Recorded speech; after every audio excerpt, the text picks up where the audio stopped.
A service of KIBMradio.com, the Internet's home for an all old-time radio.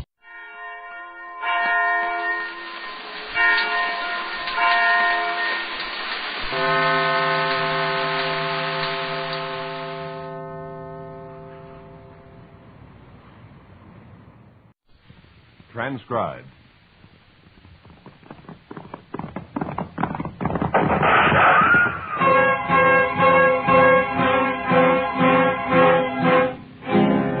Around Dodge City and in the territory on west, there's just one way to handle the killers and the spoilers, and that's with the U.S. Marshal and the smell of Gunsmoke.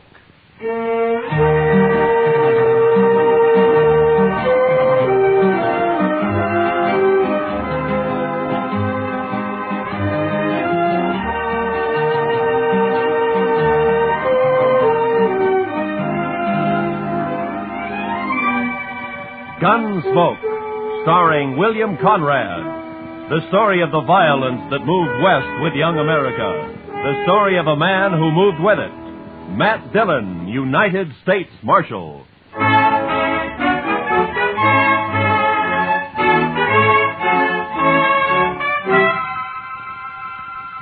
It had been some time since we'd had any real trouble. Anything more than throwing a few juiced-up cowboys in jail to sober up for a few hours. And I liked it peaceful for a change. And I hoped that it'd stay that way. Well, that morning I'd gone to take a few catfish out of the Arkansas. When I got back to the office, I found a note from Chester saying he's at the Alafraganza having a beer.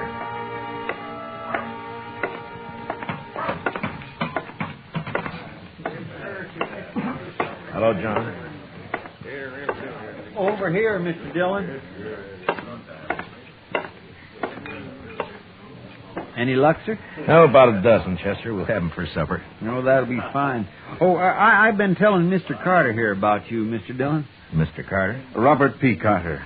How do you do, Marshal? Hello, how are you? Buy you a drink? Well, thank you. Yes, I believe I will. I think I'll have a beer. Bartender, a beer. Mr. Carter came in on the stage from Denver last Saturday. Oh, you live in Denver, Mr. Carter? Oh, heavens, no. New York, Marshal. I've only been west a few months, investing money in gold mines and cattle and the like. Mr. Carter's very rich. Oh. Well, Chester, I will be if Mother Nature holds out. His girl is coming in on the stage today, Mr. Dillon. Oh, is that so? My fiancée, Marshal. He met her in Denver, but she couldn't get ready in time to come here when he did. Ah, I see. I had to come ahead on business. Couldn't wait. We'll take the Santa Fe to St. Louis from here. They're going to be married in St. Louis, Mr. Dillon. Well, congratulations. Thanks. But is the stage always this late? He's worried, Mr. Dillon, with his girl on the stage and all. It'll be along, Mr. Carter. You talking about the stage? Oh, hello, Shiloh. Shiloh says he's been sitting there by himself all morning, Mr. Dillon. Since last night, Chester. You know something about the stage, Shiloh? Only that it's carrying $50,000 in gold out of Leadville. So? So maybe that's why it's late. What do you mean, man? Well, if somebody wanted that gold, they'd have to stop the stage long enough to get it unloaded, wouldn't they? Bandits. He means bandits. Now, hold it, Mr. Carter. You're already bleeding and nobody's shot you yet. What? Nothing. Just take it easy. The stage will get here all right. It's often a little late. But this man says it might have been held up. Why, there may have been a shooting. Well, now, he's just daydreaming, that's all. Wait a minute. Listen. Huh? Well, there it is now. Oh. See, Mr. Carter, there was nothing to worry about. It got here all right. Yes.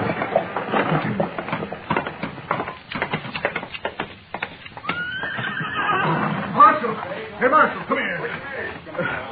What is it, Jim? Got held up, Marshal. What? Lost 50,000 in gold. Where'd this happen? About 20 miles back near Cottonwood Draw, but... Anybody shot? Now, they're shot, fired. They tricked you. But Marshal... Where's Jane? Driver! Where's the girl who was on this stage? What's happened to her? That's what I started to tell you, Marshal. There's a tree across the road. We got down to move it. This rider got the drop on us. He's all alone. Never mind all that. Where's the girl? He took the gold, took the girl, too. What? He took Jane? You mean to tell me you let him take Jane? Well, now, mister, there wasn't much choice. He held a shotgun on us. And they're gone before we could do a thing. Oh, but this is impossible. Now, take it easy, Mr. Carter. We'll find them. You'll find them. You were out fishing when it happened. What kind of law is there around here anyway? Easy, Mr. Carter. I took one of the team after Marshal, but I couldn't get near him. He had an extra saddle horse with him. Put her on that. I see. But I don't think he planned on kidnapping that girl. Way it was, he just looked at her and told her to come along. Did you recognize him, Jim? No, his horses are both sorrels. By heaven, Marshal, you better get her back here at once, or I'll take this up with Washington. I'll see you disgraced. Shut up, Carter. Chester, go get our horses and a couple of rifles. I'll get a few more details from Jim here. Well, don't you want a posse, Mr. No, there'd be too much shooting around that girl. Now, hurry, will you? Yes, sir. I'll hurry, Mr. Dillon. Mark my words. You'd better have Jane back here by nightfall, Marshal. You care to ride along, Mr. Carter? No, I'm not equipped for that sort of thing. I'll take care of matters at this end. Yeah. All right, now, Jim, now tell me first exactly what happened. Well, we just come down into the draw about 100 yards from the creek.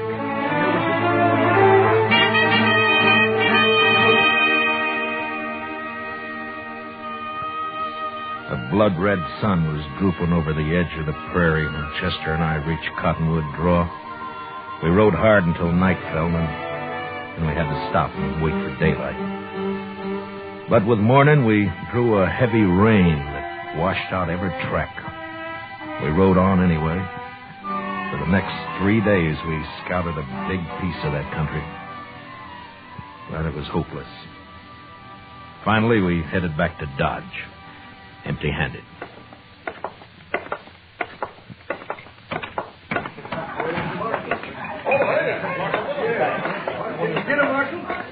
Bartender, bring me a bottle, will you? Sure, Matt. Where is she, Marshal? Is she all right? Carter, I'm sorry. What? You mean you didn't find them? Rain washed out their trail first morning. We never picked it up again. They could be anywhere. You came back without her. We did what we could, Carter. Now we'll just have to wait for word of some kind. He'll be seen sooner or later. Wait. Well, I won't wait. This will cost you your job, Marshal. I promise you that. Look, Carter, if it'd make you feel better, why don't you ride out yourself? It isn't my job to keep the law around here, Marshal. It's yours. Yeah. Say, Marshal. Yeah, what is it, Shiloh? Big Kate wanted to see you when you got back. Asked me to tell you. Big Kate? Oh, all right, thank you.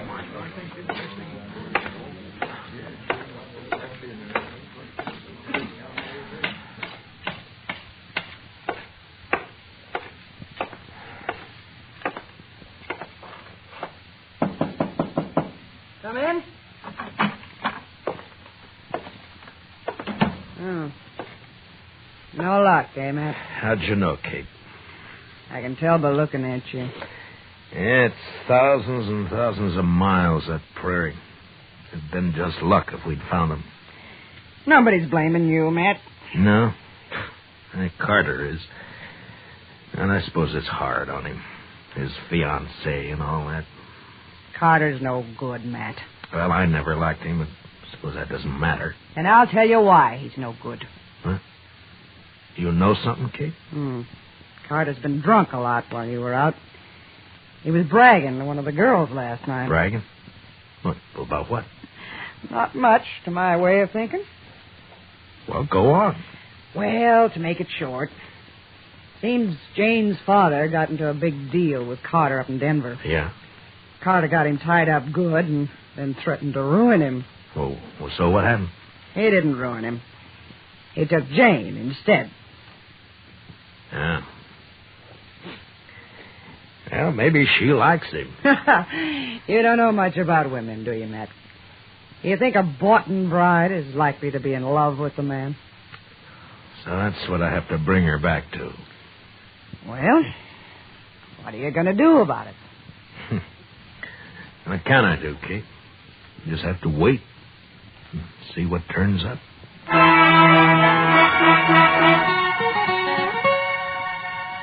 I waited a week. Carter was drunk the whole time, telling everybody how he was going to fix me good. I'm not doing much about it, except stay out of my way. And things were fairly quiet. Chester and I spent most of our time in the office. Well, he sure fooled me, Mr. Dillon. Now, Carter? Yes, sir. He seemed like such a nice fella. And so rich. He's rich, all right. But poor in spirit. You've been going to church again, Chester. Yes, sir, Mr. Dillon, last Sunday. Oh, last Sunday. Didn't it rain last Sunday? Oh, I like church, Mr. Dillon. But I sure do hate to get all dressed up. You the marshal? Yeah, I am. Here you've been looking for a man and a woman. You know anything, mister? My name's Chad Brown. Just rode in from Satana. Yeah? There was a man and a woman about 80 miles back on the trail. What color horses were they on? Well, as soon as they saw me, they rode off, so I didn't get very close. But both horses were the same color. I guess maybe sore. Yeah. Are you willing to ride back with me, Mr. Brown? I don't know, Marshal. I've got an awful thirst. That woman's out there against her will. I'll go. I'll get our horses. No, Chester. Be better if you wait here this time. We'll be back in a few days. With luck. Let's go, Mr. Brown.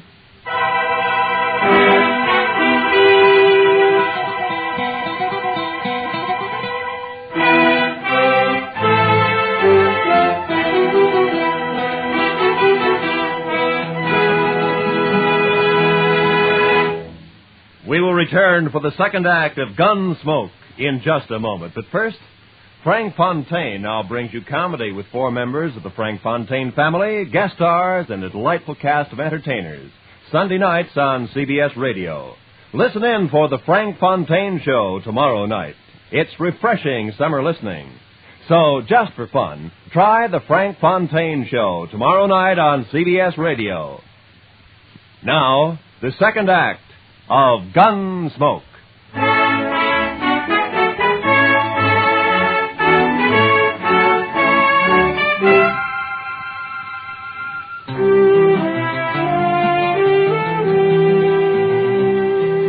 Chad Brown and I covered the 80 miles in a day and a half.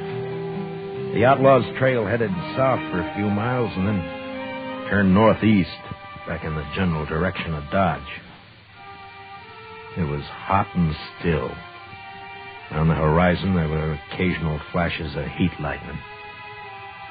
And then in the distance, we saw the long, low cloud of yellow dust that spelled cattle. The Texas herd trailing north. The kidnappers' tracks led straight into it, and an hour later, we pulled up not far from the swing of the herd. A line of longhorns stretched for several miles across our trail. We watched them, looking for a lag to ride through. All of a sudden, a rider came hallooing down on us. Hold up! Hold up there! Hold! You ain't aiming to cross that herd, are you? Have you seen anything of a man and a woman around here, mister? Was they mounted? Yeah, a couple of sorrels. It don't matter. I ain't seen nothing but cattle and cowboys for 6 weeks. Besides, these cattle are plenty uneasy. They've been dry since yesterday morning. And that heat lightning ain't soothing to them. This herd's crossed the trail of an outlaw and a kidnapped woman, mister. That's so. Well, you just have to wait. You can ride around a drog back there, but you can't cut through this herd, mister. Look, I'm a U.S. Marshal out of Dodge, and I haven't got any time to waste. You think we can... Well, I sure appreciate your problem, Marshal, but I can't help you. I'm trail boss of this outfit, and I got 3,000 head of cattle here worth maybe $20 a head at Dodge. They're too nervy now, and I sure can't chance you're touching them off by riding through there. I guess he's right, Marshal. It'd be pretty risky from the look of them. They're moving too fast now. Yeah, I know. Just that I hate to lose the time. You got more time than I got cattle, Marshal. Well, I don't know about that. But I won't tempt the Stampede, mister. We'll ride around the drag. We'll see you in Dodge. The Elephant still running? Yeah, it is. Mostly on Texas money. Adios.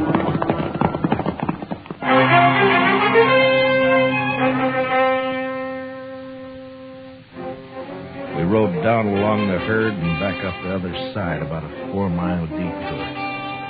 But we picked up the trail again and followed it till dark. Next morning, we found the outlaw still headed straight for Dodge, and All we could figure was that he must be new to the country and just plain lost. Naturally, he'd want to avoid asking questions of anybody. By noon, we were in sight of town, and during the last hour, neither Brown nor I said a word. Finally, we rode up Front Street and got down at the jail.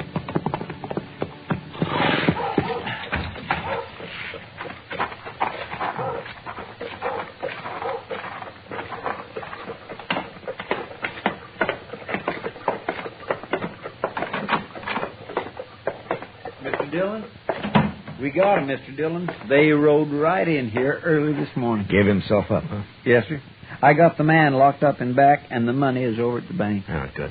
How's the girl, Chester? Oh, she's fine. A little tired, but fine. Yeah. Well, what's his story? Who is he? He calls himself Scott Cooley, but he won't say anything more at all, Mr. Dillon. I just gave up on him. I thought I'd better wait for you. All right. I'll talk to him first, and then I want to see the girl. Where is she?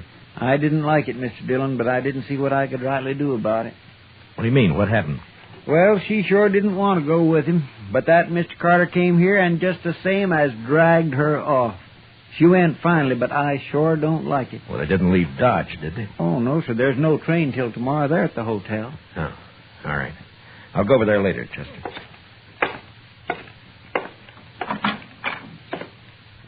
Yeah, so you're Scott Cooley, huh? You're new around here, aren't you? Well, anyways, I never saw you before, Marshal. Well, I've tried hard enough to meet up with you, Cooley. You're in trouble, you know, bad trouble. Marshal, you've got anything to say, just say it right out. I got nothing to say. I'm just curious why you rode into Dodge, that's all. What do you care? I'm here.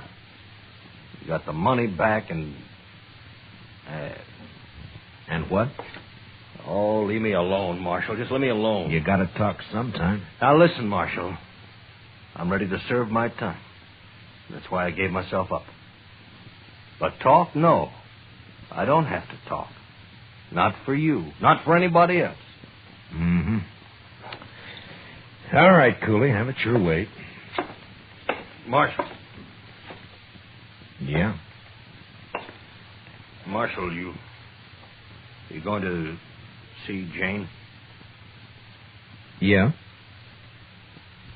Why? Well, what are you going to see her about? Find out what happened? Yeah. Marshal, I don't suppose you'd let me out of here just long enough to kill Carter.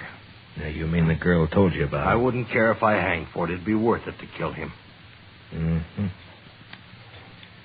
Tell me something.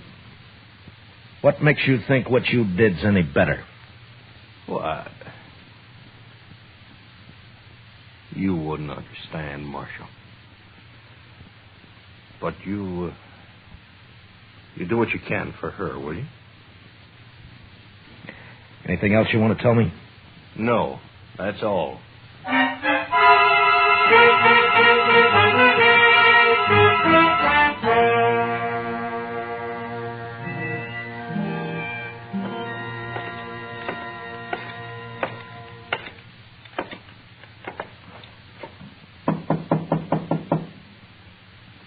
Who is it? Matt Dillon.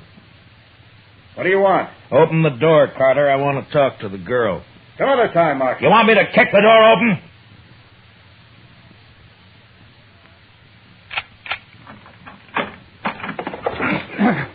You're asking for trouble, Carter. How do you do, miss? I'm Marshal Dillon. How do you do, Marshal?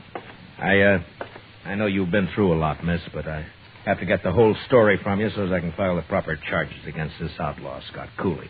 You want to use me to put him in prison? Is that it? Well, he's committed 2 crimes, robbery and kidnapping. We'll want him up for both. Well, doesn't the fact that he gave himself up and returned the money help at all? I'm afraid I don't gather your drift. Then let it go at that, Marshal. We're leaving Dodge on the next train. So Jane won't be here to testify anyway. No? Is that what you have in mind, Jane? Oh, no. I mean, I don't know. Oh, please. She's upset enough. Marshal, leave her alone. If I want anything out of you, Carter, I'll knock it out. Now, shut up. You can't talk to me like that. Wait. Marshal, I'll tell you all about it, but first... Yeah? Well, not in front of him. Make him go out, and then I'll tell you. All right, Carter. Outside. Don't you order me around. This is my room. I'll throw you out. If I open the door and find you around, I'll throw you all the way downstairs. Now get it!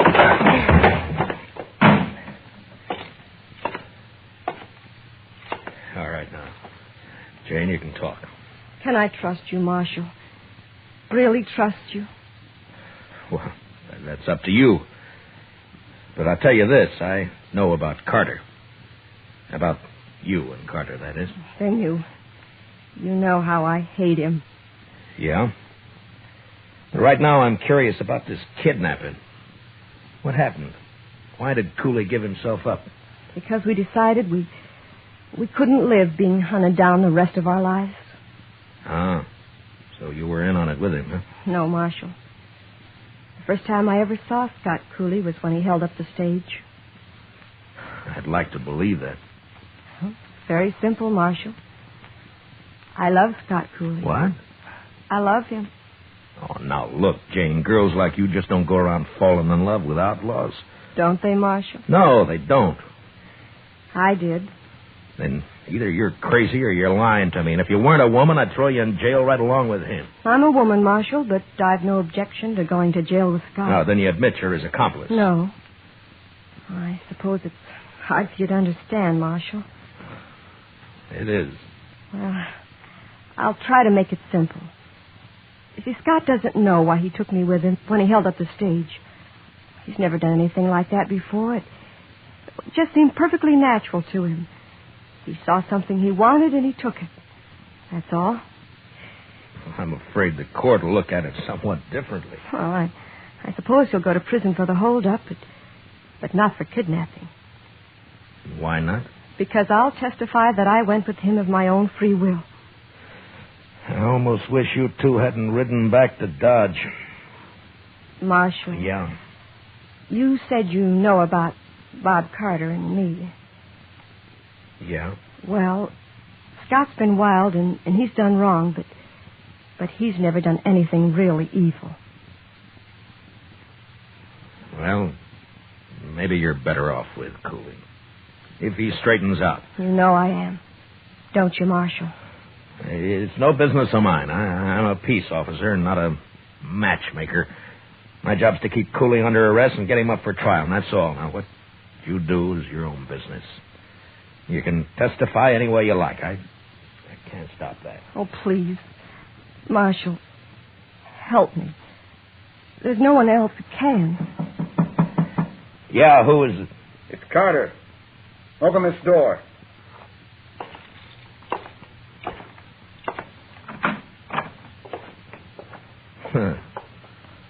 Well, gentlemen. There are 4 of us here, Marshal. We figure you've talked to Jane long enough. Yeah, I think I have, Mr. Carter. You're leaving. Yeah, we're leaving. Are you ready, Jane? Oh, thank you, Marshal. Yes, I'm ready. Jane isn't going with you. I've just put her under arrest. Under arrest? I arrest anybody I think needs arresting, Mr. Carter, and I'm not in the habit of explaining why. There's a law about that, You're Marshal. in Dodge, Mr. Carter. Come along, Jane. You can't do this, Dillon.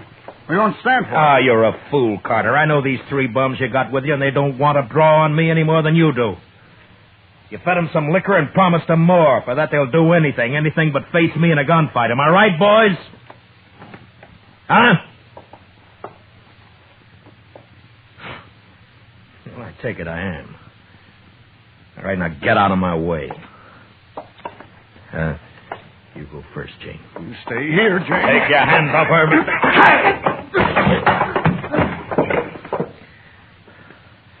Just step over him, Jane.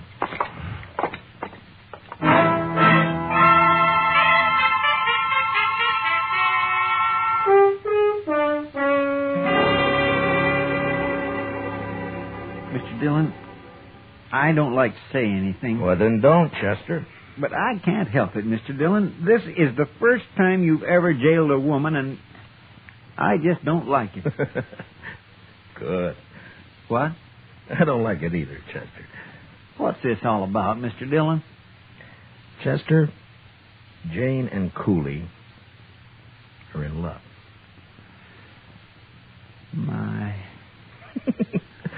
Don't look so dewy-eyed about it. Cooley's got to stand trial yet, you know. I want no part of this, Marshal. Now what, Shiloh? I never did like that Carter. Well, what's he up to? Oh, sir, he's drunk and he's buying liquor for everyone. He's making a lot of talk. There's about 20 men with him now. Where? Texas Trail. Nobody likes it about this girl. Looks like they'll come over here and try to bust her out of jail. Chester. Yes, sir? Those horses still out back? Yes, sir. I was going to put them away later. No, leave them. Now, will you get over to the Texas Trail and stall those men for a while? Huh? All right, Mr. Dillon. Come on, Shiloh. Not me. I'm going to bed. I got too drunk last night. That's the worst hit I...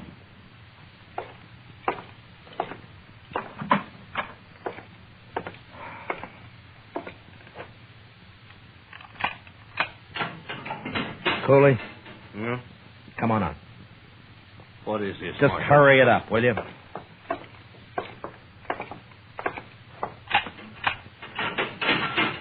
Let's go, Jane. Oh, no. Stay where you are, Jane. I don't You'll do like what I this. tell you, Cooley. It's all right, Scott. We can trust him. Yeah, but I don't know what he's got. Scott. Well, all right, Jane, if you say so. All right, now, out back.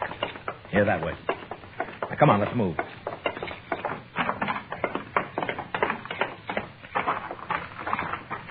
All right, you take the gray horse, Jane. He's gentle enough. But hurry, will you? Sure. Come here. Come on, boy. Where are we going, Marshal? We're going to Hays City. Cooley's going to stand trial there. Yeah, They got the money back, Scott. They can't do much to you. I know. But there's that kidnapping, too. I won't testify. That's all. Jane, you're going to have to testify. You'll be in contempt of court if you refuse. Then I'll lie. Anyway, I did go of my own free will. After a while, anyway. That's perjury. But you don't have to do that either. There's an easier way. How? Well, before I deposit Cooley in the Hays City jail, we might just make a little stop. What do you mean, Marshal? Stop where? We're going to stop at the preacher's. You know, a married woman can't testify against her husband. Scott. Scott. Come on, honey, let's ride.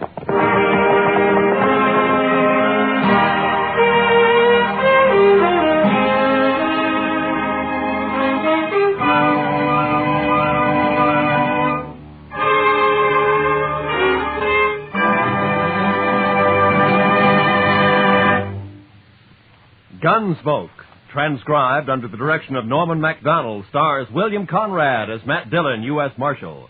Tonight's story was especially written for Gunsmoke by John Meston, with music composed and conducted by Rex Corey. Featured in tonight's cast were John Stevenson, Larry Dobkin, and Patricia Walter, with Mary Lansing, Herb Ellis, Jonathan Hole, Jim Nusser, and Frank Gerstle. Parley Bear is Chester.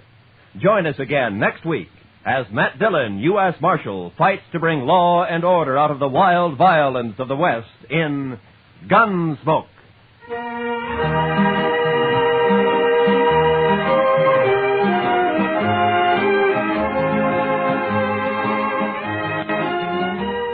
Tomorrow, a new feature is added to CBS Radio's On a Sunday Afternoon program when Eddie Gallagher introduces the Main Street Music Hall with handsome Bob Carroll and pretty Eugenie Baird as your singing stars. On a Sunday Afternoon is heard on most of these same CBS radio stations. This is Roy Rowan speaking.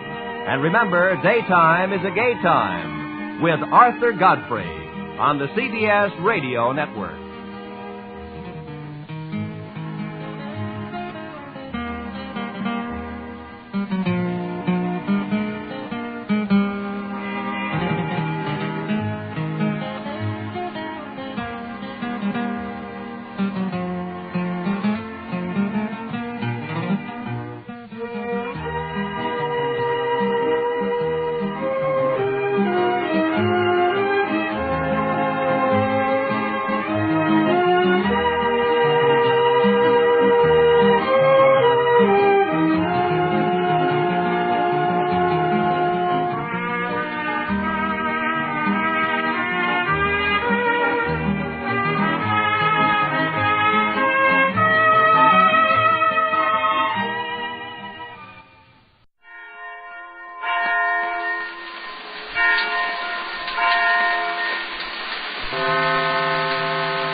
In just a moment, you'll hear James Stewart as the six-shooter, just one of the many great stars brought to you Sundays on NBC. Every Sunday, hear Hume Cronin and Jessica Tandy in The Marriage. Sir Laurence Olivier on Theatre Royal. Lawrence Tibbett with the Golden Voices. Helen Hayes, Frederick March, Rex Harrison, and Lily Palmer on the NBC Star Playhouse.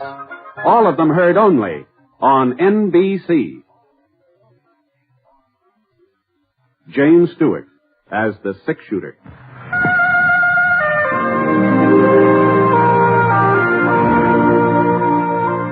The man in the saddle is angular and long-legged. His skin is sun-dyed brown. The gun in his holster is gray steel and rainbow mother of pearl, its handle unmarked. People call them both the six-shooter.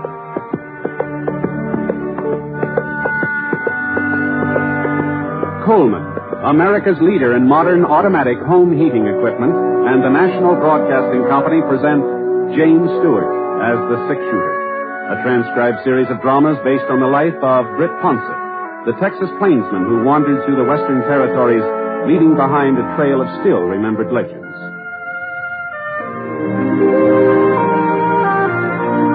Now, in just a moment, immediately following this important announcement, you'll hear Act One of The Six-Shooter. Have you heard about the Joneses?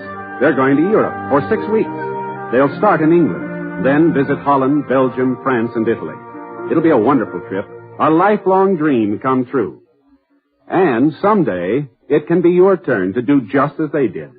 Put your money where it will earn $4 for every $3 you invest in United States savings bonds. Start planning today. United States savings bonds can take you to Europe, too. Now, Act One of The Six-Shooter, starring James Stewart.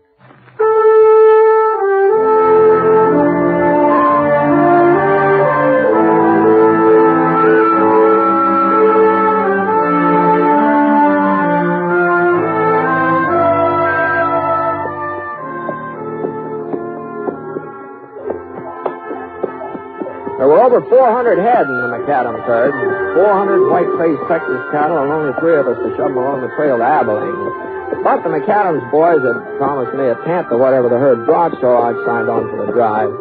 And it looked like I was going to win the money, too. There'd been a cloudburst the second night out. Well, it sounded like we might be heading into some more bad weather. The sky was all black and purple, and the wind began blowing up little balloons of dust. Thunder made the steers restless.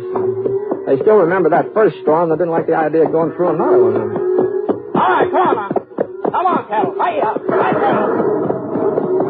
I can see the rain now. Hadn't hit us yet. It's still a couple of miles ahead, but I can see it real plain. Streaking down across the sky like little silver lines on a gray blackboard.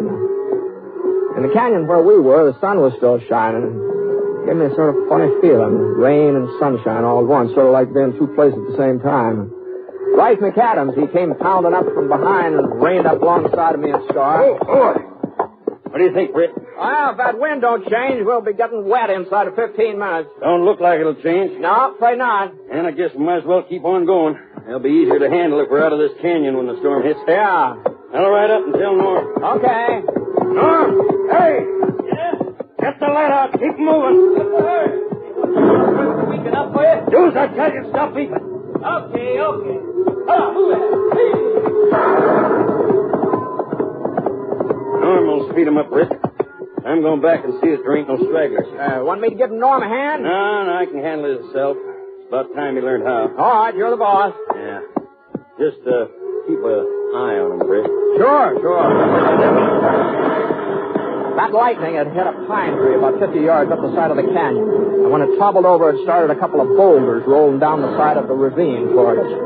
That was all the cattle needed to set them off. One of the longhorns took a look at the rock and let out a bawl that told the other animals to get out of his way. Hey, stop him, Norm! Stop him before they get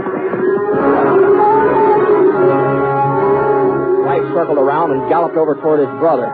But Norm wasn't waiting for him. No.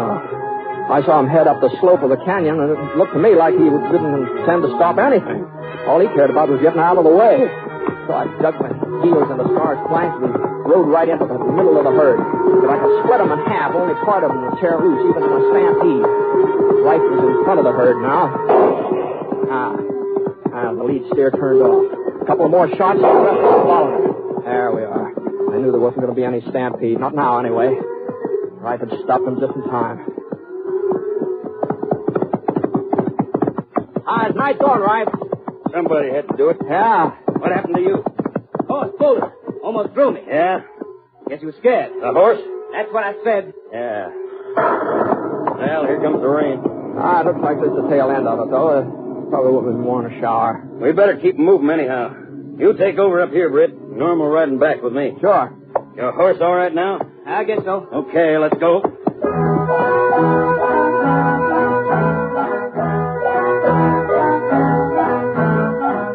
About half an hour later, the rain let up. It was nearly sundown, and a green-yellow rainbow arched up over the hills to the east, and Rife decided to make camp for the night. Neither of the McAdams brothers said much during supper, and afterwards Norm sort of moved off a couple of yards from the campfire and started playing his mouth organ.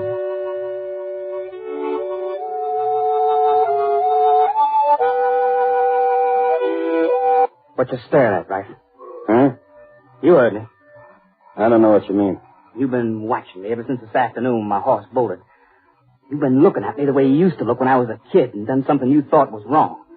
We almost had a stampede today, Norm. Almost?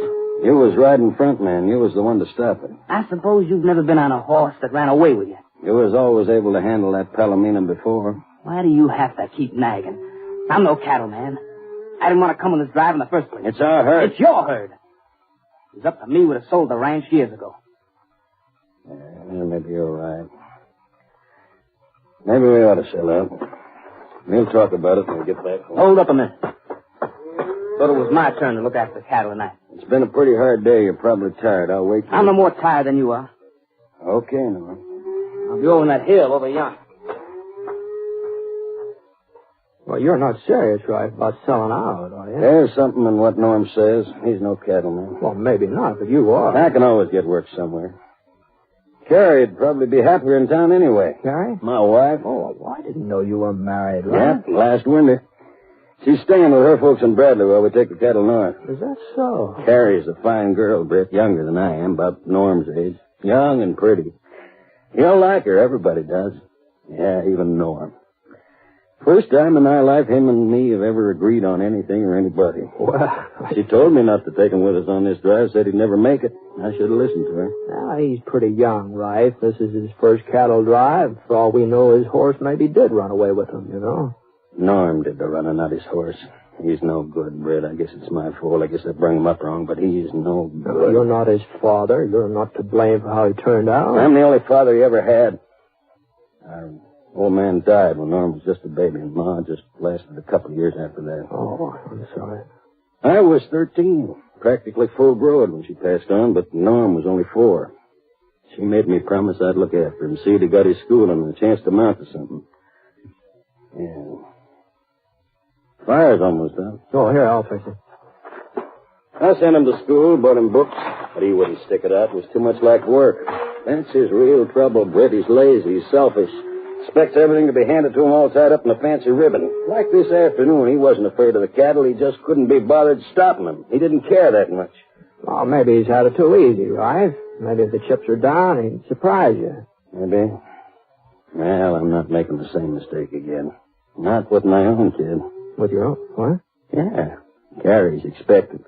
He might be here by now, for all I know. Well, congratulations. Thank you. I'll buy you a cigar and have... Yeah, all right. Oh, well, that's fine. Well, I guess maybe it's time to turn in, I think. I ain't very sleepy. I think I'll go up and... Well, I'll see if Norm's all right. Oh, doggone it, Britt, he is my kid brother. Sure, I know, right? Sure. All right. Good night.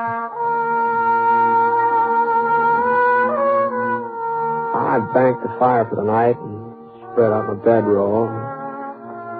The moon came up, full moon, kind of a moon you ought to have after a rain. I stretched out flat.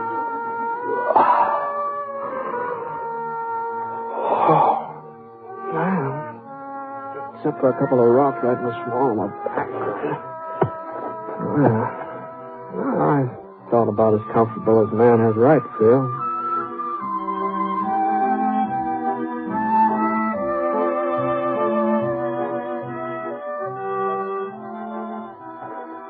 Right? No. It's me. Oh.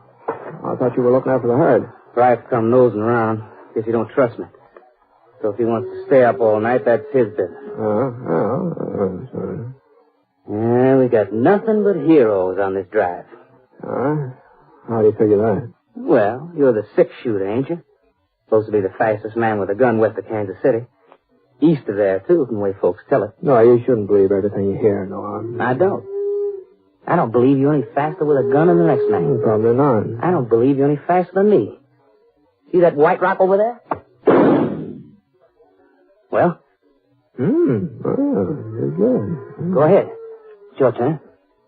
Well, I'm afraid I'm sort of out of practice at shooting at rocks. I used to do it, but I haven't tried it recently. What do you mean by that? I'm still a kid? I didn't mean anything. You're a good shot. Now, good night. Maybe you think it was an accident I hit it. I hit it. I can do it again. There. See that? Good night. Oh.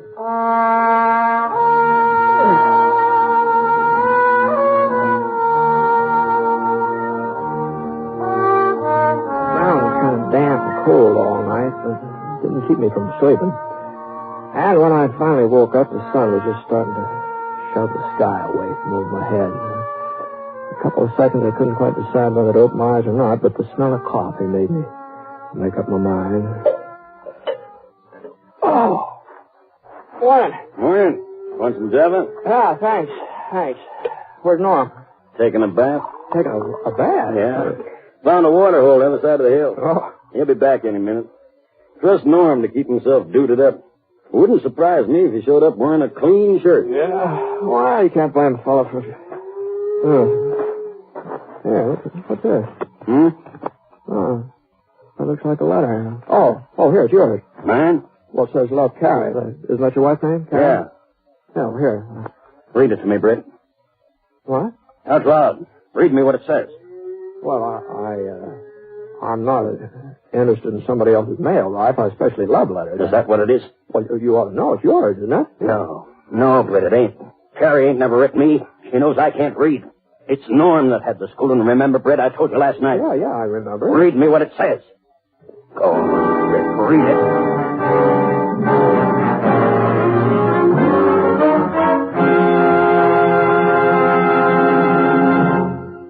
We'll return to James Stewart as the six-shooter in a moment. First, a word from Coleman, America's leader in modern automatic home heating equipment. You'll be glad this winter you bought a Coleman heater this fall. Yes, as you sit back in your easy chair, snug and comfortable, you'll be glad you bought a Coleman heater. You'll enjoy floor-to-ceiling warmth in those rooms you could never heat before. Get your Coleman oil or gas heater now during Coleman's big bonus sale. Here's what you get. First bonus, a new low price. Yes, now you can get a dependable Coleman automatic heater at a new low price. Second bonus, a new low operating cost. Coleman saves you up to 25% on heating bills because Coleman gives you maximum heat from your fuel. Third bonus, a 32-piece set of Libby's Safe Edge glassware worth $14. It's free with your new Coleman heater. Get 3 big bonuses. Get your Coleman oil or gas heater now during Coleman's big bonus sale. This sale is for a limited time only. So see your Coleman dealer tomorrow. You'll find his name and address in your telephone directory.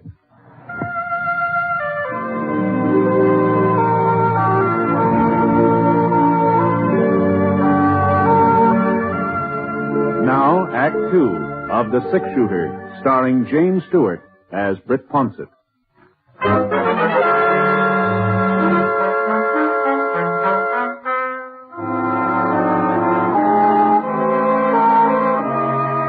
sun was warming the back of my neck as I stood there facing Rife, holding that piece of lavender paper in my hand.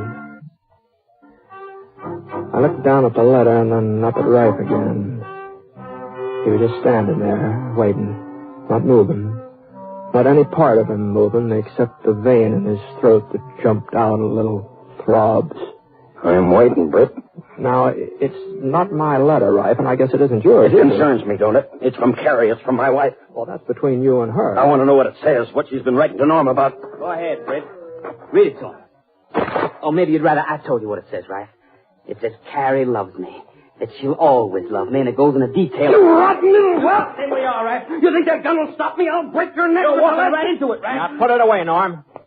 You wanted a sample of my shooting last night. You put that gun away and you'll get it. What am I supposed to do, take you both on? This isn't my argument. It'll take 3 of us to get that herd to Abilene. I just want to be sure there'll be 3 of us to do it. There ain't going to be 3, Britt. You've taken everything from me. All your life you've taken everything, but you're not taking Gary. All right, that's enough, right? Come on now. I meant what I said about finishing that drive. 2 men may not make it, and I'm going to be sure I'm not going to lose that money you promised me. Now, come on. Now, straighten up here. What's the matter with you? You both able to ride now? Yeah. All right. I'm able. Norm, what about you? Sure. All right, now, come on. Let's get started. I dumped out the coffee and covered up the fire while Norm got the horses. He saddled up and got the herd underway. Norm moved out to the front, and I stayed in the middle. Rife brought up the rear. I figured it'd be just as well if I stayed between them. I looked back a couple of times, and whatever I did, I saw Rife staring at Norm, watching every move he made. But he didn't say a word. All day long, he didn't say a word.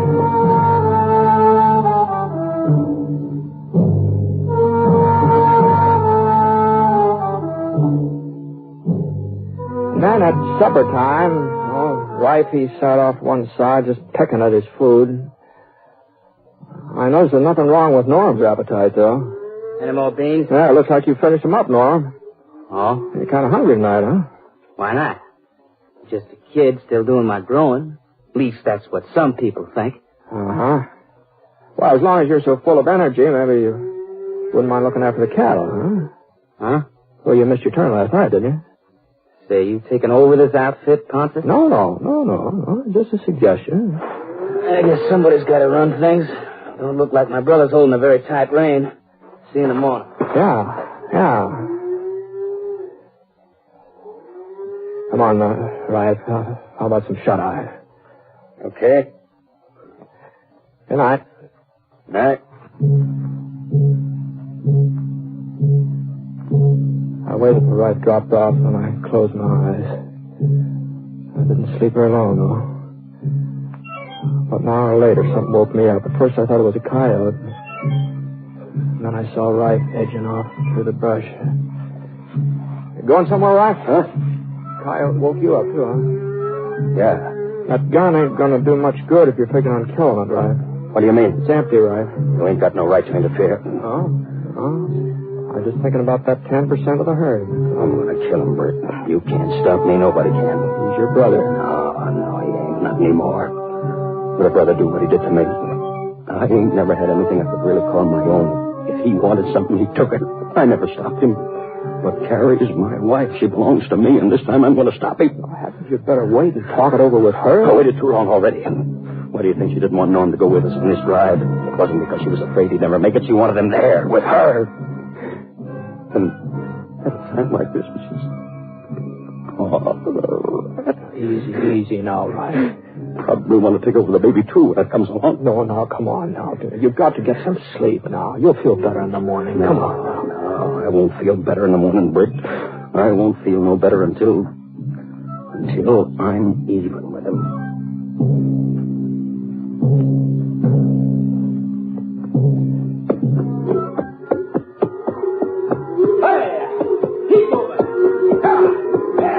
I guess none of the 3 of us got much sleep that night. And by noontime the next day, that saddle of mine was a little harder than usual. I'd been sort of keeping my eye on Rife. He was still riding behind me. But the sun was getting hot, and I was kind of drowsy, so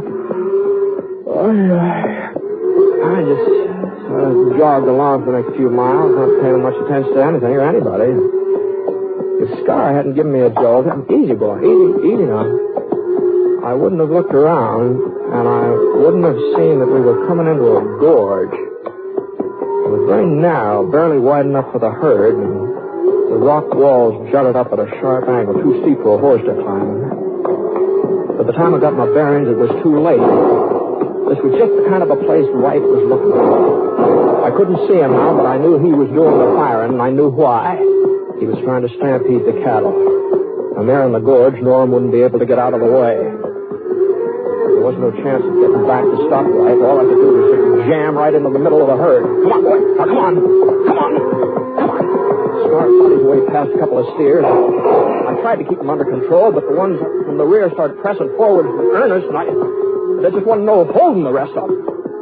And we was right in it now, a real stampede. This was Wright's way of killing his brother, and I wasn't so sure I was going to fare any better than Norm. A couple of the cows shoved against us, almost toppled us over.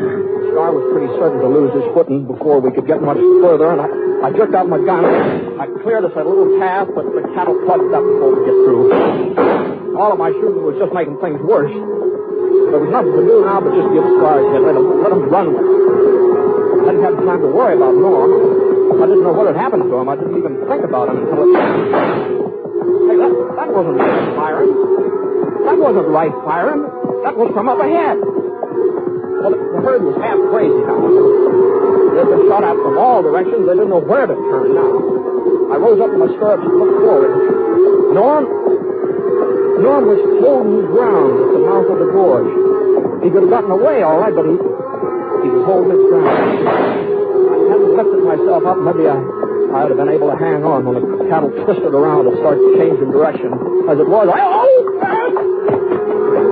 Scar held his ground, flattened out behind a rock. That was the only thing that saved my neck. I rolled under him. The cattle just swung around and started coming back to the water.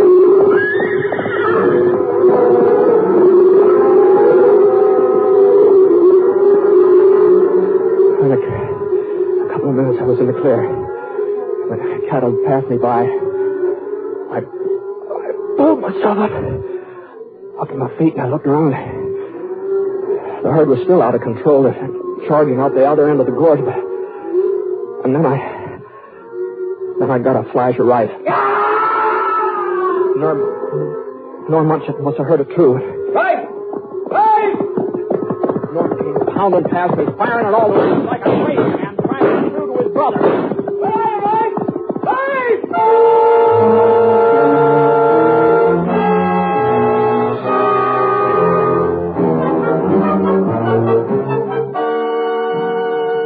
The herd had moved on almost out of sight now before I saw Rife again. He was lying on the ground in a smear of sticky red dust, and Norm was there bending over him when I got up to him. You all right, Rife? I started him, Norm. I figured you'd try to get out of the way, but you didn't run. You stopped him. He stopped him, didn't he, Britt? Yeah. I didn't mean for him to turn on you, Rife. I swear I didn't. I know that. I know that. I saw you trying to get through to me. Why did you want to help me, Norm? I started them so they'd kill you. Why did you want to help me? You're my brother. You're all I've got, all I've ever had. You hear that, Britt? You don't hate me? Rife, listen. About Carrie. About that letter. It's all right, Norm. I don't blame you. I don't blame Carrie. But she loves you, Rife. That letter was written a long time ago, before you and her were married, before she even knew you. A long time ago? Yeah, I've carried it with me ever since. I was in love with her, but she wasn't in love with me, not ever. And when you come along, she realized that she's never had anything to do with me since. I only kept the letter so that I could show it to you, and you got to riding me the way you did yesterday. You're telling the truth. You know I am, don't you? Yeah, I guess I do. Sure. I guess I've known it all along. When Carrie told me about us having a baby, I was so happy and proud it almost spilled over. I guess a man couldn't feel that way if he wasn't sure of his wife. Take it easy, Rife. Now, don't try talking too much. What's the matter with you, Britt? You think them cattle finished me? No, of course not. You said it'd take all three of us to get to Abilene. That's the way it's going to be. All three of us. Sure. You and Norm and me. Maybe a while before I can get on my legs, but you just give me a couple of hours rest while you're rounding up the herd. A couple of hours and I'll be around to...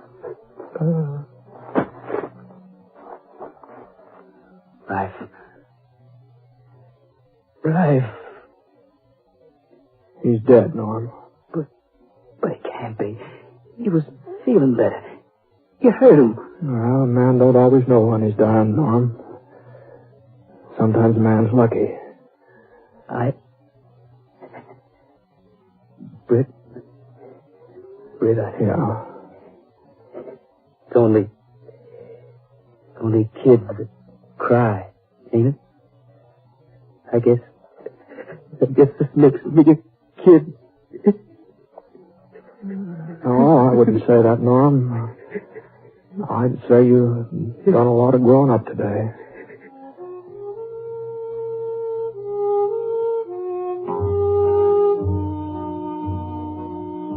We buried Rice there at the mouth of the gorge and went off to round up the cattle again. We managed to find most of them, and about a week later we hit Abilene. All during that week I kept wanting to ask Norm about that letter from Carrie, if it was true what he told Rice, if it really had been written a couple of years ago. But somehow, I don't know, the subject never came up. Leastwise, I never found a good time for bringing it up. Besides, it really wasn't any of my business.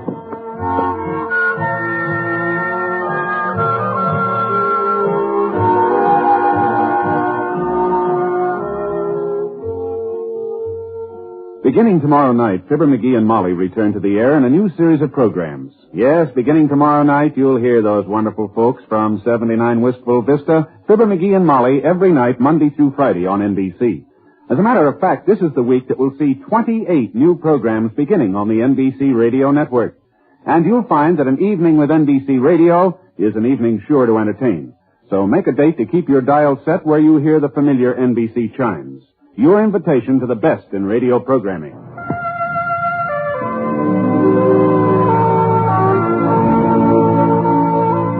Coleman, America's leader in modern automatic home heating equipment, and the National Broadcasting Company have presented James Stewart as the six-shooter. Mr. Stewart may currently be seen in the Universal International picture Thunder Bay. Others in the cast were Lou Merrill and James McCallion. The Six-Shooter is an NBC Radio Network production in association with Review Productions and is based on a character created by Frank Burt, and today's transcribed story was written by him. Special music was by Basil Adlam, and the entire production is under the direction of Jack Johnstone. All characters and incidents were fictitious, and any resemblance to actual characters or incidents is purely coincidental. This is Hal Gibney speaking. Listen to Last Man Out, one of the Magic 28, next on the NBC Radio Network.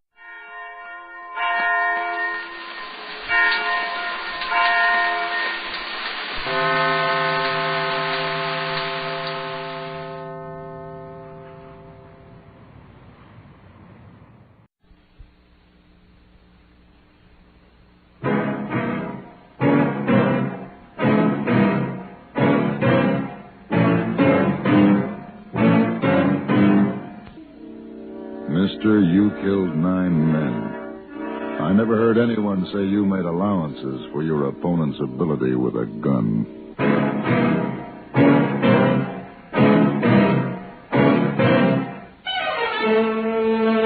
Have Gun, Will Travel.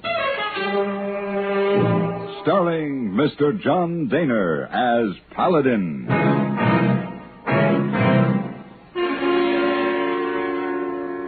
San Francisco, 1875. The Carlton Hotel, headquarters of the man called Paladin.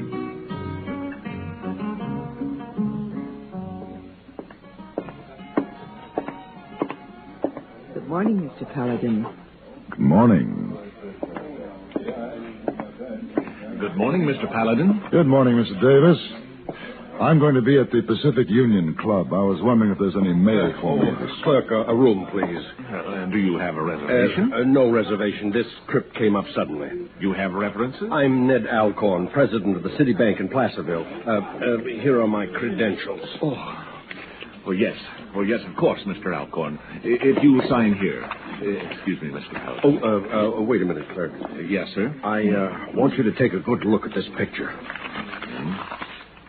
Manfred Holt, wanted dead or alive, $2,000 reward. This man might show up here. A desperado here in San Francisco? May I see that, please? Oh, I beg your pardon? I'm sorry. My name is Paladin, Mr. Alcorn. I couldn't help overhearing. Oh. This Manfred Holt, wasn't he to be hanged last week in Placerville? Why, yes. He broke out of jail 3 days ago. Killed 2 deputies. You think he's coming here? I think so, yes. He's killed 9 men, and he'll come after me sooner or later. Why? Well, I was the chief witness against him at the trial. Oh, I see. His wife's living in a cabin up in Grass Valley. She had a son born while the trial was on. Holt swore in court that he'd see the infant and then come after me. Well, it'd probably be better for you if Holt was stopped in Grass Valley, wouldn't it? Of course. As it is, there's a sheriff and a couple of deputies chasing him up there for all the good it'll do. This makes the 4th time Holt's got away from Sheriff Ludlow. Oh, that sheriff's not too smart. I'm no bounty hunter, Mr. Alcorn. However, I am available for a fee. To do what? Here. My card. Have gun, will travel.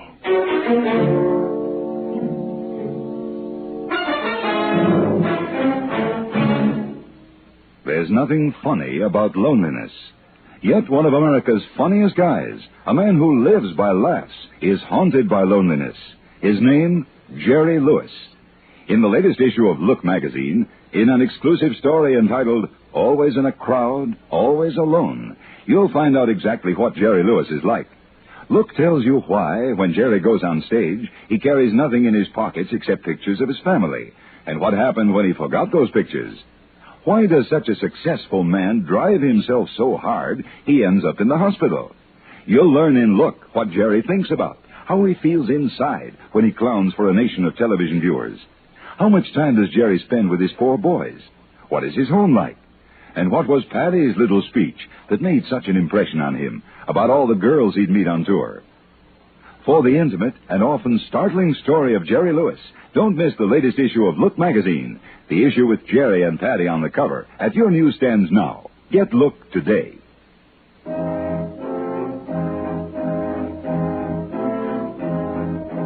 It was a long ride from San Francisco to Grass Valley, and I had a lot of time to think about this outlaw, this Manfred Holt, who had killed 9 men. 9 men lying dead somewhere because of him. And his wife had just borne him a child. It was a strange sort of cycle. Near noon of the second day, I rode out into a wide meadow and suddenly pulled up short. 3 men were spread out along the side of a knoll, their rifles ready. They were working towards a thicket in the middle of the clearing. I dismounted and walked forward. Give it up, Holt. You don't have a chance. That blamed ornery fool. Hey, Sheriff, look behind you. What? What are you doing there, mister? I want to talk to you, Sheriff. I'm coming in. Where'd you come from? San Francisco. Are you Jake Ludlow? Maybe I am. That's Manfred Holt you've got boxed up over there. What do you know about all this? A man named Alcorn wants me to see that Holt has returned to Placerville. I was on my way to his wife's cabin. So was Holt when we caught up to him. Is Holt alone? Yeah, just him. Got a saddle horse and a pack horse. And you don't need any help? Not unless you want to save us some time and start digging his grave. You might surrender. You think I'd chance 2 days on the trail back to Placerville with Holt? He's already killed 2 of my deputies. He was tried and found guilty. They're going to hang him, aren't they? Hanged later or shot now. What's the difference? Well, the difference between justice and murder. He's coming out. I can see his horse. It's a pack horse. Stop him, Ed. Bring him down.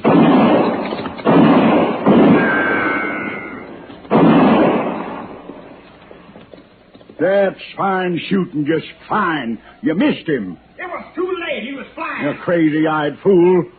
What are we going to do, Sheriff? Start closing in. I'll come in from this side. You think he's still in there? Better put that fancy gun in your hand. You might need it. Perhaps he was under the canvas on that pack horse. Who are you, mister? Name's Paladin. All right, Paladin. Keep your eyes open. Sheriff, he's gone.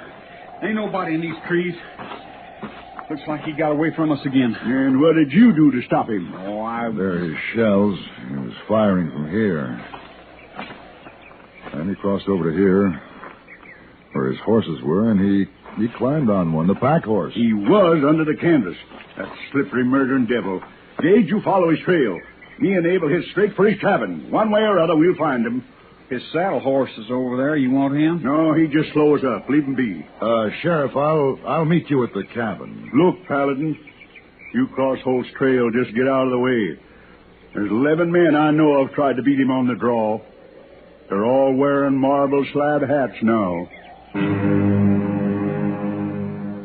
The sheriff and his partner, Abe, headed out for Holt's cabin while the other deputy, Gage, followed the trail of the pack horse. When they were well on their way, I moved over towards the biggest cottonwood in the thicket. You can come down out of that tree now, Holt. There's no point in trying to shoot. You make too good a target against the sky. All right, I'm coming down. Why'd you throw your gun down first? Here it is. All right, come on down.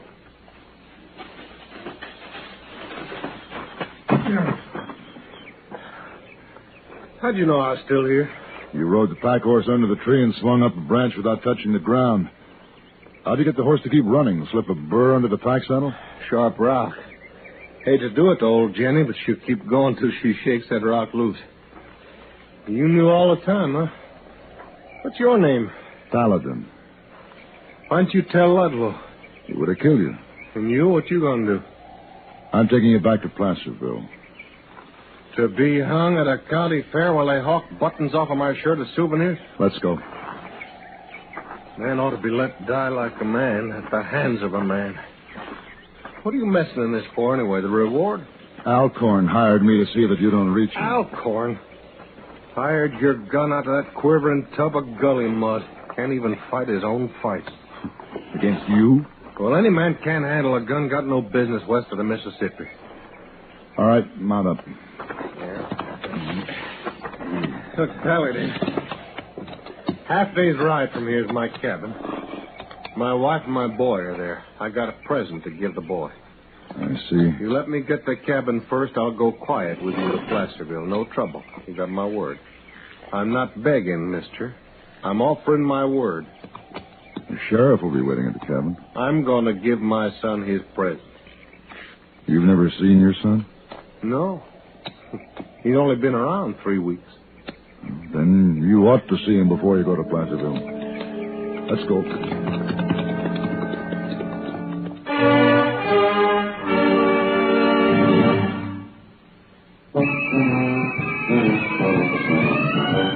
Of all leading filter cigarettes, Kent Filter's best. Kent Filter's best. It makes good sense when you smoke Kent. Kent Filter's best. Of all other brands of cigarettes, Kent tastes the best. Kent tastes the best. A richer taste than all the rest. Kent Filter's best.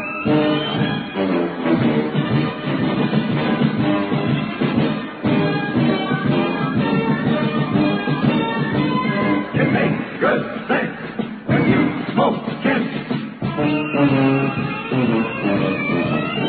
Of all leading filter cigarettes, Kent Filter's best.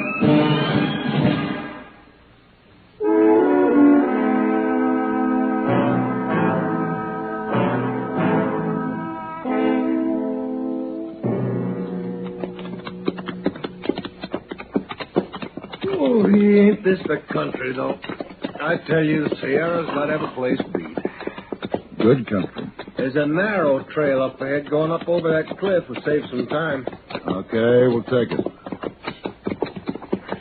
Wish my stomach would quit barking. Hungry? He's chewing on this horse. He'd hold still long enough. Oh, wait a minute. Yeah, have some of this. Jerky.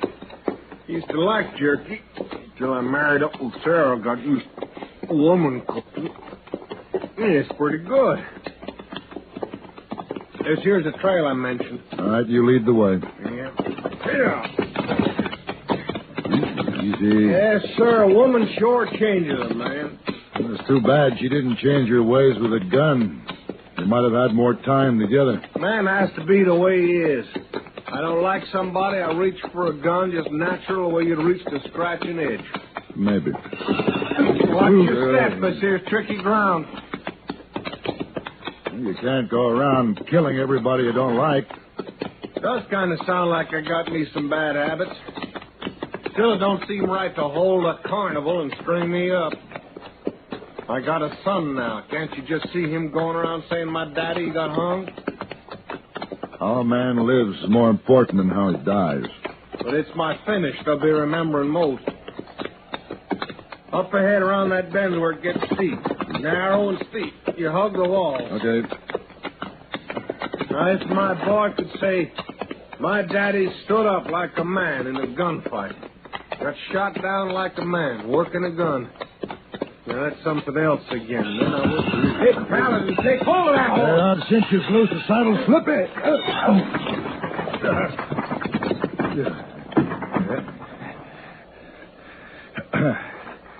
Paladin, you hurt? No, I'm all right. I'll need help getting up. Drop me a rope. Paladin, you're down there on that ledge, and I'm up here. Come on, man. Get a rope down here. You see how it is? You know what I got to do. You're taking me back to hang. Hurry up, Holt. This ledge won't hold me very long. I'm real sorry, Paladin. I thought you never killed a man except with a gun.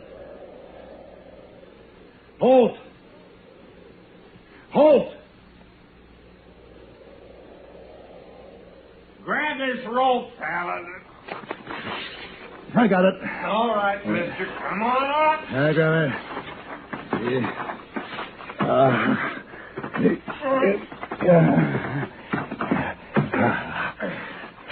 Thanks. No thanks called for. You didn't turn me over to Jake Ludlow when you could have, so you saved my life, man. You wouldn't have been down there if it wasn't. You went off of your trail so I could see my son. The way I see it now, we're quits. All right. Neither of us owes the other anything. Fair enough. But you keep your eyes open from now on.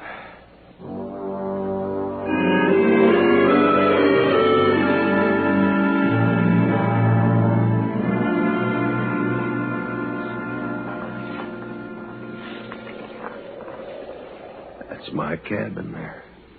Sheriff and Abe probably inside. Paladin, I got to get in there. You will. What you got in mind? I'm going to wedge this. Ooh, now. Oh. Wedge this pebble between the shoe and the hoof of my horse. What for? Never mind. There. Now, you stay out of sight until Ludlow and his man ride out. All right. Come on, boy. Come on.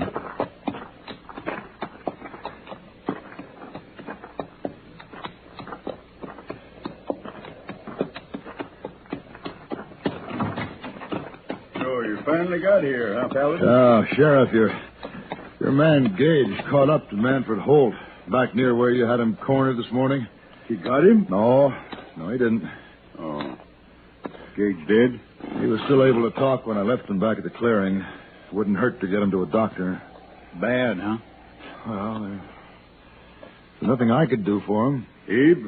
No. I'm not going nowhere. Not alone. Not with Holt out there someplace. All right. Get our horses. We'll go together. Okay. What's the matter with your horse, Paladin? He's gone lame. I can't ride this way. You sure can't. Looks like I'm stuck here. Well, you better hide in the woods till we get back. Here we are, Sheriff. All right. If Holt gets here before we get back, use that gun. All right.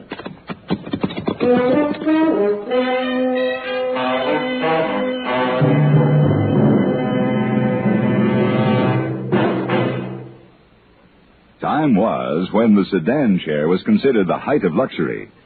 When you think of all the places you go and all the things you now do by radio, a sedan chair doesn't seem like much of a luxury at all. Tuned to a radio network like the CBS radio network, you can, in a matter of moments, travel to foreign capitals to learn what's happening to individuals or whole nations at a time. Because a network like CBS Radio is made up of many stations, stations like the one you're listening to now, the smartest supper clubs from New York to San Francisco invite you to dance to the music of their big-name bands night after night.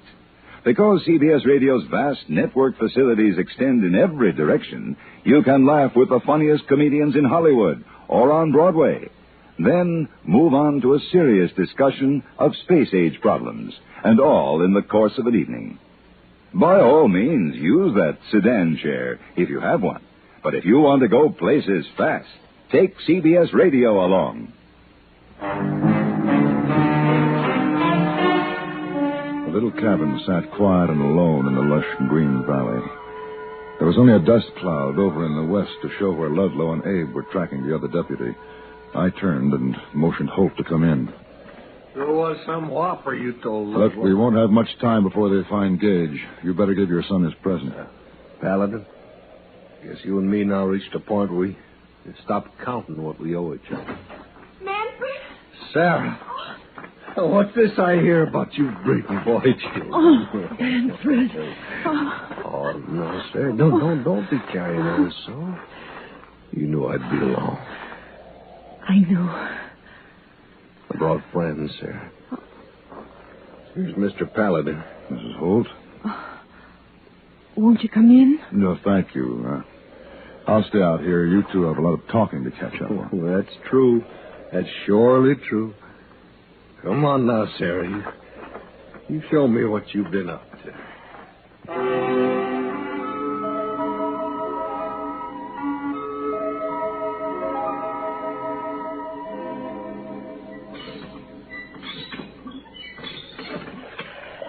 Sorry it was so long in there, Paladin.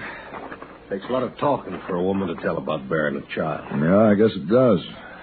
Good drinking water, ain't it? That's a good pump you got here, too. I got me a son, Paladin. Fine, strapped-in son. Did you give him his present? I sure did. I give him my name. Manfred Holt, Jr. I see you picked up a present for yourself. Yeah, the gun. You know what's funny, Paladin? A fella like me has just got to have one. Yeah. Let's get moving. Sheriff will be back any minute. I'm not going to Placerville with you. Yes, you are, Holt. Not for that crowd waiting there in Placerville. Not until I find Ned Alcorn, anyway. He hired me to see that you don't kill him. I never would feel right knowing he's walking the same earth I am. I'd see he had a gun. Now, we've talked about that, Holt.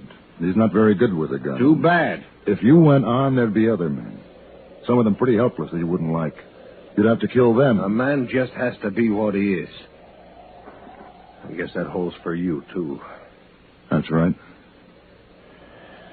Well, I was hoping it wouldn't turn out this way, Holt. Ain't nothing you can do now to change it. You won't ride back with me? No. Let's move away from the cabin. She's been told not to come out till everyone's gone, no matter what.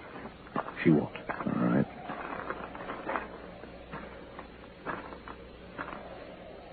Here.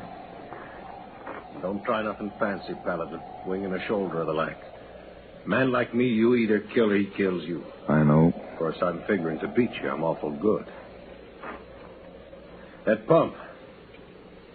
When the next drop of water falls, we both fire. Can you see it? Next drop. Yeah, I can see it. Building up, Holt. Yeah. It's coming.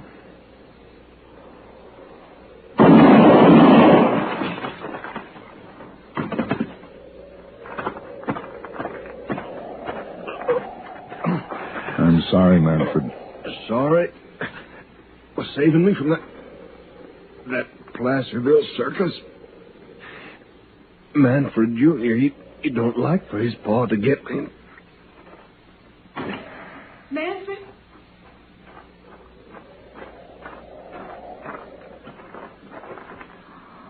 Oh, Manfred. You wouldn't let me avoid it. You told me it would be like this. that you might do this for him. For him? It was bound to come. We've always known that. He shared his life only with men he respected. So it was with his death.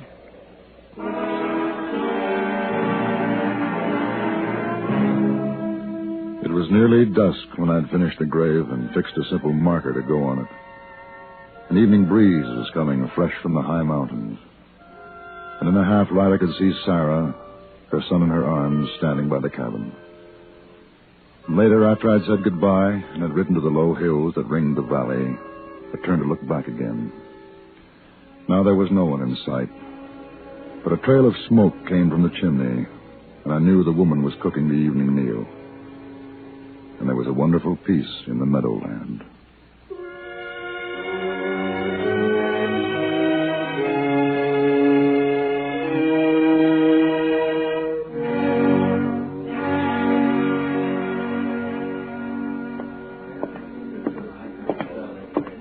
Welcome home, Mr. Paladin. Thank you. It's good to be back. While you were away, the San Francisco papers carried the full story of your killing Manfred Holt and your reward. $2,000. Oh, and yes, Mr. Alcorn left this envelope for you. Here you are. Oh, my fee. Yes, that's what I came back for. I'll be leaving in the morning, Mr. Davis. Leaving so soon? Something important? Very important. I have 2 envelopes I want to deliver to a young widow and her son in Grass Valley.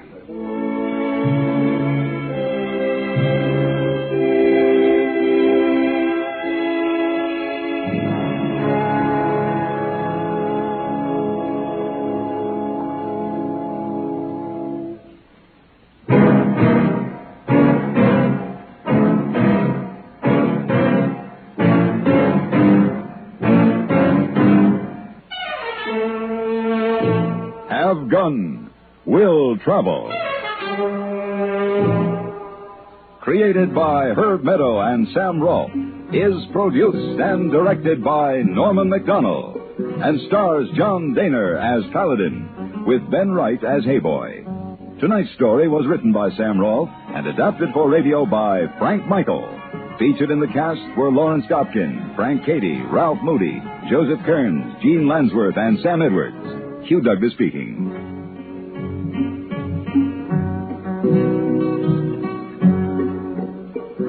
Join us again next week for Have Gun, Will Travel.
Wheaties presents Joel McRae in Tales of the Texas Rangers. On stage tonight, transcribed from Hollywood, another in the Wheaties big parade of exciting half-hour presentations.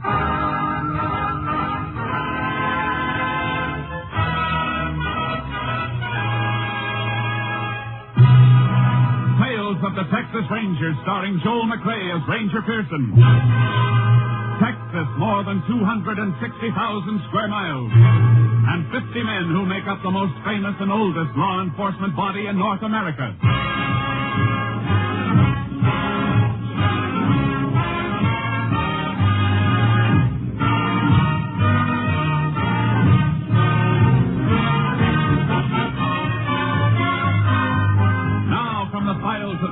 Rangers tell these stories based on fact. Only names, dates, and places are fictitious for obvious reasons. The events themselves are a matter of record.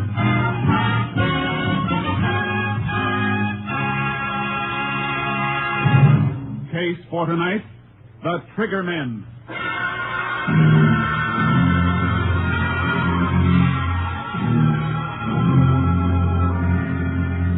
At 9 o'clock on the evening of May 27, 1947, Jasper Leach, operator of an independent service station in Ada, Oklahoma, was preparing to shut down for the night. Suddenly, two men in a green convertible pulled into the service island of his station. Close for the night, fellas. Pumps are all out. We got to get some gas. All-night place on the highway south, mister. Big station. You're heading that way. I don't like big stations. We're gassing up right here. I got a tire you can fix. Now, look, I told you I'm close to the night. Hey, stop the chatter, will you? I heard him, Hick. Now get moving. I'll put a slug in you. All right, mister. I ain't arguing with a gun. You get that pump going. Make them fill a couple extra 5-gallon cans. All right, Joe. Stop playing accordion and get that flat sparrow if you're so hot for action. Okay, but let's take it up, man. Well, come on, Hayseed. Get with the pump. Keys are in the office. Well, let's get them.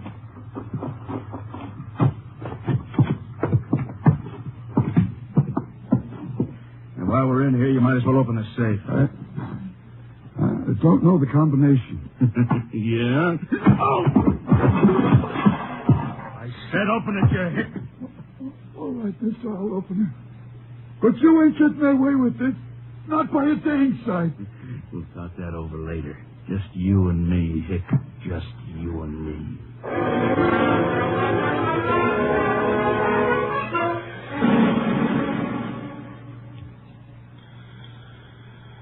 KDX-8, all units. KDX-8, all units. Oklahoma State Police advised that about 9 p.m. of 5/27, gas station attendant in Ada, Oklahoma, was robbed and beaten to death with tire iron. Subjects tentatively identified as number 1, Joe Gordon, average size, eyes blue, hair blonde, complexion fair. Number 2, Tiny Gordon, 6'3", peculiar walk, pigeon-toed, same coloring as brother. Subjects now believed to be in Texas en route to Mexican border. Wanted 6 states and FBI for murder, bank robbery, narcotics, other charges.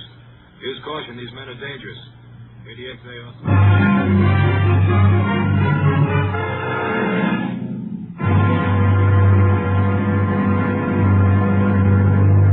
Tales of the Texas Rangers will continue in just a moment. Get up and get at 'em with Wheaties. Yup, for folks up and doing, for folks going places, breakfast of champions. Sure, begin a better breakfast with Wheaties tomorrow and see if you don't feel the difference all morning long. Here's why. There's a whole kernel of wheat in every Wheaties flake. You got it? There's a whole kernel of wheat in every Wheaties flake. That's why Wheaties can give so much. Energy? You bet. Whole wheat energy. Vitamins and minerals? You bet. And protein, too. That's why Wheaties at 7 can make a difference at 11. There's energy in them thar flakes. You try 'em tomorrow morning. Make yours Wheaties. Pour on the milk, put on the fruit, and eat happy. Yes, and work happy.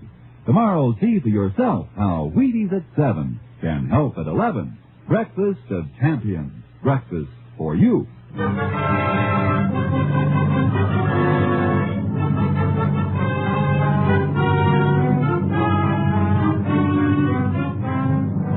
There were no further signs of the Gordon brothers on the night of May 27th.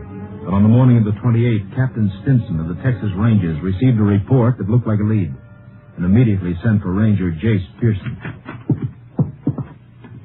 You send for me, Captain? Yeah, Jace. I want you to get right over to the General Hospital in Palo Pinto County. Been a double shooting. Deputy Sheriff and his son. Where'd it happen? Near Mineral Wells, but check the hospital first. Shooting took place during the night. Rancher found the men this morning. Mineral Wells, that's on the road south from Ada, Oklahoma. You think it might have been the Gordon brothers? It smells like them. They were headed south, according to all previous reports. I figure they're making their run for the border, and they'll kill anybody who tries to stop them. Sure looks that way. The deputy never saw who gunned him, Jace. If he can talk, get all the information you can. And if it looks like the Gordons, stay with it all the way. We don't want them to get across the border. I understand. Judging by their past movements, they steal cars and dump them for new ones at regular intervals before they get too hot. so don't pin too much on any car descriptions. I won't. I'll see you later. Oh, Jace. Yeah? You get anything hot, report it by phone. If I have anything for you, I'll have the radio dispatcher tell you to call in. The men we're after might have a shortwave set. Right, Captain. One thing more, Jace. This department hasn't lost a man in a long time. Let's keep it that way. Yeah. I wouldn't want to be the one to spoil the record.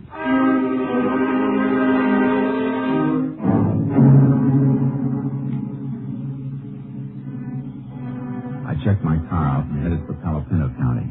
I reached the hospital at 9:45 a.m. and saw the doctor in charge. He'll pull through, I think, but his condition is critical. Shot 3 times to the back. One of the bullets is lodged in his spine. Which room's he in? I'll show you. Deputy's son hurt bad, too? Too bad, Ranger. Dead on arrival. He know it? Yep, he knows. Be better if you could wait. I wish I could. I can't. I understand. He's in here.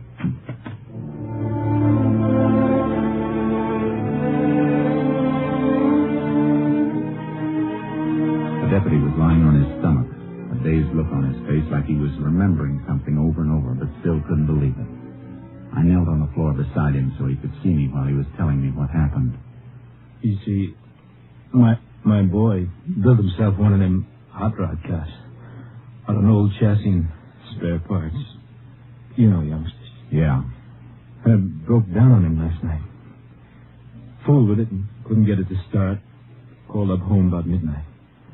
Tell me and his ma why he was out so late. Sure. I drove out in my car to meet him where he called from, up at Salesville. We both fooled around with his car some, but wasn't fixing to go at all. Here. Sip a little water through this glass straw. Better? Yeah, thank you. You couldn't get the car started? Yeah. So finally I told the kid to come on home. And we'd get it taken care of today. I reckon that don't matter none now. What happened on the way home?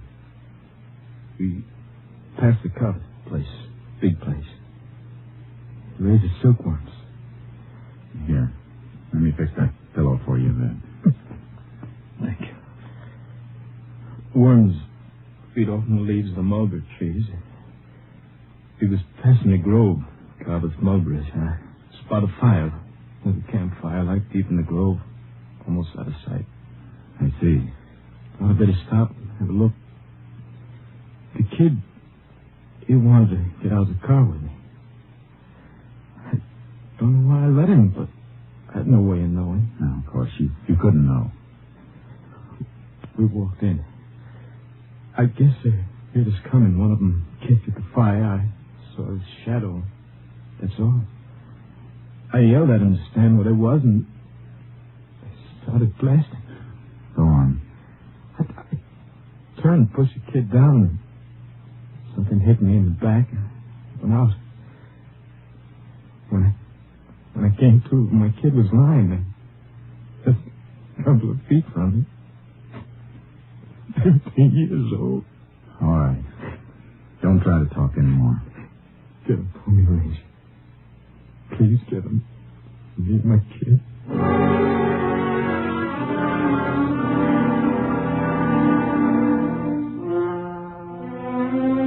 I left the hospital and headed for the Carver ranch outside Mineral Wells.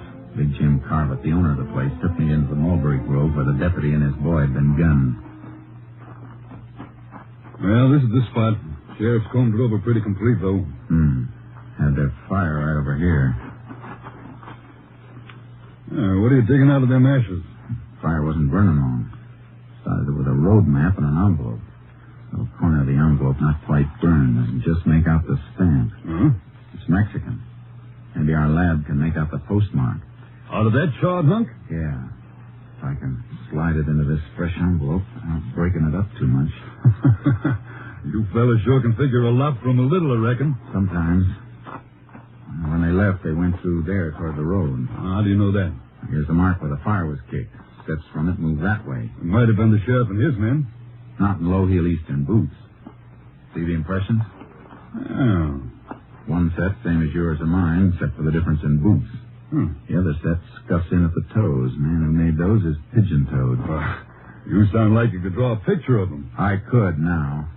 Let's see where these prints lead.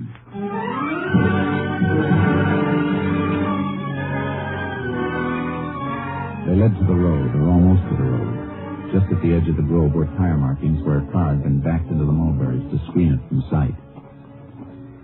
Yeah, this is it, all right. You can see where it scraped the branches. Did more than scraping. And this one's been torn off. The part that got torn off isn't on the ground. Low branch, too. Oh, that means something? From the tire marks and the height of the branch, it means the baggage compartment of the car was open and then closed down on the end of the branch. See, it snapped off when the car moved. You sound like that's worth knowing. It might be worth plenty if the highway patrol turns up an abandoned car with a piece of mulberry branch caught on it.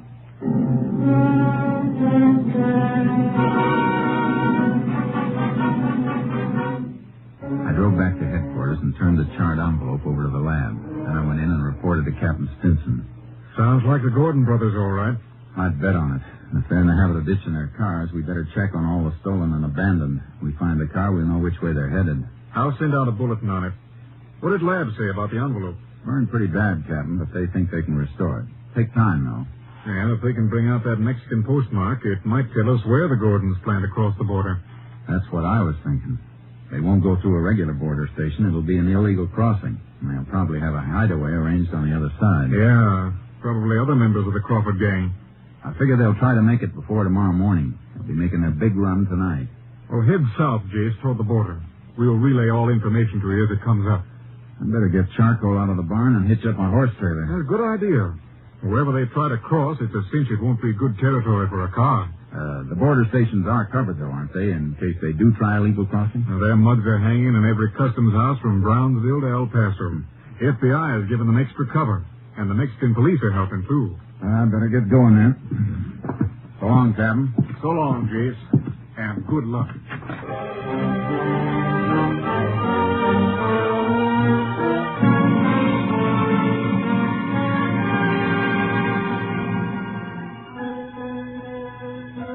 I loaded charcoal into the horse trailer and headed south, aiming for the center of the border near Valverde County so I could change my direction fast either way. I kept a lead foot on the gas pedal. Toward sundown, I was just outside El Dorado when the radio dispatcher came through telling me to call headquarters. I got Captain Stinson on long distance. That mulberry branch is paying off, Jace. Abandoned car with a piece of it caught in the trunk has just been found in Fort Stockton, Hickok County. How long ago? Less than 15 minutes, and the motor was still warm. Highway Patrol is throwing up roadblocks at all points, south and west. They can't be far out of Stockton. Must be planning to try a border crossing in Presidio or Brewster County, then. Any report on that burned envelope? Still working on it, Jace. You better head for Fort Stockton. If they do get past our block, they're within 90 miles of the border.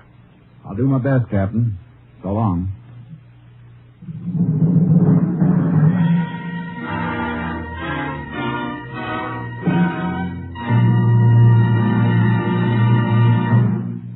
Well, it's another baseball summer with ball fans all over the country watching their favorites and baseball champions all over the major leagues eating their Wheaties. Yup, and do they eat their Wheaties? The Philadelphia Phillies, Ashburn and Ennis, the Cleveland Indians, Lemon and Boudreaux, Stan Musial of the St. Louis Cards, George Kell of the Detroit Tigers, Pee Wee Reese of the Dodgers. They're all getting their Wheaties, breakfast of champions. And you know, so are a lot of other smart people. Folks who want high-stepping energy to stride through their mornings high, wide, and handsome. They're getting Wheaties, too. Are you? Well, listen. You may not play ball for a living, but you can use Wheaties energy. You can use Wheaties vitamins, minerals, and protein. You can use breakfast of champions, too. There's a whole kernel of wheat in every Wheaties flake. A whole golden kernel rolled out flat and toasted. Yes, there's a whole kernel of wheat in every Wheaties flake. That's why Wheaties can do so much and help send you through the morning on high. That's why Wheaties at 7 can help at 11. You have some. Wheaties, the crisp way to get your whole wheat. Tomorrow morning, make yours milk and fruit and Wheaties. Breakfast of champions. See for yourself how Wheaties at 7 can help at 11.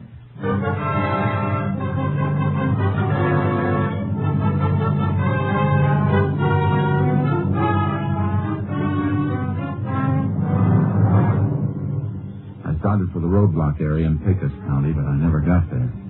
I was still 50 miles away when headquarters radioed me to contact them by phone. Had a feeling the news wasn't going to be good, and it wasn't. We can forget about Pecos County, Jace.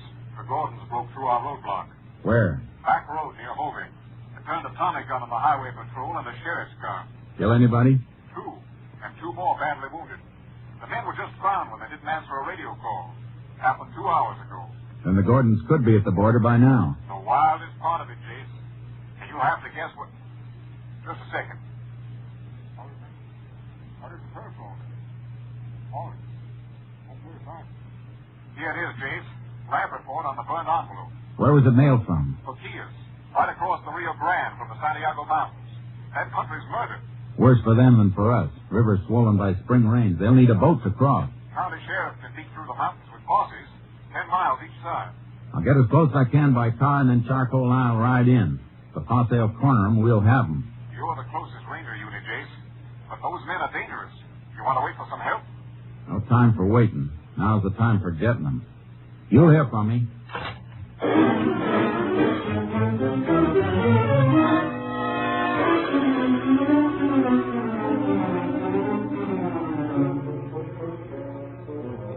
South of Brewster County, the world comes to an end. I drove as far as I could and met one wing of the sheriff's posse where Maravillas Creek runs into the Rio Grande. Any sign of them, Sheriff? Nope. Got men working in from the other side of the mountains, though.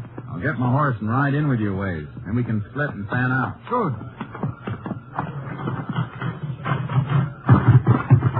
Mighty fine horse, Ranger. Best. Come on, Charcoal. Which of your men knows this section best? Jaime Sanchez, I reckon. I'd like him to ride with me when we split. Oh, he'd be proud to. Sanchez!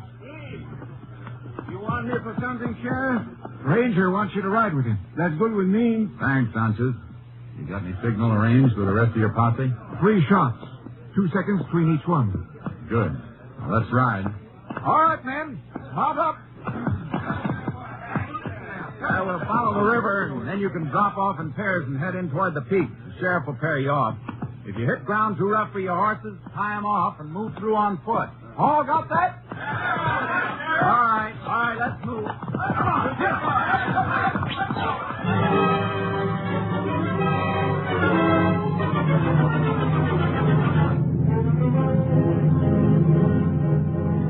We moved along the river, closing the circle and hoping that Joe and Tiny Gordon were inside of it.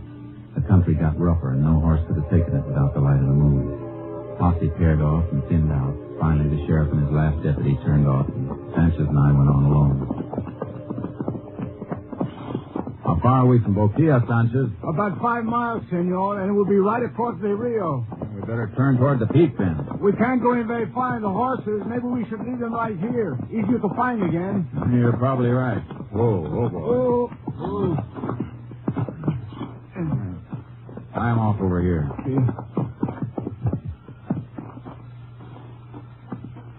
There are some cabins up here in the mountains, but the men we are after wouldn't know about them. What kind of cabins? Old hunters' cabins from long ago when there was good hunting. But most of the game is gone. Nobody lives in them anymore. No, but the Gordons might know about them anyhow. You say they do not know this country. Yeah, they could have been told. They're meeting somebody in Mexico. Some of their gang might have come through here before. That's why they picked this spot. They're in such a hurry, though, I don't think they would stop. Yeah, they would if the big boy got tired. The big boy? Yeah, Tiny Gordon. He's pigeon-toed. Something wrong with his feet. He's big and heavy and carrying a lot of weight. He's going to slow down in this country.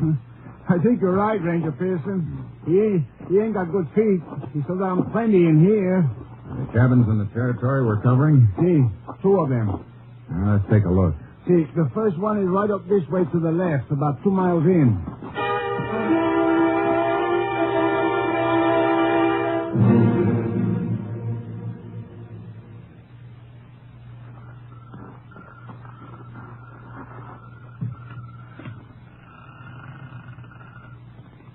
Doesn't seem to be anybody in there. No. Maybe they're just waiting there. Soon find out. Stay clear of the doorway and keep your gun ready while I go in. See, but you better have your guns ready, too. Don't worry. I got them. Watch it.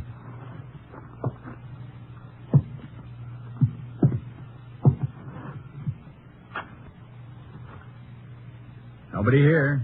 Come in.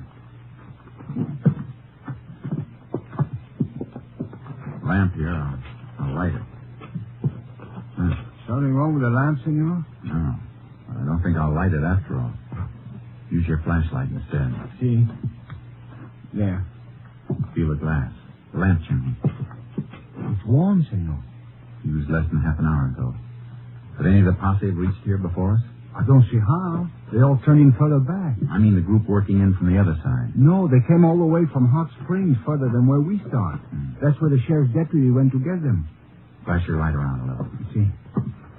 Wait, turn on that chair again. See? Look. Dust wiped off it. Somebody sitting there not long ago and scraped a spot on the floor. Sat with his legs straight out. The scraping was done by his heels. See, you have a good eye. I think I'll sit down there and stretch my legs. My heels reach those marks? No, not quite so far, but why do you do that? Because I'm 6 feet tall. The man that sat in that chair is taller. Tiny Gordon is 6'3". Come on.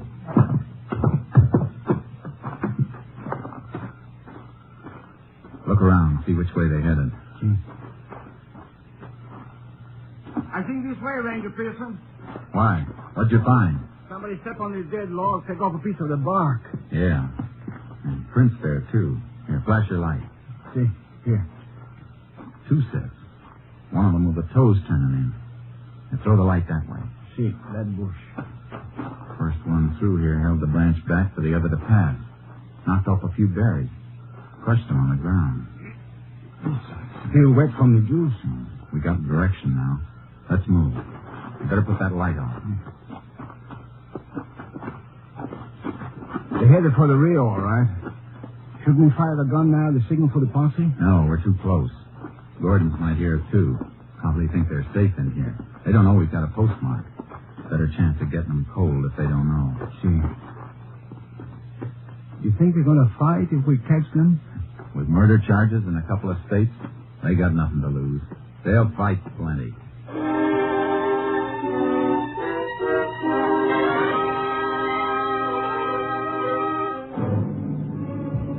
They left the trail all the way. Easy to follow even by moonlight. Got fresher as we moved along and saw more and more spots where Tiny Gordon had stopped to rest, and the pace spots where Joe Gordon had moved around restlessly waiting for him. It wasn't long before we could hear the lapping of the Rio Grande as the foothills dipped down toward us. And then we heard them, moving and talking in the reeds at the edge of the river. All right, take it easy. How do you know? How do you know he got a letter? He expected us last night. Let's try again. No, we ain't moving on a time schedule. Suppose they don't come. We might in a couple of hours. So we'll go back to that cabin and hole up again until tomorrow night. Besides, who's going to see us here? Maybe an idiot or something. I don't know whose light will be tramping around. What are you, Daniel Boone or something? Liar. Don't you tell me to dry up your little pump. Tiny. We figured that right. They're expecting a pickup from the Mexican side. See, good thing the boat does not come here. Lucky to carry a 45. You try to carry a Tommy gun the way you were flopping around in there, it'll kill yourself and me too. I might kill you someday, Joe. Shoot your mouth off. Go on, try it. I'll blow your brains Why, out. you want to put in the door, Joe? Well, they got 45s, but so have we, see? Let's move in and take them.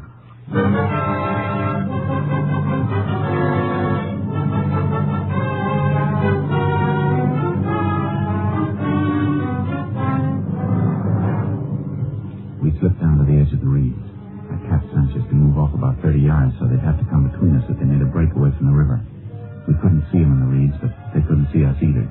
Sanchez reached his position, and then I straightened up. Tiny! Joe! Who's that? Get up, Tiny! I'm a Texas Ranger. There's a posse of 20 men in the hills. You're surrounded. Will you come out? That won't do you any good. This way, Tiny! Open up, Sanchez! Don't get through here! That's a posse signal, Tiny. They'll all be heading this way. You'll be here, Leon! Wait, stop! What's the matter, Tiny? Your gun empty? Why is it, Captain? Hey! How'd you fellas ever kill anybody? You don't even come close. Where are you, you hick? I'll kill all of you, you stinking hick! I'm over here to take off! Are ya? The rest of the posse will be here soon. It'll be daylight. We'll starve you out or burn you out. You're hogtied. You better give up while you can. I ain't giving up. I'll take a lot of your hits with me. Come on, Joe. Wait, again. Push him this way, son. Go! Get dirty!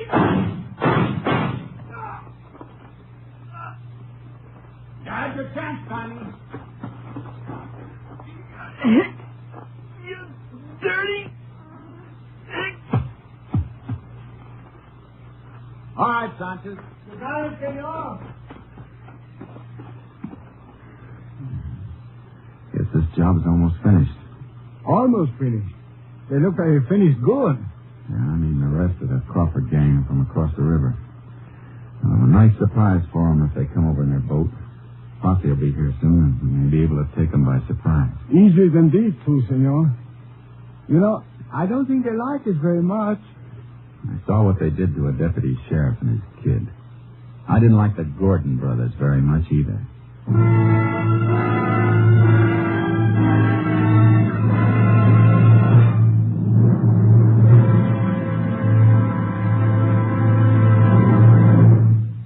2 hours later, other members of the Crawford gang were surprised and captured without resistance when they crossed the Rio Grande to keep their rendezvous with the Gordon brothers.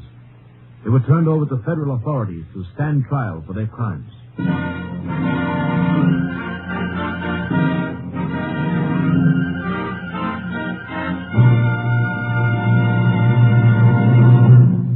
Well, partner, whether you're riding the Texas prairie or smelting steel in Pittsburgh, first you need your Wheaties. Yep, breakfast of champions for folks with big things to do. It's a brighter morning and a better job when you begin a good breakfast with Wheaties. Here's why. There's a whole kernel of wheat in every Wheaties flake. Yes, there's a whole kernel of wheat in every Wheaties flake. That's why Wheaties can give so much. Whole wheat vitamins and minerals, protein too. Whole wheat energy to help you stride through the morning high, wide, and handsome. Yes, there's a whole kernel of wheat in every Wheaties flake. That's how Wheaties at 7 can help at 11. You try 'em. Golden Flakes, Crisp Flakes, Wheaties Flakes. Have some tomorrow with milk and fruit, and see yourself how Wheaties at 7 can help at 11. Next week, Joel McRae in another authentic reenactment of a case from the files of the Texas Rangers.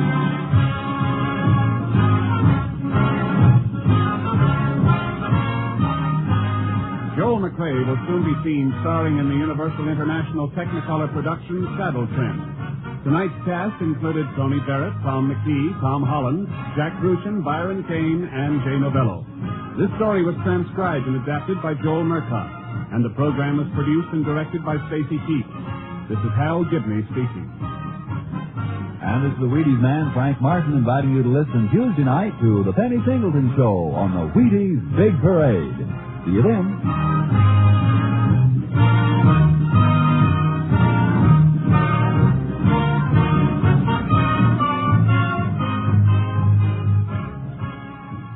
Tomorrow, Rose Bampton sings with the Summer Symphony on...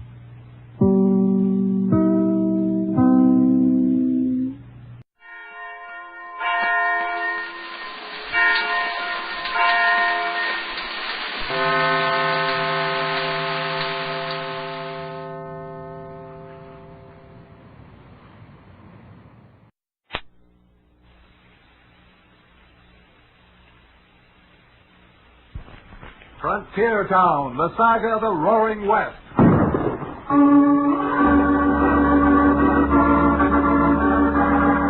Frontier Town. El Paso, Cheyenne, Powder River, Tombstone. Frontier Town.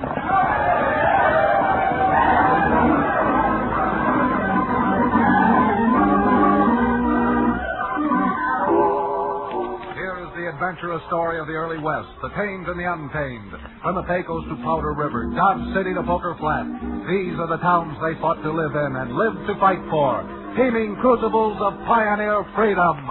Frontier Town!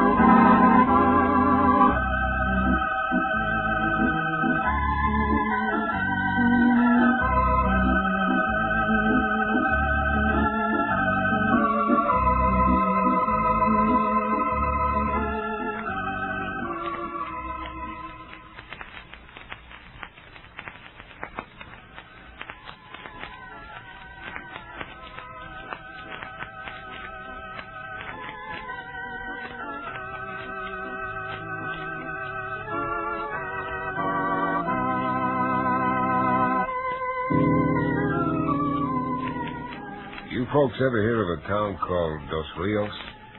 Like as not, you haven't. But being that I'm the town's lawyer, I'd like to tell you about Dos Rios. A sprawling, lusty, and raw-boned frontier town. All kinds of folks here, and although some of them aren't all bad, there are some of them who aren't all good. Take my last case. Cherokee O'Bannon, ex-medicine man and now owner of the town livery stable, was with me, just jogging along the west bank of El Toro Creek, flapping his jaws like he most always does. Listen to me, my junior Blackstone. In court, you're dull and unromantic. But outside of a courtroom, with your back humped for trouble and your fists flying, then, my boy, there isn't a woman of the opposite sex who doesn't sigh her heart out to be crushed in those two manly arms. Doggone you, Cherokee. Don't let me hear you saying anything that even sounds like that where Libby Fillmore can hear you. Oh, of course not, Chad. I'm as close now as a spade. Famous statue, you know. Good enough. But if Libby has agreed to become Mrs. Remington, would you kindly explain just why you're riding along with your roving eye riveted on that bit of feminine fluff and pulchritude, driving that one-horse shay on the other side of the creek? So you noticed it too, huh? And at your age. You know, you're really a good advertisement for your Cherokee Indian rattlesnake oil. Certainly. Guaranteed to build red blood. Well, the young lady yonder has nothing to do with it. Platitude said someone's shooting at that girl. And those shots have spooked the girl's horse. He's running away. My goodness. That damsel's not really in distress, Chad. She's in trouble. Come on. Cherokee, I'll take care of the damsel. You light out after that stick and drag grocer. Now go on. Pound up that dust. I'm taking out after that runaway rig.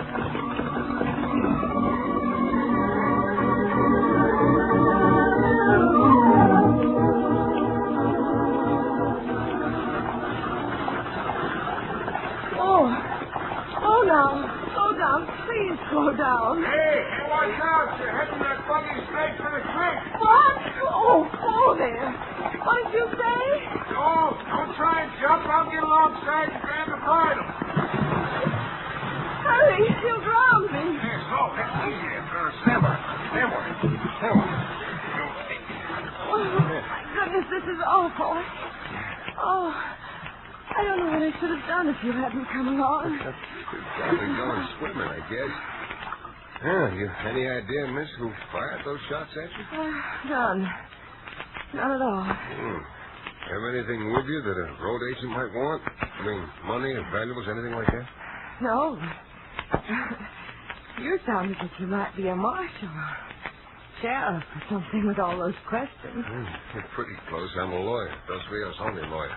Lawyer? Then you must be the man I was driving over to see. You're Chad Remington. I guess there's nothing to say but guilty as charged, Your Honor. Chad Remington at your service. Mr. Remington, I'm Marie Hoxie. Miss Marie Hoxie. When can I see you? Well, it seems to me you're seeing me right now. Oh, I don't usually conduct my law business standing in the creek next to a rig with 3 bullet holes through the dashboard. And never having talked to a lawyer before, I really wouldn't know. But if you wouldn't mind lifting me out of here, carrying me back to the bank. Oh, really? Miss Hoxie, ease up a little, will you? Your arms are choking me. Let go of my neck.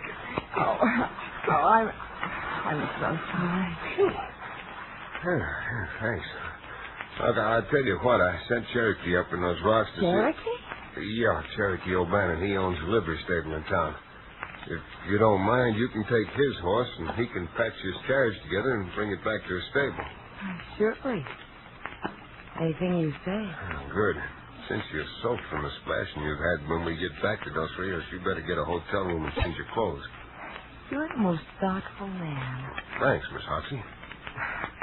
Are lawyers all so formal? My friends call me Marie, Chad.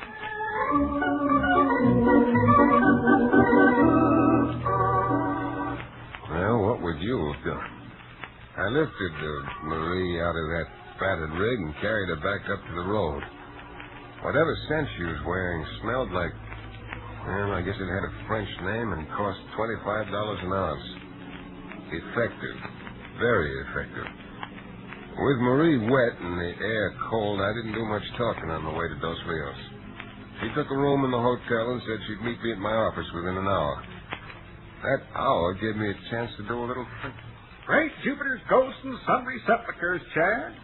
If you refuse help, Marie Hoxie, you're just cutting off your nose to spite her face. Her pretty little face. I don't know, Cherokee. Something about this sounds a little fishy. Did you notice the dash of that buggy, the holes the slug made? Oh, I can't say that it did, my bucolic barrister. Why? Well, the splinters are all outside. Outside? My boy, why waste time looking at the outside of a splinter when you can be regaling your optics on the outside of Miss Hoxie? What grace, what charm, what curves, what curves. And besides, those holes look mighty small. Those aren't holes, Chad. Those things are called pores. Look, you old reprobate. I'm talking about the dashboard of that buggy, and you're talking about something entirely different. Indeed I am. Indeed I am. And something else. It's almost 2 hours since she said she'd be here in 1 hour. Well, no, sir, Cherokee, you know what I'm going to do? I'm going to walk down to that hotel and tell Marie Hoxie I'm not interested in her or her case.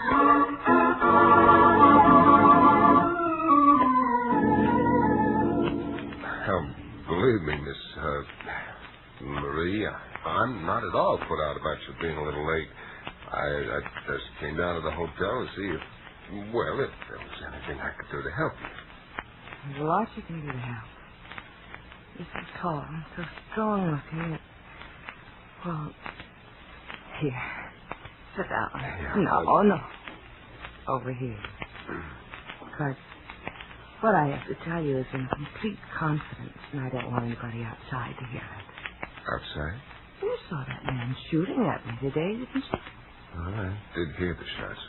Chad, believe me, I won't be safe until I get back the map to the Lost Continent mine. Map to it? Well, now, look, Marie, if I'm going to be of any help to you at all, you better start from the beginning. You will forgive me, but I just seem to be all at loose ends. Well, my father, Dan Hoxie's a mining engineer. I see. After 3 years of looking, he finally relocated the Lost Continent mine. Mapped it. Went back to Leadville where I was waiting for him. Well, how did he lose the map? It was stolen. And we know who stole it. If you know who stole the map, why did you come here to Dos Rios to see me? We had the man arrested and he's in jail now, but we never did find the map. And you want me to go back to Leadville and play detective? Oh, no, Chad, of course not. But the man who stole it has a brother living here in Dos Rios, and we're sure can be here. We sent that map down here to him. Who's this brother? From what we heard, he's a professional gambler. Name of Folsom. Pharaoh Jack? Why, you look surprised. Don't you believe me?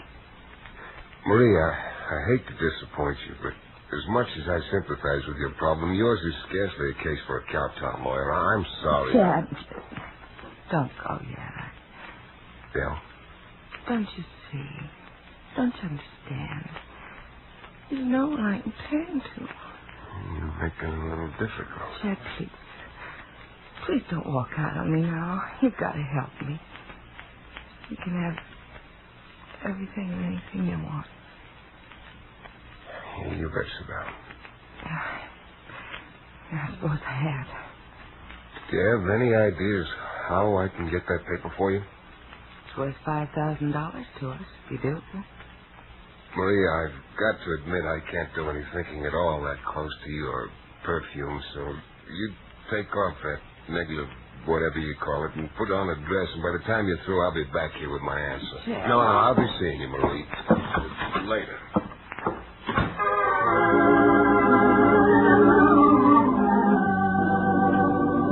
As I asked before, what would you have done? I headed for the street where Cherokee was waiting anxiously to get that perfume out of my head, or blood, some fresh air into my lungs. We were walking along just leaving the hotel, and Cherokee was voicing his disgust with me loud and volubly. I'm starting to believe that you're a fair prospect for the booby hatch. If you consider turning her down, $5,000 in that. That radiant... Tad, that shot just missed me. It didn't miss me. I don't notice any punctures in your epidermis. No, I mean that one little shot just made me decide to try and locate the map of the Lost Continent mine. Well, I never believed in looking to get horse in the teeth. But would you mind explaining to me why you've undergone this change of mind? Or could it be change of heart? That little lead slug convinced me that there's more to this than is exposed to the eye. And now, if you look who just came out of the hotel, you'll have the rest of your answer. Out of the... Well, that's Pharaoh Jack, the gambler. Say, isn't he the one you said, Marie? He's the one, all right. And believe me, Mr. O'Bannon, we're finding that map if we have to tear Dos Rios apart flank by flank and Dobie brick by Dobie brick.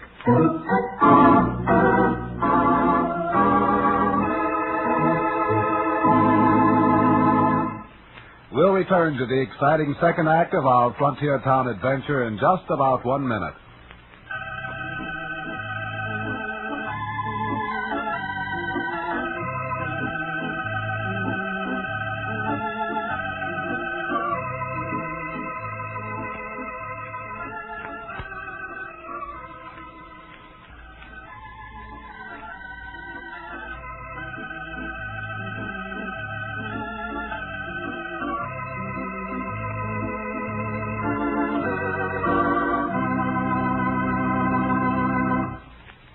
And now, Frontier Town.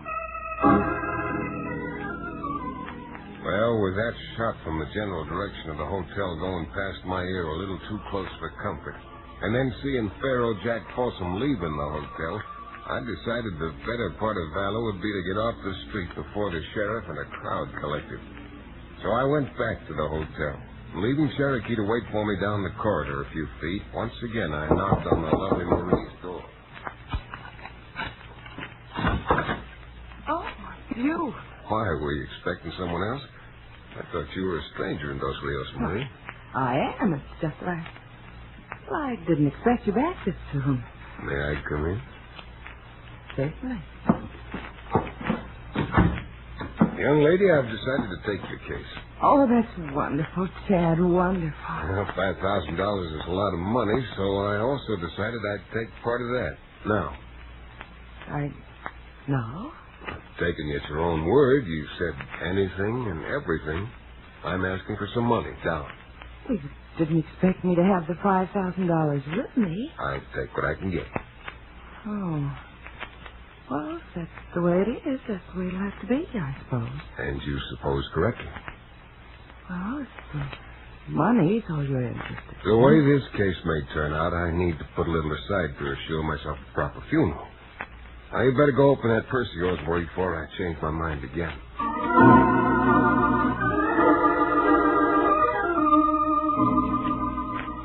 Although Miss Hoxie's pocketbook was fat and bulging, she only managed to produce $100. While the bag was open, I did manage to peek inside, and what I saw in there satisfied me that this was my kind of case. As soon as I left Marie's room, I beckoned to Cherokee, and we took advantage of being in the hotel by easing ourselves into Folsom's room. I don't mind saying that I was more than a bit surprised when, tucked inside one of his frilly shirts, I found the map to the Lost Continent mine. Careless of him, wasn't it? But I guess gamblers always do take chances. Then, instead of turning the map over to my client and demanding the rest of the fee, I grabbed Cherokee and hurried back to my office. Mr. Remington, I am by nature a very patient man. And with that gorgeous creature waiting to hand you the best part of $5,000, why in the name of Gilhooly's goats don't you give her the map and collect the long green folding wherewithal? I don't know yet exactly. All I know for sure is that in the bottom of her little pocketbook, I spotted a .25 caliber handgun. 25 caliber? 25 caliber, a little gun. A gun which shoots small slugs and make little holes. Holes that I think will match those in the dashboard of the buggy she was driving. You mean to stand there with your mouth hanging out trying to say that she shot it herself? I'm just meaning to say that for the time being, I'm going to make what seems to be an exact copy of this map and put it back where we found the original one.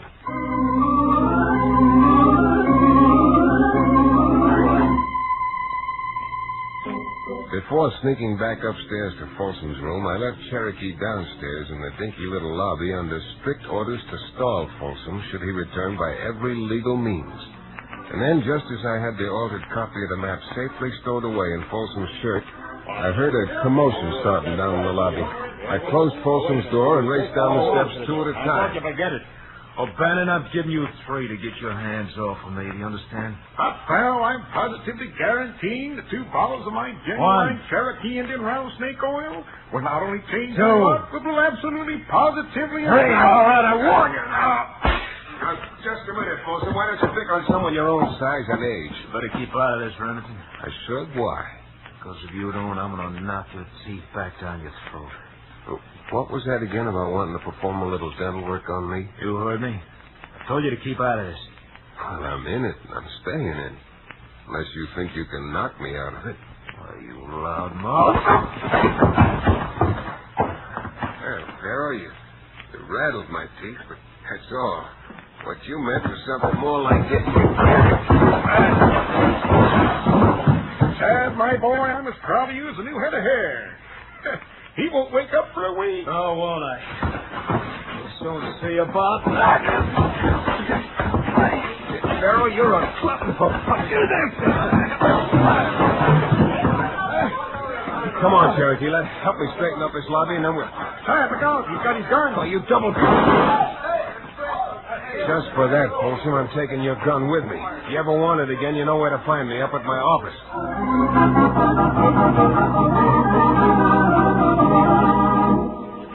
If you'll only listen a minute, Cherokee, I'll explain as much as I can to you. You mean if you're able to? Actually precipitating a fight. Right in a public hotel. You used the right word when you said precipitate, because now I'm sure that Marie Hoxie knows I'm working on her case. Well, didn't you see her watching from up at the head of the stairs? You mean you did that to impress her? No. Oh, I did it in the hope that now she'll have to make her next move, which she just did. Just did? She just did. If you hadn't been so busy talking, you might have seen her go over into the Western Union office. And unless I miss my guest, Cherokee, we'll be having visitors. Some mighty interesting visitors before very long.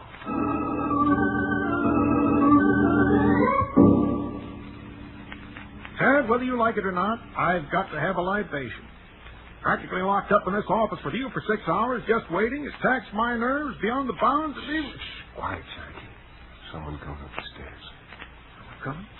By the ever-living George, so they're there. Come in. Dad, I do hope you don't mind my coming here this time of night. My dear young lady, you not alone deprecate our perspicacity, but you do yourself a great injustice. Here, let me get you a chair. You're right about Folsom having that map. Oh, that so? I thought you'd be more surprised. You've got the map I wanted. I just told you Folsom had it. I'm telling you, I don't believe it.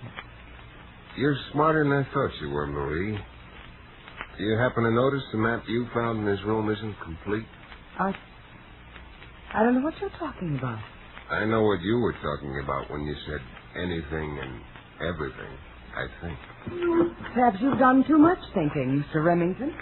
Say now, please, don't leave so soon. Why, this barren little barrister's office hasn't smelled so good since it's opened. Very simple, you know. Oh, I'm not leaving. But fortunately, my father arrived in town, and perhaps he'd better talk to you. Father, come on in. I was hoping we wouldn't have any trouble.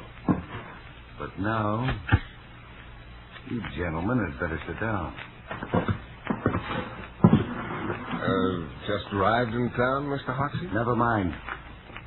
You got that lost continent map, and we want it. I rather expected you after I saw your beautiful daughter slip into the Western Union office. If you happen to think it's strange that a lawyer should have his office over a livery stable, that's the reason. Wonderful view of the entire street. If you're a smart lawyer, Remington, you'll dig up the map quick. So many people seem to want this map. It should be worth a great deal more than $5,000. Oh, so that's your play, huh?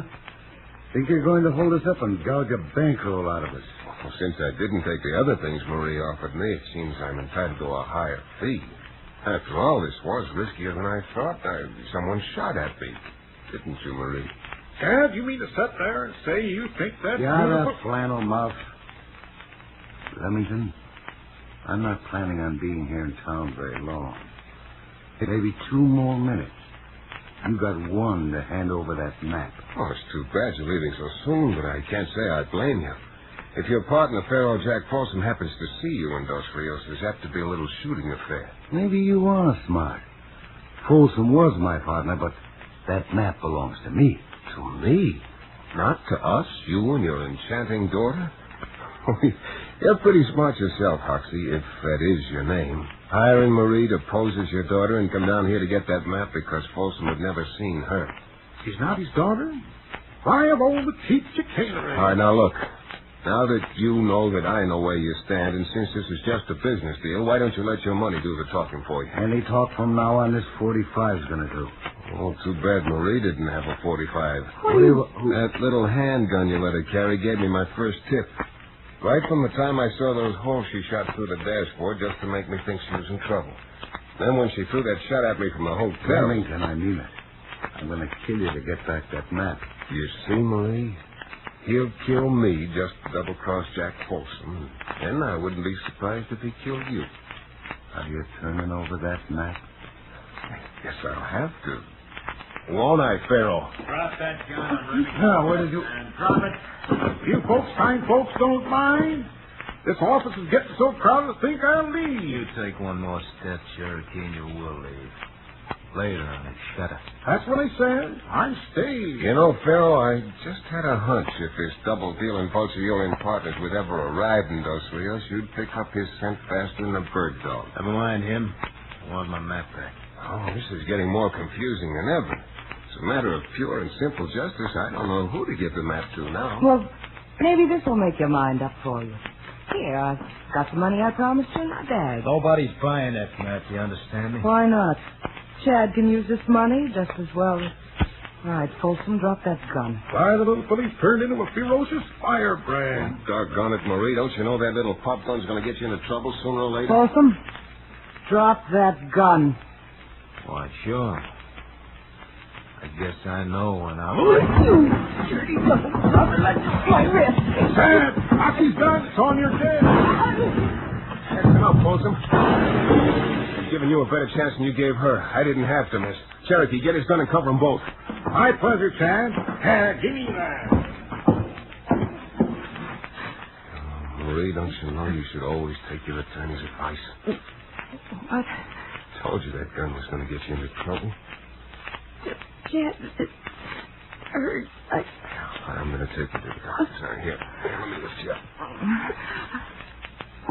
You remember what I told you? What was that? It's doing so hard. What? I knew I'd end up with you holding me in your arms.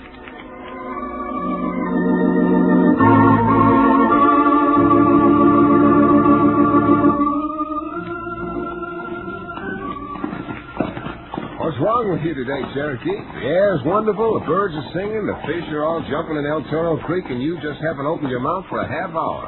My cold-blooded counselor, you grieve me and fill me with bitter disappointment. How's that again?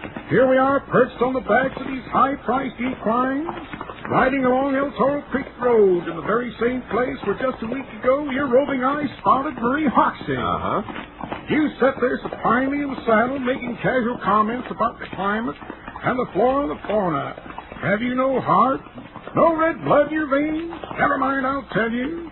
What you probably need is a double dose of Dr. O'Bannon's famous Cherokee Indian rabbit snake oil. At least you don't need it.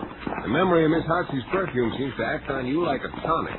That reminds me, Chad. Did you ever find out if Pharaoh Jack Folsom ever did have a brother in prison over in Leadville? Well, Judge Fillmore found out for me. He hasn't even got a brother. Dan Peacock, alias Dan Hoxie, gave that lost continent map to Pharaoh Jack after he'd won it in a stud game in lieu of cash. You mean he didn't realize how valuable it was? The fool? Oh, he didn't even know it was a lost continent mine until later. And when he found out, he tried to get it back from Pharaoh and couldn't. Ends when he decided to double-cross him and hire Marie to pose as his daughter. What do you think's going to happen to the curvaceous charmer? Oh, Marie? Well, from what the judge tells me, whenever they release her from the hospital, she's due for about 5 years at the state's expense. 5 years? Well, by that time, she will have reached the full bloom of beautiful maturity. No doubt. And if you lay off the libations of that rattlesnake bird, you may still be around to greet her, you old fake. Well, my boy, even in me, hope springs eternal.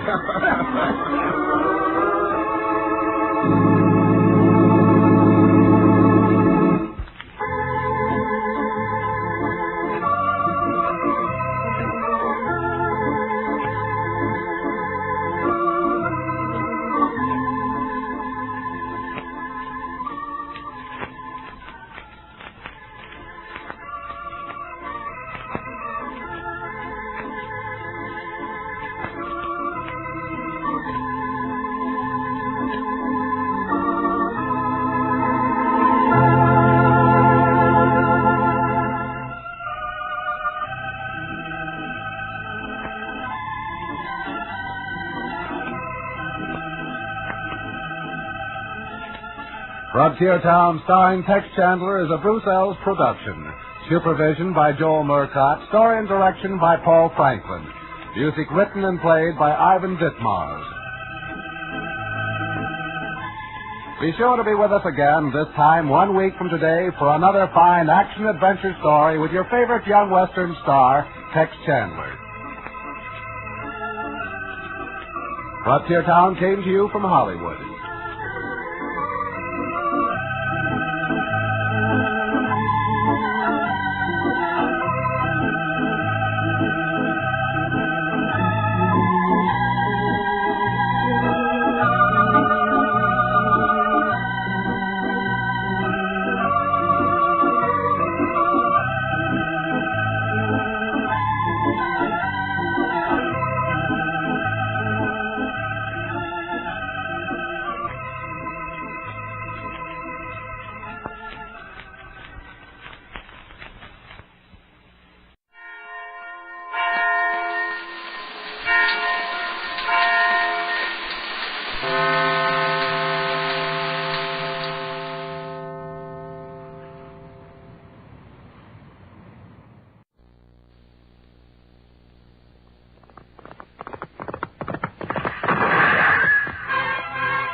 Dodge City and in the territory on west, there's just one way to handle the killers and the spoilers, and that's with the U.S. Marshal and the smell of Gunsmoke.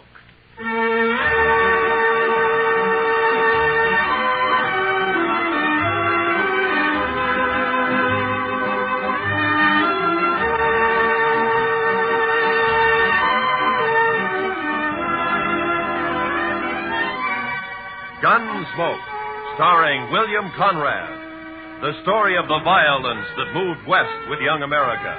The story of a man who moved with it. Matt Dillon, United States Marshal.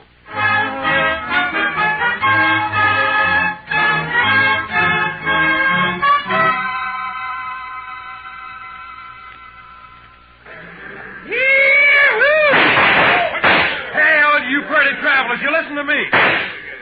You gotta get welcome to Dodge City proper like. Hey, you there, mister. I said you. You addressing me, sir? I reckon I am. You a preacher? Not exactly. You dress like a preacher. If you'll excuse me. Back up, fancy pants. If you ain't no preacher, I figure on making you dance some for the folks. You think you can hoorah me? Dude, I said dance. Dance or the next shot will take off one of your toes. I don't think I'd like that. Doc, no. All right, Thorne, put up the gun. Marshal, we got a wild and woolly town here. Marshal, you move aside. I'm going to make this grinning dude kick up his heels for us. I'd say that might be quite a trick, Thorne. Unless he's changed a lot since I last met him. Have you, Doc? Not for the good, Matt. I was afraid. You pasty-faced tenderfoot. I said for Shut you... up, Thorne. He's drunk, Doc. He's dead. You just don't know it yet. I'll take it good if you'd meet me later at my office. All right, Matt. See you. Well, that's sure a lot of talk. Now I'm going to shoot that dude's boot heels. Fire one shot and I'll pistol whip you, Thorne. What's that? You're kind of forgetting who's holding a gun, ain't you? Oh! I wasn't forgetting. Oh, my wrist. You broke my wrist. I doubt it. Now let's go to jail. Oh, you can't put me in jail. I'm Thorne Finley. Move. Oh, you wait till I tell Big Jack about this, and I will, too. Do that. He might be grateful to me for saving your neck. You pulled some fool stunts, Thorne, but you've never been closer to dying than just a minute ago. You mean from that fancy pants? Well, I could handle 6 like him. That makes you a lot of man. I can name a dozen pretty good gun hands who can't handle one of it. What? That's Doc Holliday.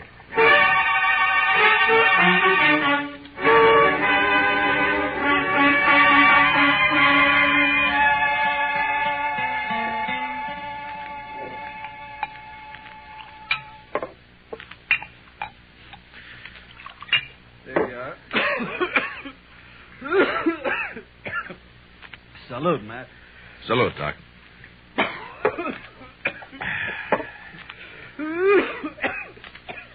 That sounds worse, Doc. Yeah, I got orders to go to Arizona. Air's dry there, better for my lungs. Going? Thought I might. Wyatt invited me to visit him. He and Virgil and Morgan of the law down there. Some little mining town called Tombstone. Well, it sounds peaceful anyway. If it isn't, it will be by the time Wyatt Earp gets through. He is the peacemakingest man I ever met outside of you. Matt, who was the tellerhead down at the depot anyway? Oh, Thorne? You're just a spoiled kid. Kid? Couldn't be much younger than you. Sure, but Thorne never grew up. His father has coddled him and protected him and gotten him out of scrapes ever since he was a pup. He's never had to be a man. Not with Big Jack wet nursing him. Big Jack? Big Jack Finley? Oh, you know him? I've heard of him. Well, that figures. He owns about half of Kansas. Star in a box runs more cows than he can count. Swings a lot of weight in Dodge? Too much. Mr. Dillon? Mr. Dillon, somebody said that Doc Holliday had come into town today and he... Oh, excuse me. It's all right, Chester. Why don't you shake hands with him? Don't mind if I shake with my left hand. It's a kind of habit. Yeah, I know. Mr. Dillon has the same habit. He would. How about dinner tonight, Matt? Sure. How long will you be in Dodge? Not long. Just till I finish a chore. Oh? That chore have anything to do with Big Jack Finley? Might say so. Gonna kill him.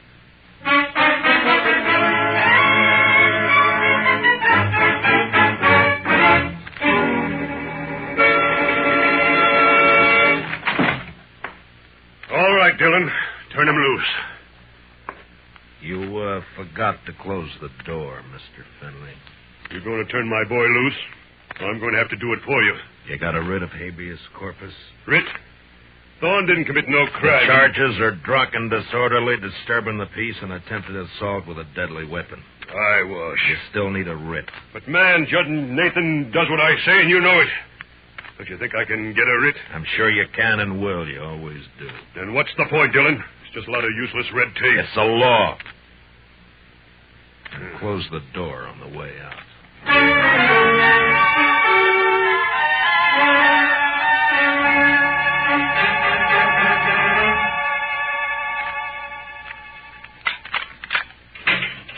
All right, Thorne.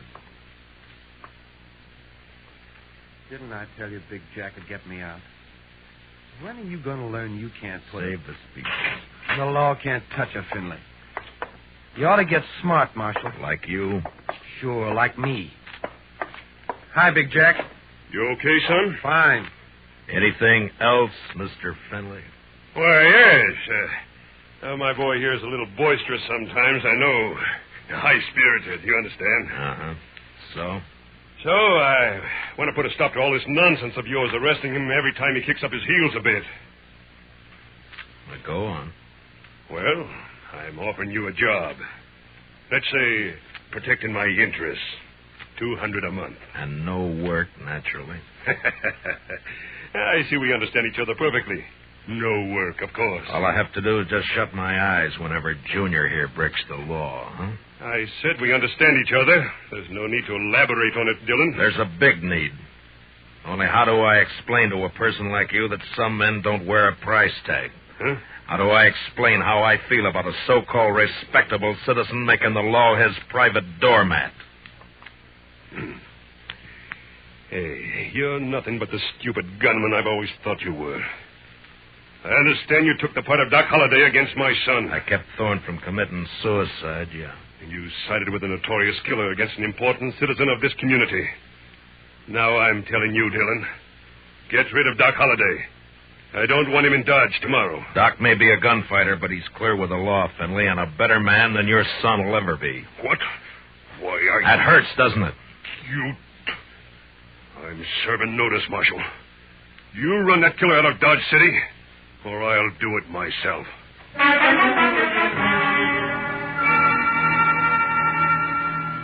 Big Jack Finley, cattleman and self-made king of southern Kansas. No better or worse than most of the men carving empires out of the West.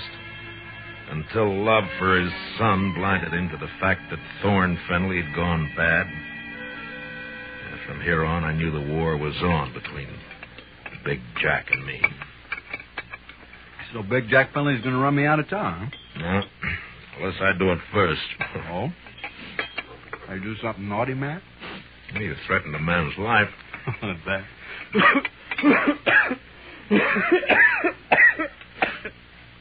And just between friends, Matt. Anything else, Doc? Not murder. Murder? I'd give him an even break. With you, that's still murder. Don't you think you better tell me about it? Mm-hmm. What if I don't tell you? Then my job's to warn Finley and try to protect him. You're a tough man to be friends with, Matt. It applies to you, too, doesn't it? Guess maybe it does at that.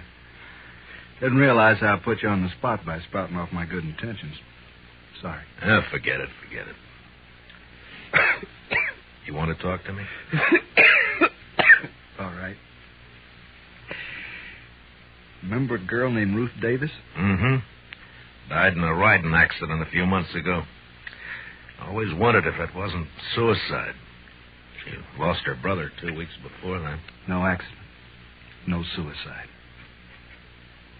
You sure? Sure. You know, Ruth and her brother ran the ranch alone. Mm-hmm. The man started pestering Ruth, and she hated him. The brother kicked the man off the ranch. This fellow dry-gulched Ruth's brother, made it look like a robbery. You have any proof of this? Yeah.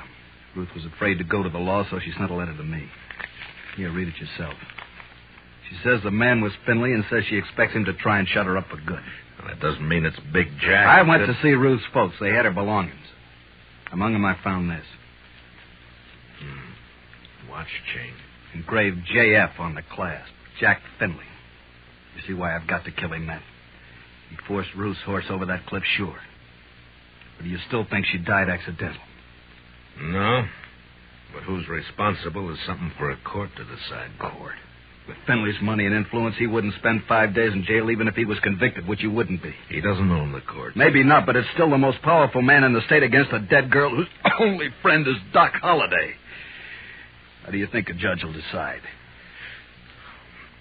Doc, I'm going to ask you a favor. Make it one I can give. I got an idea, but you must let me handle it my way. Give the law a chance. All right, Matt, I can wait. Thank you. I'll keep this letter and chain for a while. All right, but if the law fails, I'll brace Big Jack Finley when he walks out of the courthouse. And you'll be bracing 2 men, Doc. Finley and me.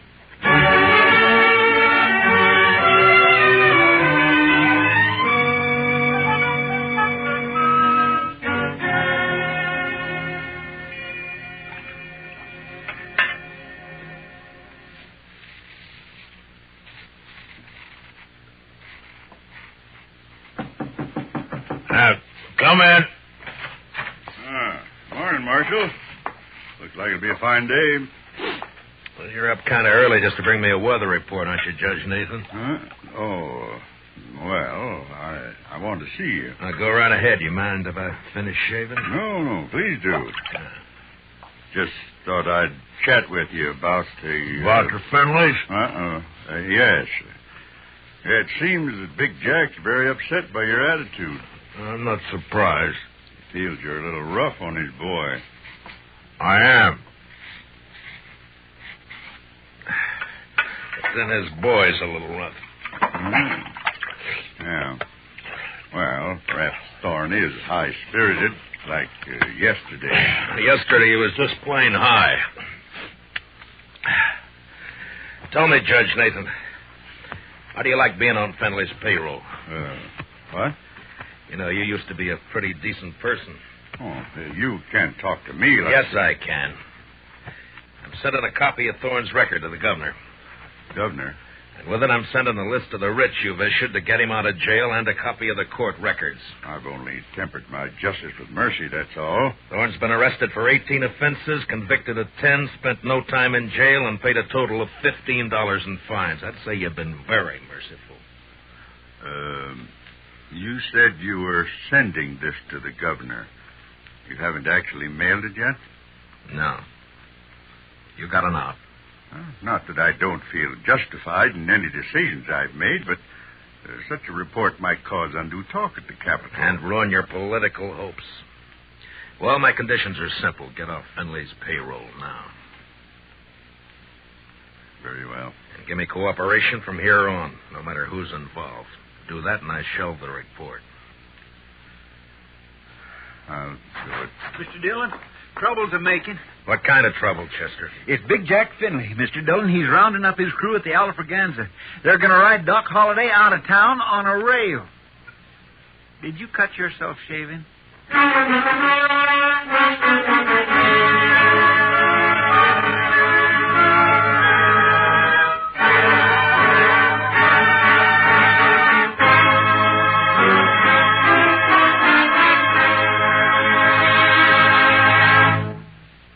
We will return for the second act of Gunsmoke in just a moment. But first, don't forget, starting Monday, CBS Radio's tremendous news staff will start bringing you the complete coverage of the Democratic Convention in Chicago. As you found during the Republican Convention, CBS Radio never misses. So, starting Monday, stay with CBS Radio all day and evening for the Democratic Convention. Now, the second act of Gunsmoke.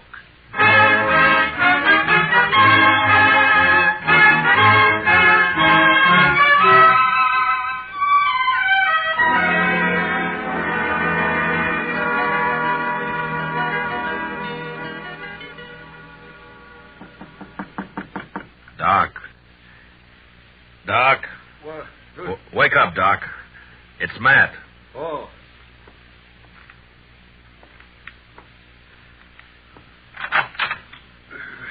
What's up? Trouble. Lots of trouble. Big Jack Finley's organizing a little citizens committee of his own hand-picked men coming to escort you out of town. On a rail? Yeah, that's the general idea. Here, take your shotgun. Yeah, I'll hide it under the covers, modest like. There. I'll wait against the wall here. Good. That'll put him in a crossfire. If it comes to that. If there's enough of them, we're in a spot. Yeah, likely we are. You're risking your neck to save me some bruises. One I owe you, friend Matt. It's my job. Still one I owe you. There he is. Wrap him up. All right, stop right there. I'll shoot the man who takes another step. You think you're going to stop us, Dillon? I think so. Me and Doc. Doc. Show him, Doc. Sure thing, Marshal. Look, boys, surprise. Shotgun. I sure do love surprises. Dillon, I've got a dozen men with me. Well, sure, about 6 of them will die, Finley, if you don't crawl out of here fast. And guess who'll dive first, Big Jack? You there, Moncrief. I always figured you for some brains. Get your boss out of here, quick. Sure talking sense, Big Jack. Shut up, Moncrief.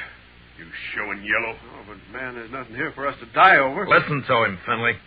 That Greener Doc is holding has 18 buckshot in each barrel. He'll get slaughtered if he triggers that thing. And I'm getting edgy, Finley. And me, if I get a coughing spell, I'm liable to shoot without meaning to. All right. This is twice you have made a Finley back down. You'll never get a third chance. Let's get out of here.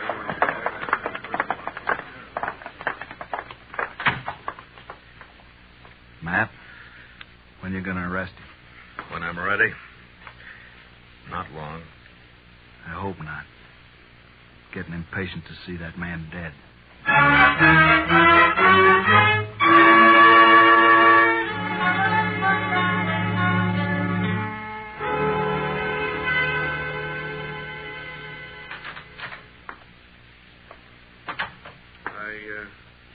got your message, Marshal. I hope it's important. It is, Moncrief. How long you been foreman for Big Jack? 15, 16 years. You know him pretty well. Would he be the kind to kill a girl? No, of course not. Guess he'd kill a man if he got mad enough, but he wouldn't kill no girl, Marshal. Well, I have proof that he did. A girl and her brother, but it doesn't set right. I'm hoping you can help. What's your proof, Marshal? The letter that names Finley as the man. Ruth Davis wrote it before she died. Ruth Davis. And this watch chain was found with her belongings. It's engraved on the back. I know. I was with Big Jack when he bought this chain in Chicago. It was right after his wife died. Big Jack wear it all the time? You rode the right hunch, Marshal. What? Thorne is your man, just like you figure. He had a yen for the Davis girl, but he kept it quiet. Guess he didn't want it known she throwed him over. But the watch chain... Big Jack gave that to Thorne on his 25th birthday. Whole ranch can testify to that. Good. All right, thank you, Moncrief. You, gonna try and arrest Thorne? Why? If Big Jack believes Thorne killed that girl, it'll break his heart. Broke her neck. If he don't believe it... Then? He'll protect Thorne. And, Marshal, there's not enough lawmen in the state of Kansas to make Big Jack give up his son.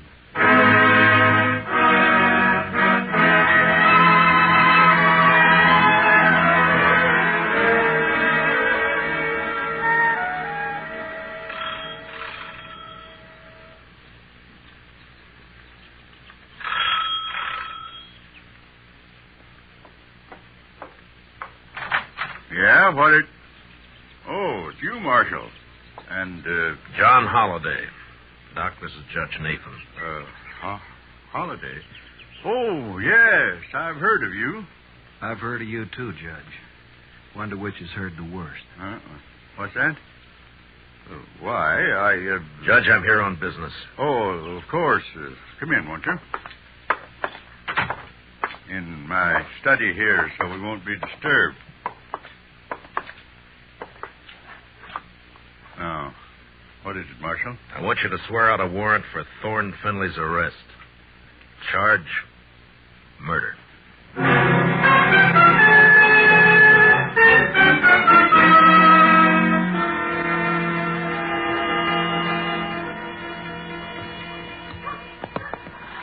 You sure you want to go with me, Doc? I'm sure. All right, hold up your right hand. Oh, no, Matt, you wouldn't make me a lawman. If you go as my deputy. I'm not letting you make this a private fight. And with my friends, if they hear I wore a star... All right, Matt, it's your show. You swear to uphold and enforce the laws of this community, the state of Kansas, and the United States to the best of your ability as deputy marshal, so help you God? All of that? All of that. I swear. Here, pin on this badge. All right, Matt. You know, I'm feeling this badge is going to cramp my style something terrible.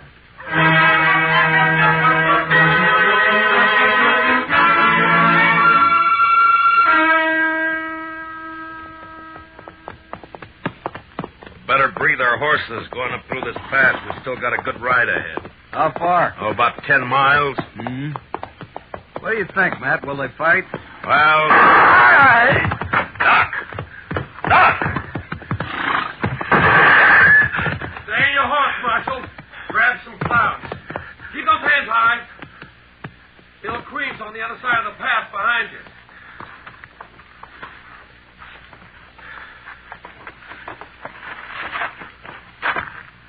That's being smart, Dillon. Queen will drop you if you touch a gun butt. You're handy at this bushwhacking, aren't you, Thorne? If Doc... He's all right. My slug seems to have bounced off his thick skull. Good. Yeah, let's pull your teeth. Better you do it. With your left hand, reach down and across slow. Pull your gun out with your fingertips and toss it away. Nervous? Just cautious. Or maybe this Queen doesn't exist, huh, Thorne? Queen! Queen's one of Dad's men, but I pay him extra to work for me. Any more questions? I guess not. There's my gun. The rifle next. I got a penknife in my pants pocket. You know why Holliday came to Dodge? Yeah. Yeah, I guess you do. You wouldn't be riding with him. Well, he's not going to tell any stories to my dad or anyone else. You can't kill us, you stupid... Not planning on killing you. And what have you got planned? Queen's kind of a magician. He's going to make Holliday just disappear. Folks won't care much about one of his kind. I would. I'd care so much I'd hang you for it. No, with Holliday gone, it's your word against mine. And you won't be able to approve a thing, Dillon. You sure of that? I'm sure. Otherwise, I'd take care of you along with Holliday. Now get out and start walking back to town. It's like I told you. Law can't touch a Finley.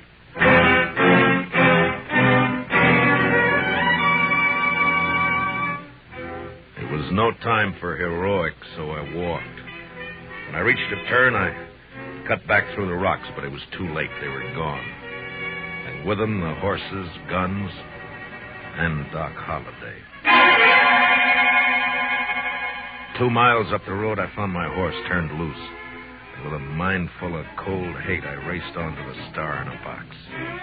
On the front porch of the ranch house was one of Big Jack's men. Hold it right there. Out of my way, mister. I'm in no mood to shake hands.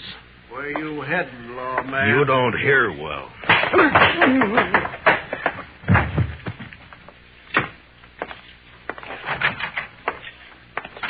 Dillon. Where's Holliday? How should I know? Get off my ranch. And where's that prize son of yours? What? Trot him out. I want him. Do you now? What on earth for? Thorne, put that gun away. Oh, no. This is just in case the marshal loses his temper. I've lost it, Junior. Sure. Dillon, I've had all I'm going to stand from you. You just think you have. Where's Holliday, Thorne? Where'd Queen take him? Holliday? Why, I haven't the faintest idea.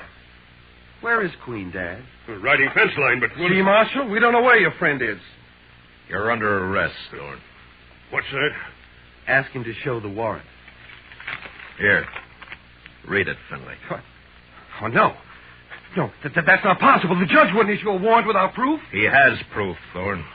This is a lie. Thorne couldn't be guilty of murder. No. Take a look at his face. Son. Daddy's trying to frame me. Don't let him get away with this. No, I won't. I won't. Get out, Dillon. Man, open your eyes. This is not going to help you. You heard me. I don't believe you, your warrant, or your proof. I believe my son. So get off this ranch. Get out of the state. You let me see you again, so help me, I'll kill you myself. Forget me. You're bucking the law. You can't I make my own law. So do I. Doc Holliday. Yeah, but you're supposed to be dead. Queen was supposed Queen's the one who's dead. I carry a knife in my boot just for men like him. Thorne, God help me. You are guilty. He sure is. And if he knows any prayers, he'd better get them over with. No, Doc. He goes back with us as our prisoner. You're wrong, Marshal. I'll take care of my son. Dad, no. You rotten, lying, murderous Please don't, I Dad. should have strangled you in the cradle when you were Stay away, I'll shoot. I'll shoot you all. Finley, look out! I threw myself at Finley and both of us hit the floor, rolling away from Thorne as he raised his gun to fire. Then in the doorway, the blood-stained, terrible figure of Doc Holliday went into action. His pale hands blurred over his holster. Ruth Thorne!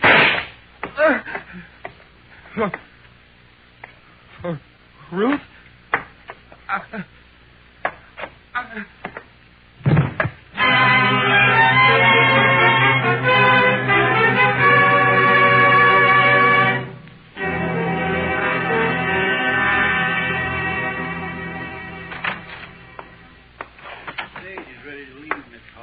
Thanks, Chester. You sure you won't stay around a while, Doc? Yeah, we're good friends, Matt, but you're a peace officer. I guess I'm not a very peaceful man. You could be, Doc. No, I'm not going to change, and you shouldn't. Law needs men like you. No, if I stayed, there's too good a chance I might cross you. Yeah? Then I'd have to meet you over gun barrels, and it's one thing I'm afraid of. So long, Matt.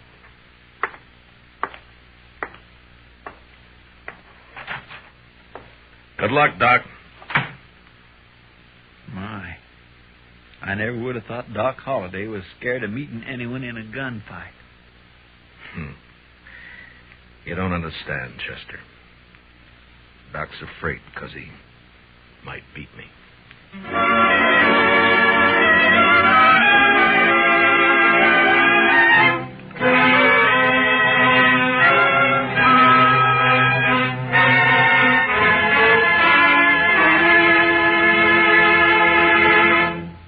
Gunsmoke, under the direction of Norman MacDonald, stars William Conrad as Matt Dillon, U.S. Marshal. Tonight's story was specially written for Gunsmoke by Herb Purdom, with music composed and conducted by Rex Corey. Featured in our cast were Harry Bartell as Doc Holliday, with Lee Millar, Nestor Paiva, Ralph Moody, and Tom Tully. Parley Bear is Chester. Join us again next week as Matt Dillon, U.S. Marshal, fights to bring law and order out of the wild violence of the West in Gunsmoke.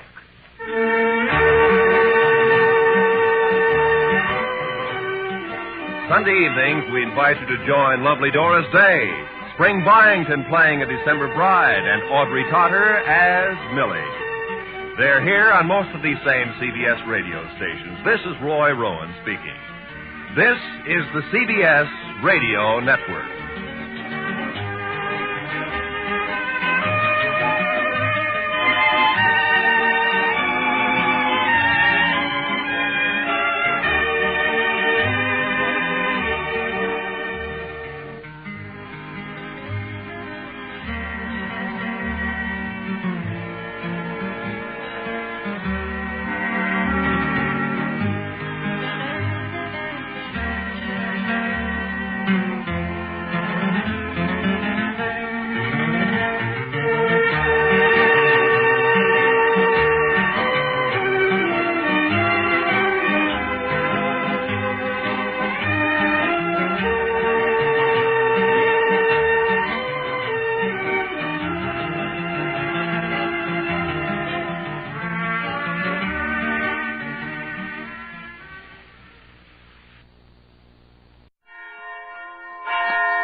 Makers of Weber's Bread present your all-star Western theater. Drifting along, singing a song under a western moon.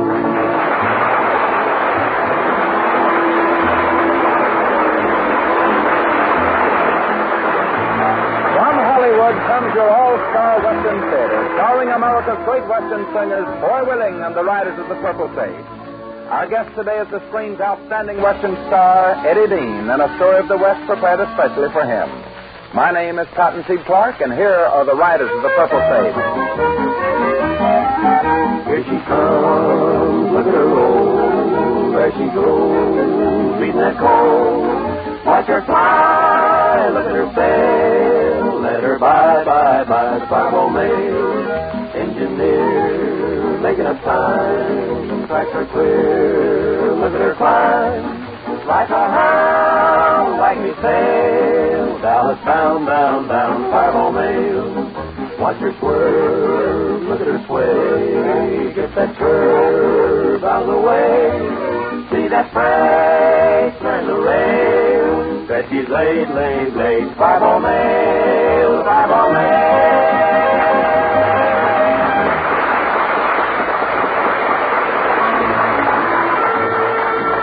We hear a lot about the hard riding and the gunslinging and the excitement of the early West. But little is said about the dreary routine of operating a great cattle spread. Guarding the herd through long, lonely nights, weeks of riding fence, and the long, blizzard-filled winter months were very monotonous. That's why the cowpunchers looked forward to mealtime. It was a break in their daily routine. And today, mealtime is something to look forward to also, especially when Weber's bread is served. Because Weber's bread is firm and even textured. It has an appetizing appearance and a distinctive flavor that adds enjoyment to any meal. Weber's bread is good for breakfast, lunch, or dinner. Buy a loaf of Weber's bread next time you go shopping. Believe me, you'll like it.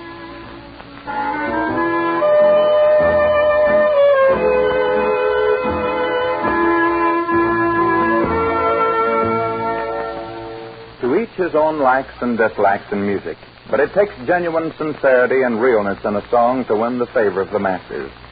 Songs that are made to rhyme with blue and you, weary hearts and lots of little darlings here and there. That's the Western heart song, simplicity in words and music. The writers of the Purple Sage clearly define the meaning as they sing, "No One to Cry To." No one to cry to, no one to say goodnight, no one to tell my troubles to, no one to sigh to, no one to hold me tight, no one to cheer me when I'm blue. I go home to my lonely room and find there's no one there. And each night I beg of you, please answer this one prayer and give me someone to cry to, someone to say I do, someone to whisper I love you.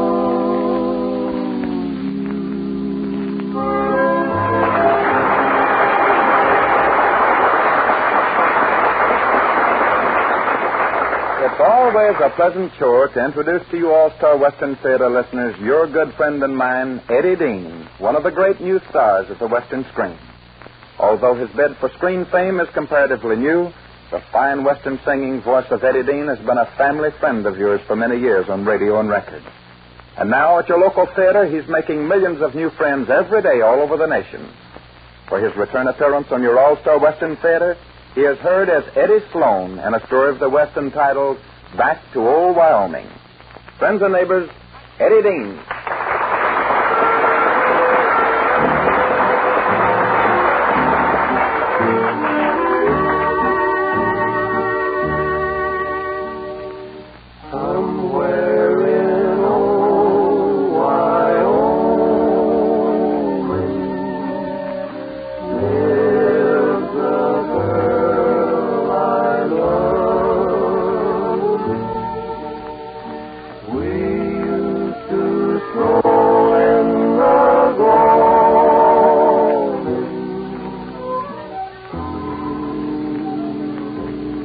Somewhere in Old Wyoming. June Bywaters has just returned from a school term in the East, as in Nandy's enjoying a party dance given in her honor at her father's Rafter J. Ranch. Although not the type to express his enthusiasm to any great extent, June's return is a very special event to Eddie Sloan, son of a wealthy neighboring rancher.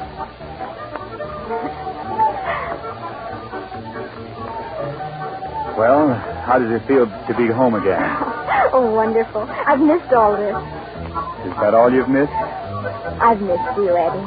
Lots. Look, June, why can't we be married now? After all... No, Eddie. Not yet. Please don't ask me again. But, honey, ever since we were kids, it's been like this between us. What's wrong with getting married? Nothing. Except that... I don't know how to explain it. I can give you everything in the world. Dad has money to burn and... That's just the trouble, Eddie. What do you mean?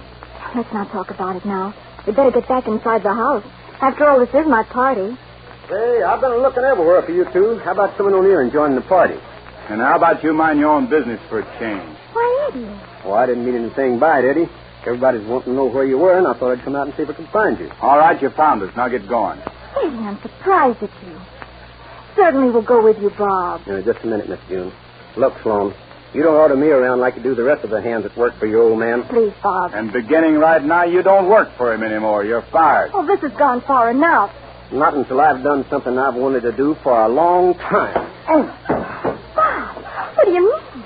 All right, Sloan, get up and fight. You won't get by with this. Then now's the time to prove I won't. Oh, Bob, please, don't hit him again. I'm sorry, Miss June, but I've been wanting to do that for a long time. And so has every other man on the ranch. Get up, Eddie. We're going inside. I'm not going anywhere. I don't blame you. Take me in, Bob.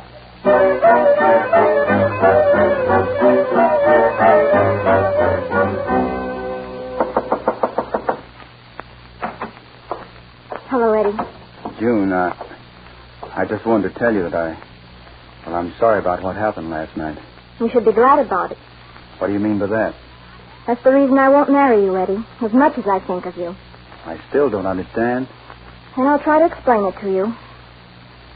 You have no thought or consideration for anyone but Eddie Sloan. Your father never made you get out and work and try to make something of yourself, to understand other people. You've had a silver spoon in your mouth all your life, and you expect everyone to bow down to you. But, June, You listen to me. When Bob Norman knocked you down last night, it made me sick to see you lie there and do nothing about it, even though you were in the wrong. You haven't the nerve to fight back. No, Eddie. I wouldn't marry you. We've been sweethearts since we were kids in grammar school, and I don't think I could ever love anyone else, but you'll never be a husband of mine until you make something of yourself that your father's money failed to do. Is that all you have to say? Except for one thing. You're a wonderful person in spite of your weaknesses. But I'm tired of having people laugh at you. I want to be proud of you, Eddie. And until I can be, I don't want to ever see you again.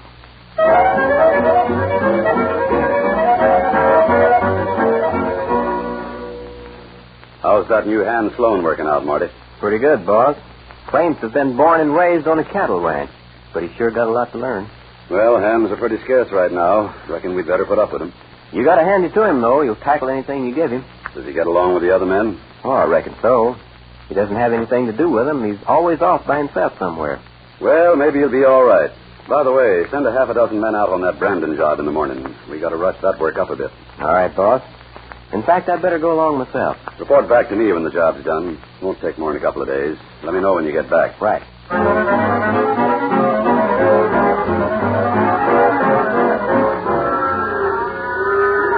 on, hit into that choo-choo over going T-bone. Hey, hit him off first. Hey, get in there. All right, Morty, that's the last one of them. Get the iron ready. All set, Joe. Run the calves out first. And Wyoming, give me a hand. You too, Skinner. Right with you, Marty. Wyoming, you throw them calves. I'll put the iron to them. And Skinner, keep the fire hot. All right, let's go. Okay, Marty, the iron's ready. Turn them over, Wyoming.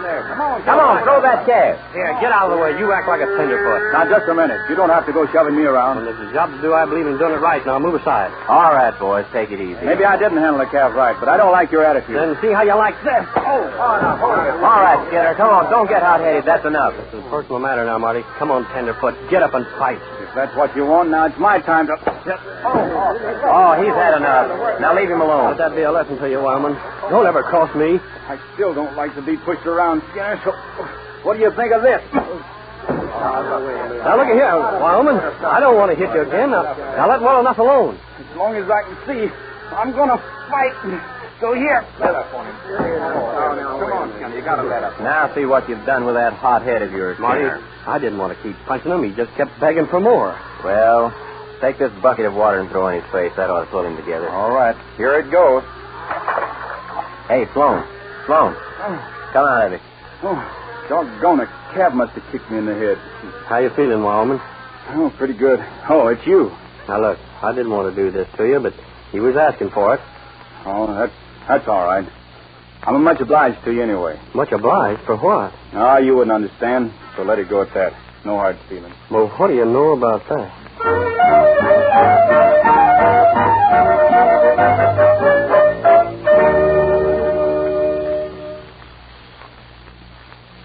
How you feeling, Wyoming? Oh, hello, Marty. I don't feel all right. Chin's a little bit out of place. You want to come over and sit around the campfire with us for a while? No, I'll just lie here. I want to do a little thinking. You know, Wyoming, you're always off by yourself like this. The boys are beginning to think you don't go for their company very much. Oh, it isn't that. It's just... Well, I just figured that the best way to keep my mouth shut is to stay away from any excuse to open it. You see, Marty, I'm trying to learn to live around people all over again. But this time to do it right. I'm not sure, but I think I understand. Maybe you do. I might tell you about it someday. Tell me, why did you keep rushing Skinner today when you knew good and well you'd get knocked down again? I wanted to find out something. What, for instance? 2 things. First, I wanted to see if I could take it. And second, I wanted to see how much pain there was to getting defeated. Well, you proved you could take it. And as for the pain, how about that? A little rough the first 3 times he hit me. But the 4th time, everything was mighty peaceful like. How about coming over with us? No, I'll just lie here and carry on with my thinking. One of the boys brought a guitar along. We might do a little singing. Well, that's different. In fact, I do a little singing myself. Good. Come on. Be right with you. Hello there, Wyoming. How you feeling? All right. Still got my teeth. We're on good terms, are we, Wyoming? Yeah, the best. Get out your guitar, Shorty. Eddie says he's a singer. Let's have some music. Now, don't build me up too much, Marty. I just said I like to sing. What'll it be, Eddie? Oh, I don't know. I'll start one and you boys join in with me. All right. Hit me a D on the guitar. Somewhere in old Wyoming lives a girl I love. We used to stroll in the gloaming under the stars above. Oh, how I wish I could see her. Oh, how I wish I could be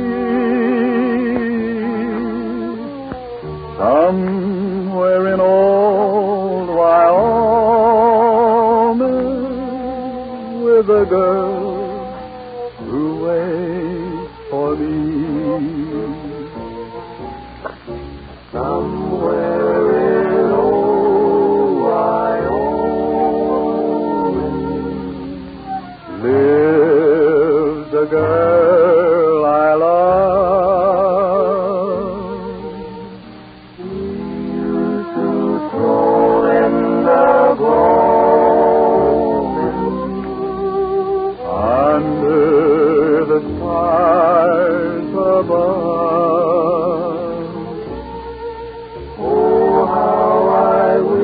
I could see her.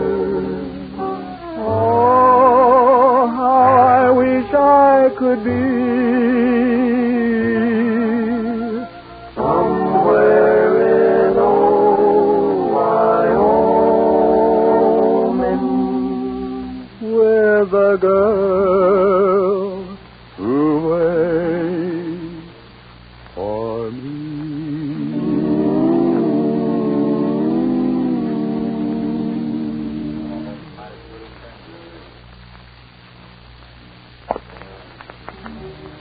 Might have known you'd seen something about Wyoming. What I want to know is, what about the girl in that thing? What girl? The one in the song. Oh, her. Well, there's very few songs without a girl in them. But come to think about it, the girl in this song does sound mighty real, doesn't she?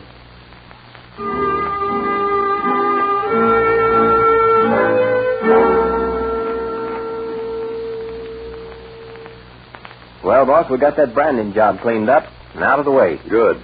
You can start to work getting the east section ready for market Monday morning. All right. See you later. Fine, Marty. And by the way, how'd Sloan make out? Great. I had quite a nice talk with him. The way I got him figured out, he's trying to educate himself to get along with people and learning to be a man at the same time. Well, I hope he makes a go of it. At least it's a good trait for a man to have.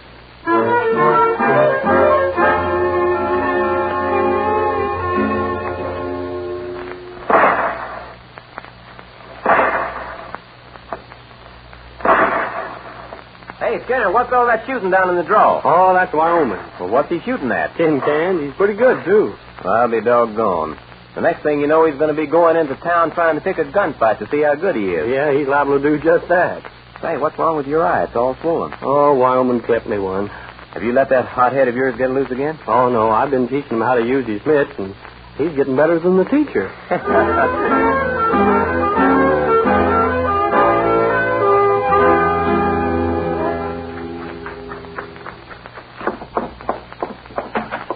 Say, boss, we got trouble. What's wrong? What's happened? I heard in the north pasture has just been rustled. Not a head left. No, we got rustlers to contend with again. I thought they'd let up on this part of the country. You want me to round up the men? Yeah, and you'd better not waste any time. Leave a few men here, and then the rest of you see what you can do toward tracking them down.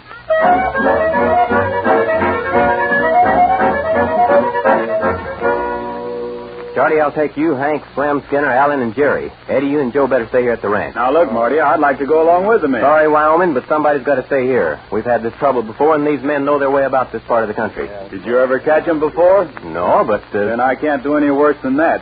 Look, now, this isn't like going to town on Saturday. We'll let it go at that. You'll have to stay here. All right.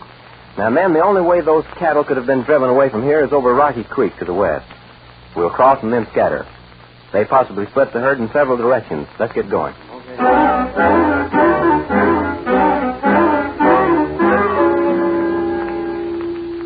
What you saddling up for, Wyoming? Oh, just thought I'd take a little ride. Yeah, but Marty told us to stay here. Unless you tell them, somebody will know I'm gone. And I've got an idea how those rustlers got away with that herd. And I wouldn't say anything about it, Wyoming. That is, if you let me go along. Then saddle up. Just hope that Parker doesn't go looking for a hand about the place the next few hours. Because there won't be anybody here. Right with you.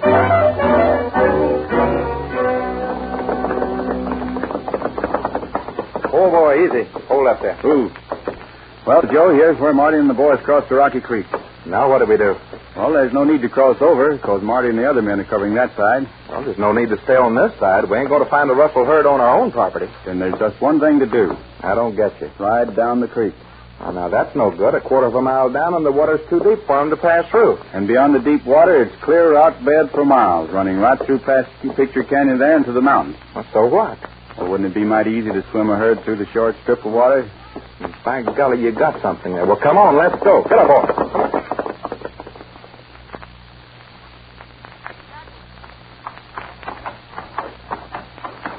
Well, here we are, Joe. If this country from here on isn't a rustler's paradise, I'll cash in and quit. You're dead right about that. Hey, Wyoming, look, just below that tree. That's it. That's where they brought the herd out of the creek bottom. And at the end of those tracks, we're going to find a herd of cattle. Come on, let's go.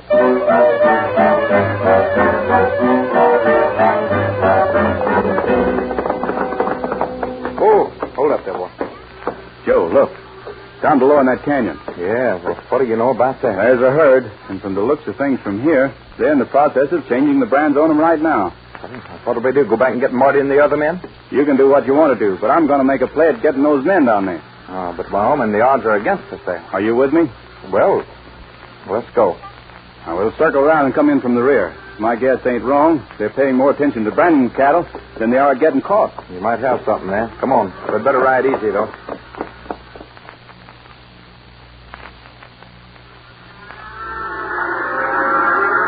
Keep your gun ready, Joe. We missed, we're goners. Oh, hey, wait a minute. There's a lookout up there on that rock. Hey, he could give us some trouble, all right. Plenty. But with him out of the way, we could cover the rest of them before they knew what happened. Then I'd reckon I'd better remove him. Well, man, he'd be mighty easy to miss from here. He ain't no harder to hit than a tin can. Shall we take a chance? Well, I reckon there's no need to quit now. All right, here goes. Now, the minute I pick him off, if I do, make a quick play for those men around the branding fire. Plug the first one that even looked at his gun. But if you miss that lookout man, what'll we do? Start running for your life. Well, I'll take a chance if you will. Let him have it. Here goes. I got him, Joe. All right, come on. Start reaching, you men, all of you. Come on, get him. Hey, don't reach for that gun. Oh, that's now, it, Eddie. Keep reaching. If any of the rest of you want to stop breathing, start making a play for your guns. What's the idea, Puncher? You're going with us. Come on, all of you. Drop your guns and get on those horses. The herd will be safe here, Joe. Let's take them in. Come on, boys.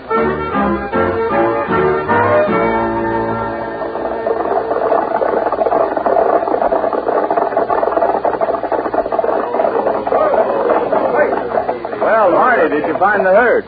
Not a trace of them, Wyoming. Reckon they made a clean getaway. Well, that's too bad. Is everything all right here? Oh, fine. Oh, by the way, there's 5 men over in the bunkhouse. They want to talk with you. 5 men? Who are they? Don't know. Strangers in these parts. Oh, maybe they're a bunch of cowhands on the loose looking for jobs. But I can't hire all of them. Let's go over and see them. Joe's been keeping them company till you got here. Uh-huh. Why would 5 men come looking for jobs at the same time? Can't hold us here like that. Hello there, Marty. Say, what is this? This, Marty, is your rustling party. Well, I'll be... What do you know?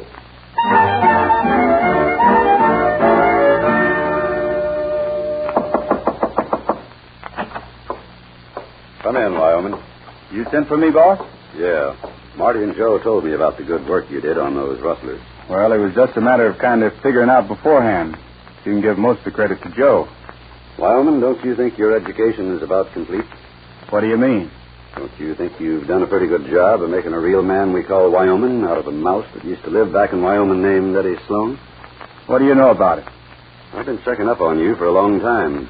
In fact, I know your case history like a book. So what? As much as I hate to lose one of the best hands that ever set foot on this ranch, I'm going to suggest you go back to Wyoming and collect your reward for what you've made of yourself. She's waiting for you, Wyoming. Thank you, sir. Good luck to you. You've earned it.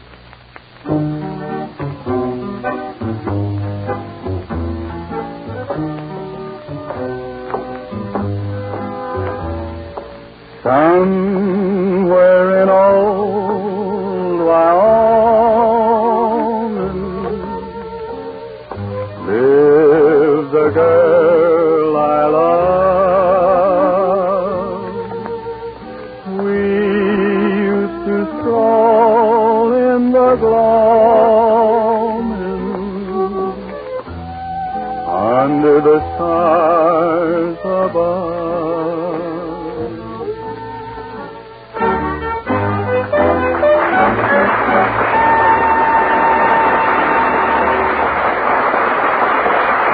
Thank you, Eddie Dean. It's been great having you as our guest once more. Heard with our guest star today was Helen Gerald as June, Foy Willing as Marty, Al Slowy as Scunner, and Garnet Marks as Parker. The latch string is out was a phrase that meant to walk right in the early ranch days. A cowpuncher on the roam looking for a new outfit to work for or just seeing what was beyond the next hill could almost always get food and shelter for himself and his horse in those days of easy Western hospitality. Well, things have changed since then, but hospitality is still a strong characteristic of the modern Westerner. And when they're having guests, many Southern California hostesses serve Weber's bread. Weber's bread is always good bread, makes good toast for breakfast, good sandwiches for lunch, and goes well when served with more elaborate meals. When you serve Weber's bread at mealtime or as an in-between snack if guests happen to drop over for the evening, you can be sure that hungry appetites will be satisfied because Weber's bread is always good bread. Remember to buy a loaf of Weber's bread in the blue gingham wrapper. The whole family will like it.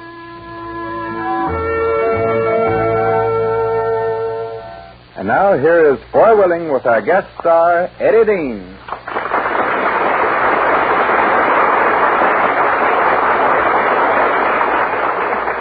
Eddie, it's always nice having a good old Hopkins County, Texas boy like you as our guest star. It's always a pleasure to keep company with all you folks, Foy. Now, if I have any influence with you, how about another one of those Western songs by the Riders of Purple Sage? Good. We got something kind of special for you and all the folks today, Eddie. Yeah? We're going citified. Everything is Bout and Old Rooney with the Cowboys now. Well, I just don't get it. Come on, riders, and let's tell them about the Bout Cowboy.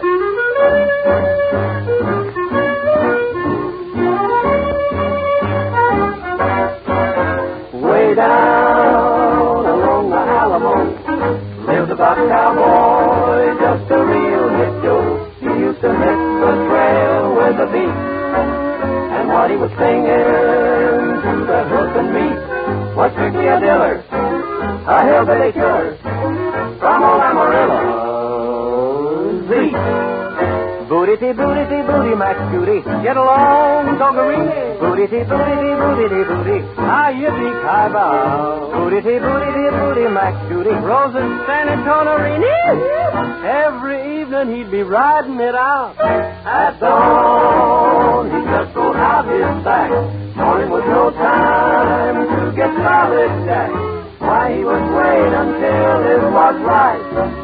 And he knew the right time had to be at night. He's strictly a diller, a hillbilly killer. Booty-dee, booty-dee, booty-dee, booty. He's a Bout Cowboy. Get along, Doggerini. Sing a song, Doggerini. Jog along, booty-booty. Booty-dee, booty-dee, booty-dee, booty. He's a Bout Cowboy.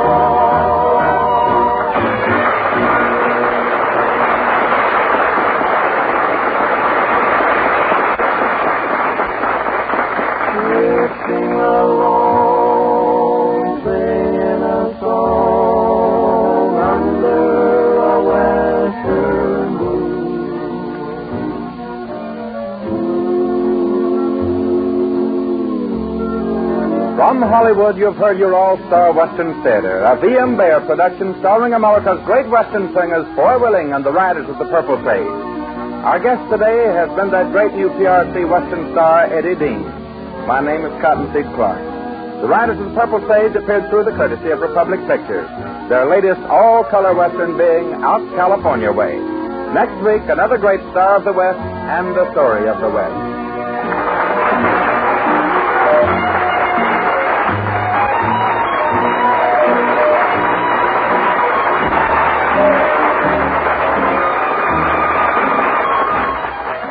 This program came to you from the studios of KNX, Columbia Square. KNX Los Angeles, Columbia Station for Southern California.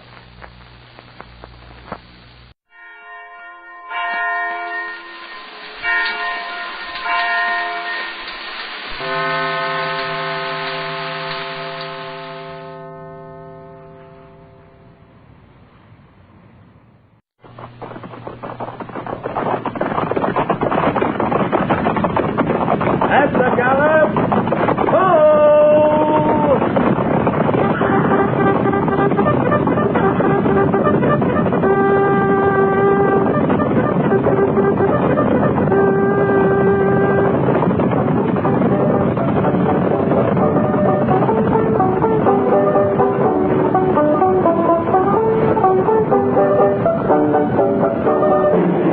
Fort Laramie.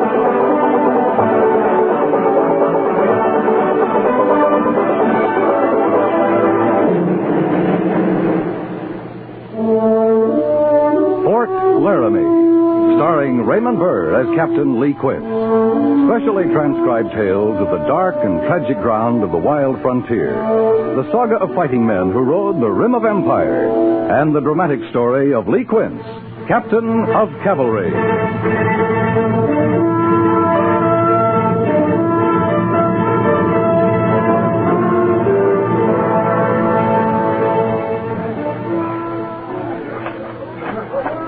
Looks like they're about ready to pull out, Captain. Yeah. Walk back with me, Sergeant. I never did see such a mangy collection of stock. It's not a cavalry outfit, Gort. It sure ain't.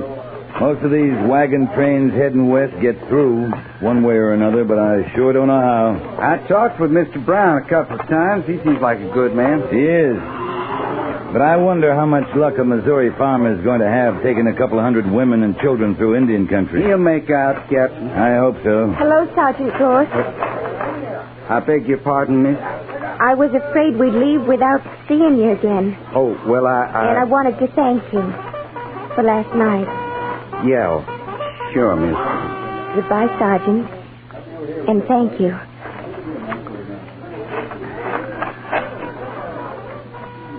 Still water runs deep, Gorge. How's that, Captain?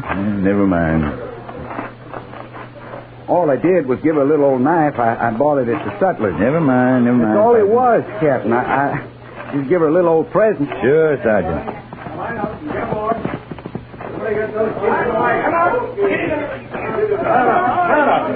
Keep them wagons in line. Two abreast till we hit the river. You're late getting started, Mr. Brown. Oh, hello, Captain Quint. Only about an hour. You're wasting daylight. Yeah, we're pulling out now, Captain. Any of your men going to ride along with us? No, but you won't have any trouble. Like they say, Captain, Oregon or bust. You guarantee no trouble, Captain? Out here, we don't guarantee anything, Mr. Brown. But you should at least get through to Salt Lake without trouble. Yeah, I hope you're right. It's mighty lonely out there once you're out of sight of the fort. Yeah, I know.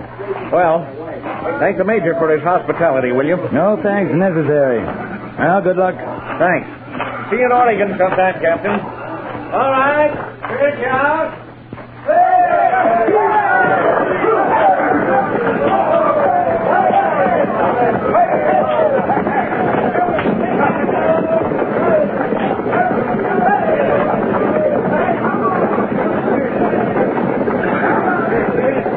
Well, Gorge, what are you staring at?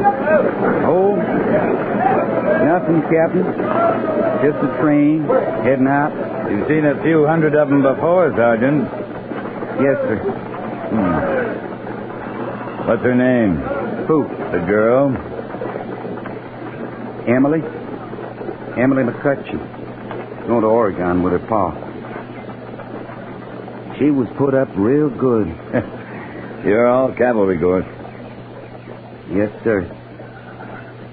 Long way to Oregon. I hope they make it. So do I. Yeah, come on. I missed coffee this morning. Let's find some.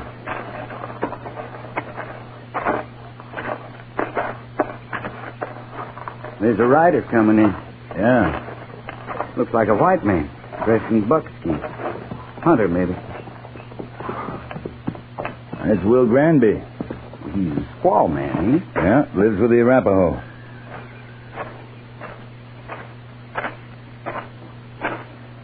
Captain? How are you, old horse? Tolerable. Well, it's good to see you. You haven't been in 2 or 3 years. Nope. You come for supplies? Come to parley. Got a proposition. Huh?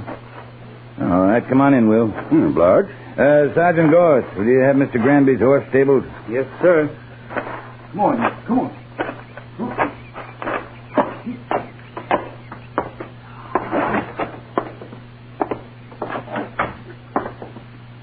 Sit down, Will. Obliged.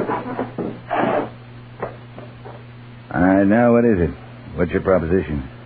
I figured maybe to hire out to you. You want a job? Cavalry always needs scouts. Maybe. You saying you want the job? Why not? I know this country better than the hairs on my head. Better than any man except old Gabe Bridger. There's some few places I've been even Gabe ain't. You're a mountain man, Will. You lived wild and free all your life. Why do you want to tie yourself down now? Yeah. Ain't like the old times no more, Captain. Ain't pleasurable now. It's hard. Maybe it's a doing you cavalry fellers. Or maybe it's our own fault. Maybe we trapped too much. Took too much buffalo. I don't know. But I got to be a young squaw. Prettiest you ever seen. I figured if I was to work, her and me'd eat regular at least. Right now we have peace. We don't need any more scouts. I figure you do, Captain. Tell me, Will. Am I hired? I haven't got the authority to hire you. That'll have to come from the major. No, I'd rather deal with you. I know you. I can't hire you, but if you've got information, I'll make you a promise. At least I'll feed you and send you back with meat. Yeah, meat I could carry wouldn't last long. Then we'll go see the major. No, wait. I'd rather tell you, but you got to promise me one thing. What's that? that it'll be settled peaceful. They're my people. Well, I'll do all I can. All right. There's going to be trouble. Tribes are getting restless, all of them. The Arapaho even. Government promised them if they'd go to the agencies, they'd get food, meat. And that promise ain't been kept. Yeah, I know. The supply train comes through now and then, but it's not enough. I know that. The Arapaho are starving, Captain. Eating bark and roots. Game on agencies played out. If they can't get food from the government or from the land, then they got to go looking for it wherever they can. They got to eat. Well, have they left the agency? They're camped at Silver Spring. That's on the Oregon Trail. They got to eat, Captain. They went looking for buffalo, but there ain't no buffalo. So they'll get food where they can from the wagon trains. Well, we got to talk to the Major. You promised. I said I'd do all I could, and I will. There's not much time for talking. There's a wagon train headed for Silver Springs right now. Yeah, I know. I saw it. All right, come on. We'll see the Major.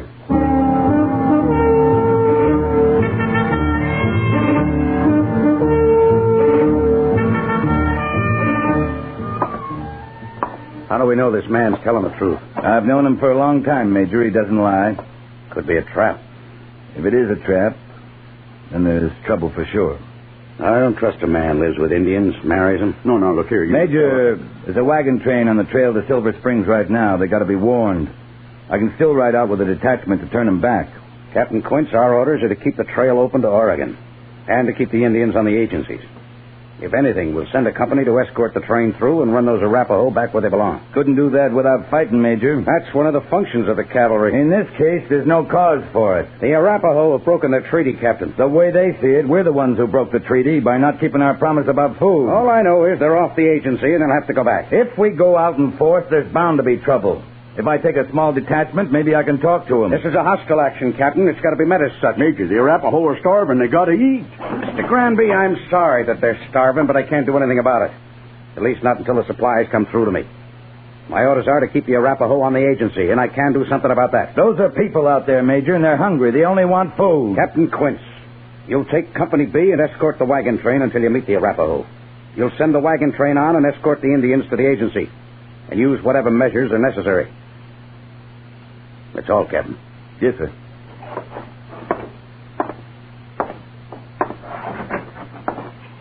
One thing, sir. What is it? Have I your permission to hire Will Granby as a scout? I don't see why it's necessary, but if you want him, take him. Thank you, sir.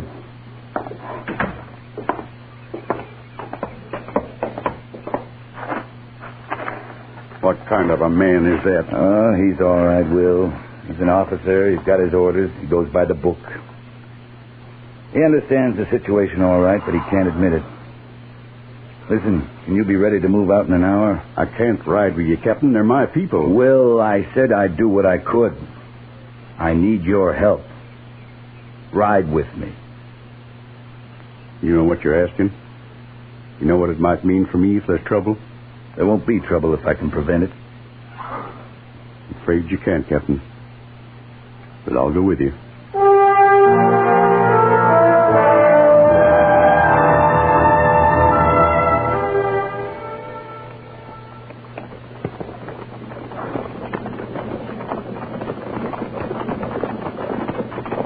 We should see him just over this hill, Captain. Yeah, if the Arapaho didn't see him first. You figure they'd attack? I don't know, Sergeant. But I'll feel easier when we spot that wagon train.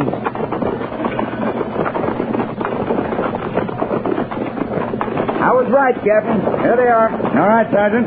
Let's ride out. Company! At the gallop! At the gallop! Oh!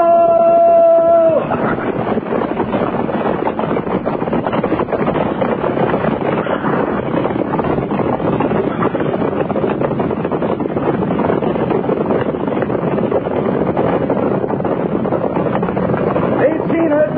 They're pulling up. Sergeant, linemen would have known we were here.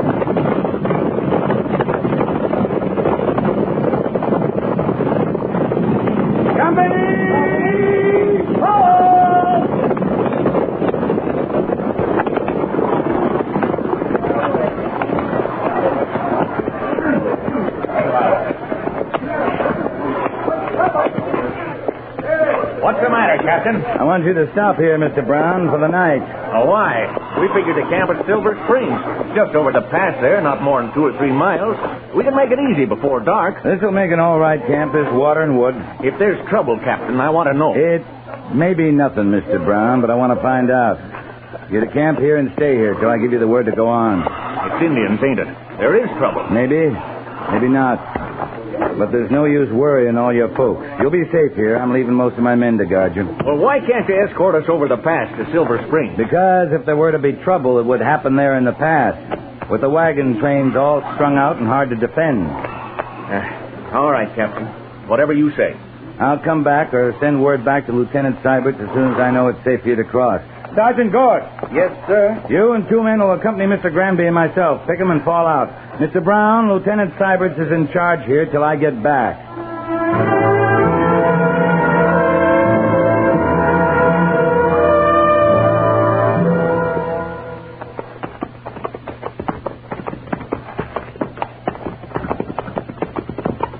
I don't see a doggone thing, Captain. Well, keep a sharp eye. Move the troopers further out the flank. Yes, sir.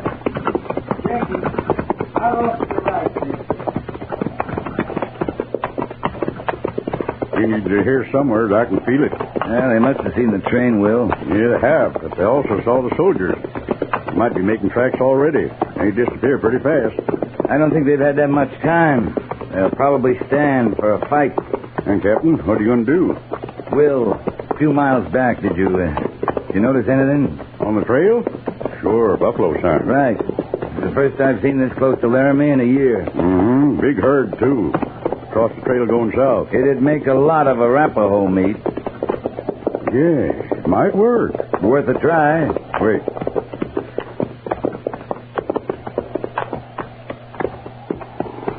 You see anything, Will? Yeah, one of the scouts. Leave it to me. Señor Nina. Never seen it now. I need a Nina. No, Nina. Yeah. All right. They'll take us in.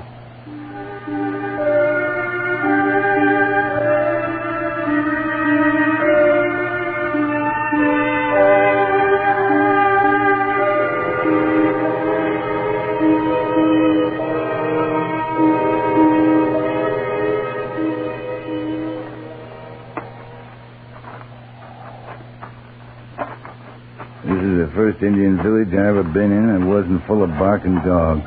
They had to eat them. You notice how it is, Captain? Yeah, I see. I'd say they're not very happy to see us. No. I'm sorry, Will, to turn them against you. Can't be helped. Yeah, this is it. Hi, 92. Why do you bring white soldiers to fight your people? They don't come to fight, Great Feather. This Captain Quince, he comes as a friend. White soldier is not a friend of Arapaho. White soldiers break promise. They do not give meat. I think I can get you meat, Great Feather. I think I can take your hunters to Buffalo, a big herd. You think. You do not know. Arapaho have ride from agency in north, hunt buffalo all through Wide Valley. No buffalo. Great Feather, on my way here from Fort Laramie, I saw much buffalo sign. You hunted only the north side of the river. You haven't been south of the Platte. I have. There are buffalo there. To hunt take many days. Wagon train is here now. If you attack that wagon train, it'll mean much fighting. Many dead among the Arapaho. Great mourning among the Arapaho. There will be mourning for the white soldiers, too. The Army will keep on sending soldiers, rifles, until the Arapaho is no more. You know I speak the truth. My people are hungry. Then ride back towards the fort with me. I'll show you buffalo sign, and you can track from there. Take many days. It's the only way you can be sure to find buffalo and food.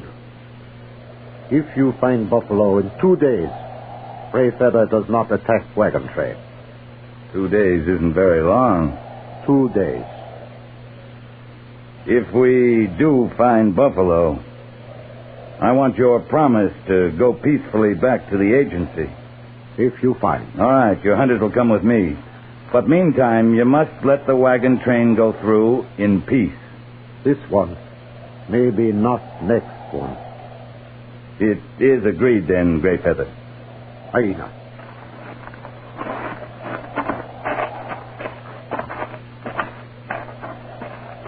Captain, 2 days ain't very long. We got to be awful lucky. We don't have much choice. You know what'll happen if we don't find buffalo? Yeah? There'll be just the 5 of us out there with Gray Feather's hunters. Like I say, we don't have much choice. We got to guess where the buffalo will be. We don't have time to backtrack them. Sergeant Gorse. Yes, sir. I'm sending you back to the wagon train with a message for Mr. Seibert. Private Jenkins' horse is fresher, Captain. I ain't been on no buffalo hunt in a long time. All right, Sergeant. Jenkins, you'll go back to the wagon train and tell Mr. Seibert to escort the train past Silver Springs, then return here and bivouac. If I should not return, he's to get clear if he can and report to the fort for reinforcements. Move out. Well, we got 48 hours, Will. Let's find those buffalo.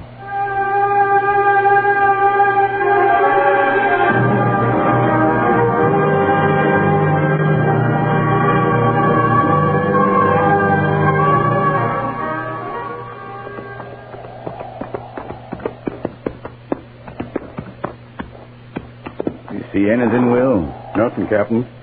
Not on that side. Nothing this way either. You can see a long way. I don't like the look of them back there. Gray Feather's getting anxious. I know. I just don't understand it, Will. It's not a sign. I've been thinking, Captain, we're too far south. The buffalo were headed south. Well, maybe not as fast and as far as we thought. Maybe they veered east. No, I've been thinking. It's been hot and dry for these last few days. And no wind. Buffalo don't travel much in the heat. They just stand and graze and suffer with thirst. But there's wind now. Well, some from the southwest. But if there's up north of here, it'd bring them the smell of water from the Laramie River. Yeah. Yeah, the river's still high. Yeah, and they'd probably be craving for water about now, and they'd stick their noses into the wind and make a run for it, like they do. You might be right, Will. So if we cut back northeast to the Laramie, we'll find them. They might be there. There's only one trouble. What? Look who's coming. Uh-huh.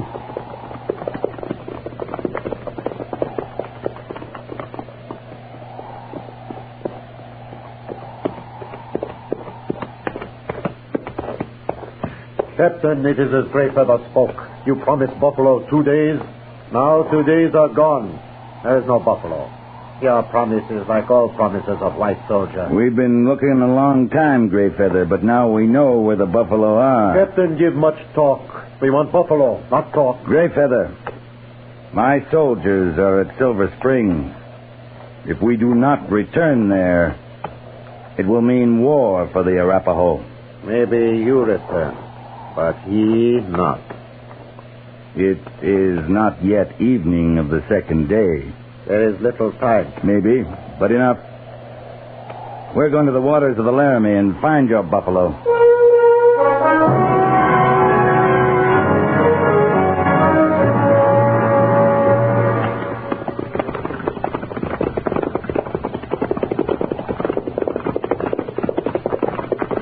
On this next rise, we ought to be able to see. That's right, Will.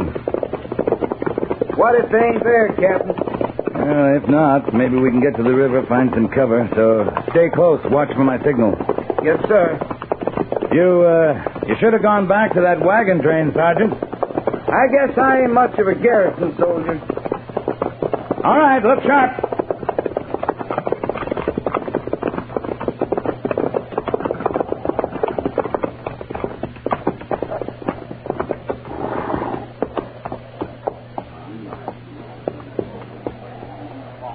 Captain, they ain't at the river. There's nothing. Wait, look there. Coming over the hills beyond, running for the river. Look at them. Thousands of them. Noses in the wind and running belly bent for breakfast. There go your buffalo, Gray Feather. All you can eat. Well, go on. Get them.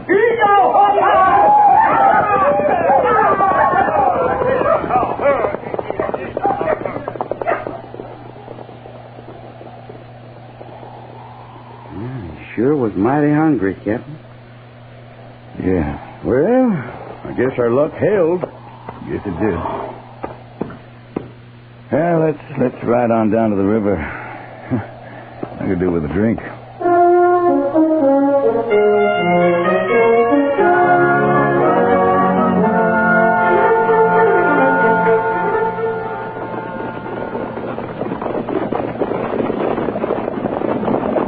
Coming in! Oh!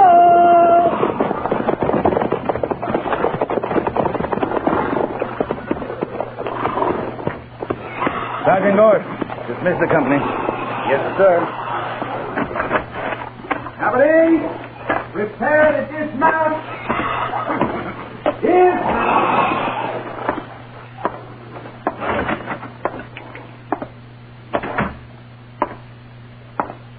Well, you're back. Yes, sir. You have any trouble? No, sir. No casualties. Either side. You took long enough. The Oregon Trail's still open, Major. The Arapaho are back on the agency. What took the turn? Why, we found some buffalo. Stopped the hunt. The Indians took enough meat back to the agency to keep them quiet all summer. I see. Well, that was fortunate. It was mostly Will Granby's doing. He found the buffalo. Oh, well. Maybe I was wrong about him, Lee. Maybe he can be useful to us. I think he can. I brought him back with us. His wife, too. You like to meet her? An Arapaho? She's sure not St. Louis. Sure. All right, Captain.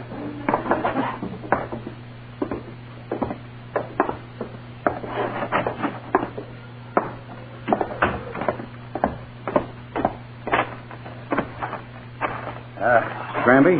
Howdy, Major. This is Will's wife, Major. Lark woman. How do you do? Yeah, lawyer. Mr. Granby. Yes, sir? If she's to stay around the post, she'll have to wear something more than that. Huh? Oh, yeah. She's got a shirt somewhere in the baggage. See, Arapaho women aren't like Cheyenne or the Sioux or Crow. They don't wear much except when it's right cold. There are a lot of men on the post, Will. Huh? Oh, yes, sir, Captain. I'll see to it. Oh, and Mr. Granby. Yes, sir. My compliments on your work with Captain Quince. As of now, you may consider yourself on the Army payroll as scout. It'll be in tomorrow's special order. Yes, sir. The quartermaster will house you. Obliged, Major. Come on, child. Oh, she's kind of pretty, isn't she, Lee? Yeah. They make pretty good wives, too. Clean, quiet, hard-working. Nice people. You wouldn't be trying to soften me up, would you, Lee? Win me over to your way of thinking? I figure a man's got to make up his own mind about things, Major. Captain Quince. Yes, sir? Don't get too smart. Just be thankful I don't ask how you happen to run into buffalo and turn a serious police duty into a pleasure trip. Hunting. My striker's cooking up some buffalo steaks, Major Daggett. You, like to come over to my quarters and try some? Sure, let's go, Lee.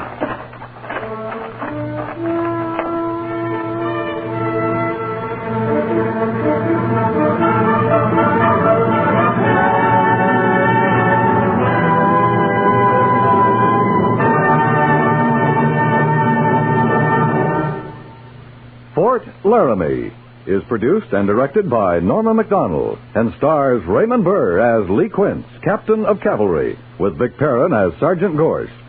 The script was specially written for Fort Laramie by John Dunkel, with sound patterns by Bill James and Ray Kemper. Musical supervision by Amerigo Marino. Featured in the cast were Jack Moyles, Ralph Moody, Edgar Barrier, Frank Cady, and Eleanor Tannen.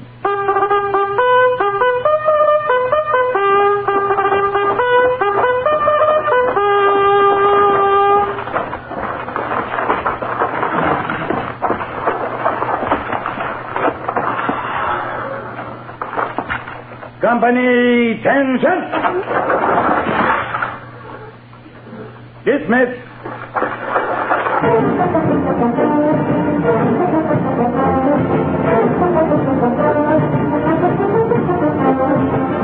Next week, another transcribed story of the Northwest frontier and the troopers who fought under Lee Quince, Captain of Cavalry.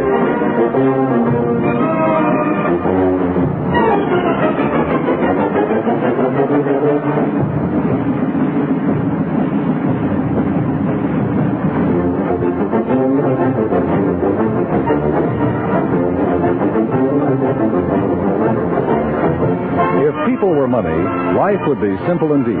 We could enter them in books in nice, regular columns. One for credit, another for loss. And as long as we kept the credit column higher, the losses wouldn't matter. Money spent can be re-earned, but people are not money. Every individual is irreplaceable. The time to care about them is now, before another victim is hurt. Obviously, heart researchers may not find the cures and preventatives to all heart ailments the moment you contribute to the Heart Fund. But the sooner you do your part, the closer they'll come to answering the mysteries of the heart. Send your contribution to Heart, care of your local postmaster. That's Heart, H-E-A-R-T, Heart, care of your local postmaster.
and pass those Kellogg's Corn Pops.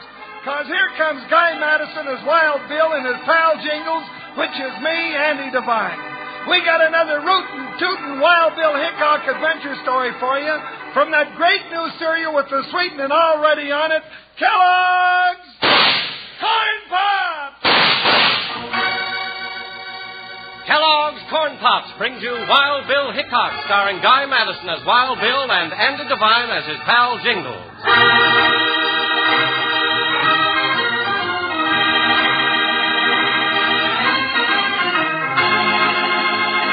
In the early days, great wagon trains carried emigrants into the West, many in search of peaceful homes along a new frontier. But always with them came the tin horns, gamblers, and hardened criminals escaping justice. So there was a constant battle for law and order. And riding into this warfare came the greatest fighter of them all, scout, sharpshooter, United States Marshal, Wild Bill Hickok. Rainbow Falls is a peaceful community since Wild Bill brought order to it. And now, since it's time for him to ride on, the grateful settlers are throwing a big dance in his honor at the Skinner Ranch. It's night as Bill, with his faithful deputy Jingles, ties up at the Skinner Ranch house. Do-si-do and around you go. I'm going to swing them pretty gals right off their feet. You are, Jingles? Of course I am. Well, except for one thing. What's that? Well, Bill, how do you get up nerve enough to ask a pretty gal to dance with you? I guess you'll have to figure that one out for yourself. Come on in, Mr. Hickok, Jingles. We've been waiting for you. Evening, Mrs. Skinner. We're sure here now, Mrs. Skinner. Hey, what are we waiting for? Let's get the dance started. That's my plan, if I can get that fiddler going. Well, howdy to you, gents. Howdy. Well, if it ain't old Pop Carter. How are you, Pop? First rate. So you're finally going to leave the law unto me again, eh? Sure, Pop. You know there ain't a better deputy than you anywhere. Been a deputy around Rainbow Falls the past 30 years. Slowed down, maybe, but I can still hold a gun. Yeah, Pop, we're leaving things in good hands. Well, thank you. I'll be down to the office bright and early. Oh, there's Ed Flagg, foreman of the Lazy Y. Howdy, Mr. Flagg. Howdy, Pop. Well, Hickok, I'm kind of surprised to see you here tonight. We wouldn't have missed it for anything, Mr. Flagg. Maybe you ain't seen this item in the paper. Well, what about it? Dated a week ago. Better have a look. Oh, Bill, this ain't no time to be reading a newspaper. Wait, Jingles. It's about Jimmy Cloud. He's been released from prison. Jimmy Cloud? Oh, he's the young feller you sent to prison for that payroll robbery a couple of years ago. He's the one. Cloud swore he'd get even with you, Hickok, once he got out. It seems I remember his saying something like that.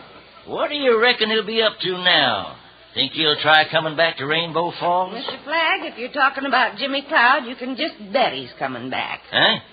How do you know that, Miss Skinner? Because it just so happens I wrote him, offering him a job right here on this ranch. What?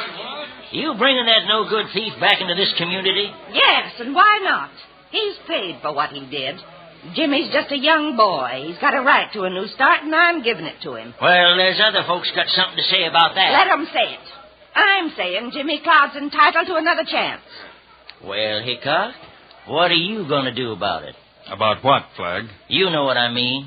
You going to let that outlaw come in? Unless somebody can give me a good reason not to. He's got a grudge against you. He said himself that he'd gun you down. Jimmy Cloud's had plenty of time to change his mind. Now, Mrs. Skinner, if it's all the same to you, let's get on with the dance.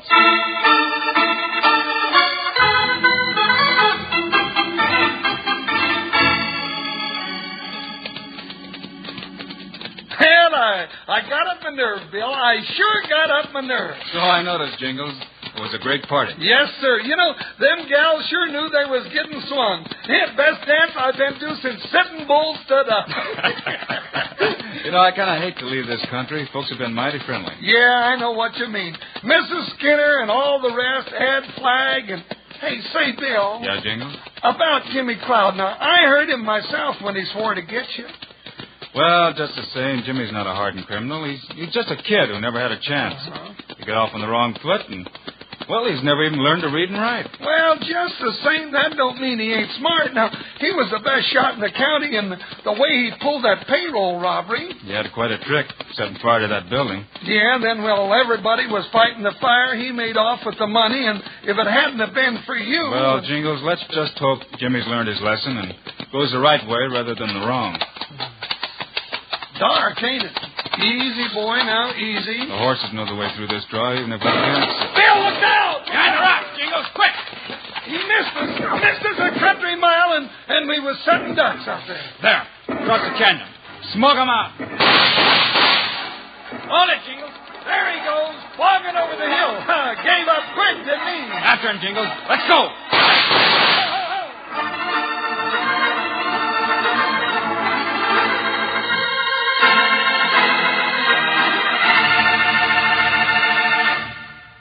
Hi, cowpokes.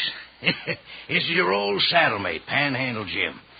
Those boys are walking into plenty of trouble here, you betcha. Say, you know how the old-time ranchers used to eat when they were riding herd across the plains?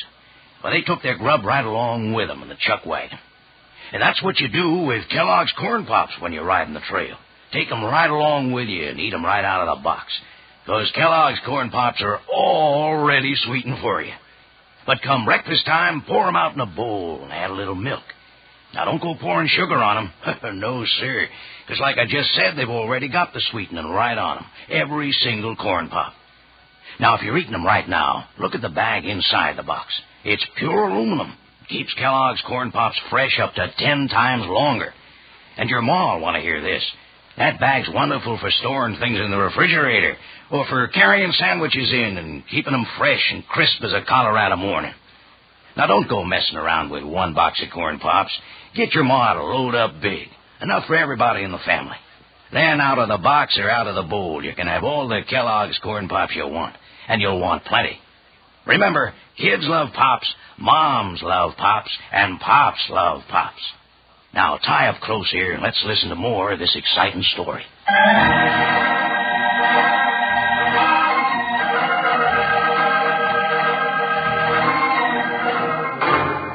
Now, back to Wild Bill Hickok and his pal Jingles. Returning late at night from a dance given in their honor, they rode right into an ambush. Neither was hit, and as the gunman broke for the hills, they went after him. Ho, ho, ho! shots come from behind this mesquite, Bill, and I don't know what you expect to find, though. You never know till you look. Got a match, Jingles? Yeah, here you are. Plenty of tracks around. A couple of burnt matches. Yeah, means he waited here for us to ride through the draw. Bill, if you ask me, which you generally don't... Jingles. Yeah? Huh? Have a look. One word scratched in the dirt. Revenge. Didn't mind leaving his calling card, did he? Looks like Ed Flagg was right. Was he, Jingles? Well, about Jimmy Cloud, the young feller is out to get you. Don't start saying things you can't prove. Just scratch this out and forget about it. Forget about it? Well, now what do you mean by that? For one thing, it means we're not leaving Rainbow Falls.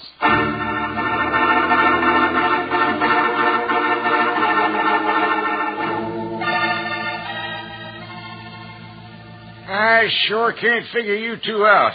You said you was pulling last night, but you've been hanging around the marshal's office all day. We decided there was no rush, Pop. No, me and Bill kind of like it around Rainbow Falls. Or maybe you just figured I wasn't a good enough deputy. That it? No, nothing like that, Pop. Oh, come in, Mr. Flagg. I see you're still around, Hickok. You know Pete Driscoll, one of my hands. Howdy, Hickok. Yeah. Hello. What's on your mind this evening, Mr. Flagg? Well, us and the boys just finished loading a big bunch of cattle over to Sidon. The buyer paid us off in cash. Over $10,000. Too much money to carry around, considering. I'll tell it, Pete. By the time we got the money, the bank was closed. Of course, I'm only the foreman of the Lazy Y, but I sure hate to see the boss have this much money laying around the ranch house all night. Well, don't you trust folks around here, Flagg? Not with that no-good Jimmy Cloud around, I don't. So you want us to take care of the money for you, that it? Yeah, if you don't mind, Hickok. It ought to be safe here. Guess you know Jimmy Cloud's here in town. No, I hadn't heard. Well, he is. Making plenty of big talk about what he's going to do to you, Hickok. And carrying his gun ready. You mean you saw him? Just a minute ago. He's over at the eating house. We'll keep the money here for you, Mr. Flagg, if that's what you want. It's all here in this envelope. I'll feel better when you lock it up. Just don't tell anybody about it. Thanks, Hickok. We ain't telling nobody. Come on, Pete. So Cloud did come back. Now, Bill, you gotta be careful. Pop, I've got a little job for you. Oh, sure, Bill. Anything you say. Stay here in the office till we get back and keep your eyes open. Oh, got my gun right across my knees. Nobody can outfox old Pop Carter. Good. Right now, Jingles and I are going over to the cafe and welcome Jimmy Cloud home.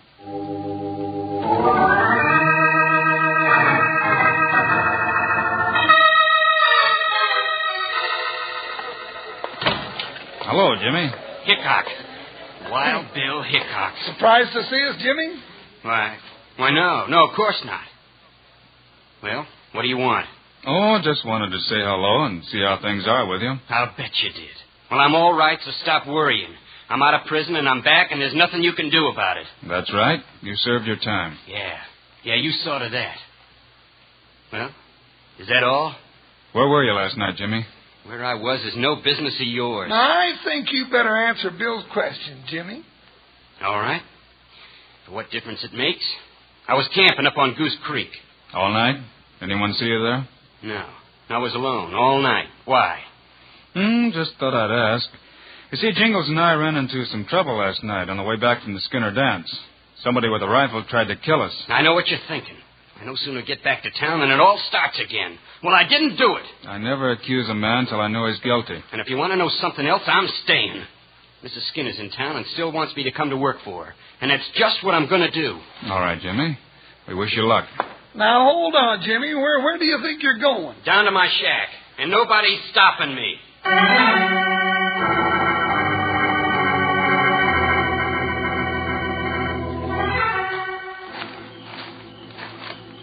Well, Jingles, let's get back and relieve Pop Carter. Oh, that shotgun of his will keep him company. Hey, I wonder if he ever used it. He might if he had to. Jingles, that light down the street. Yeah, what do you reckon? Those flames shooting out of the window down there. Holy cow, it's the marshal's office. It's on fire. Come on, Jingles. Fire! Fire! Everybody out!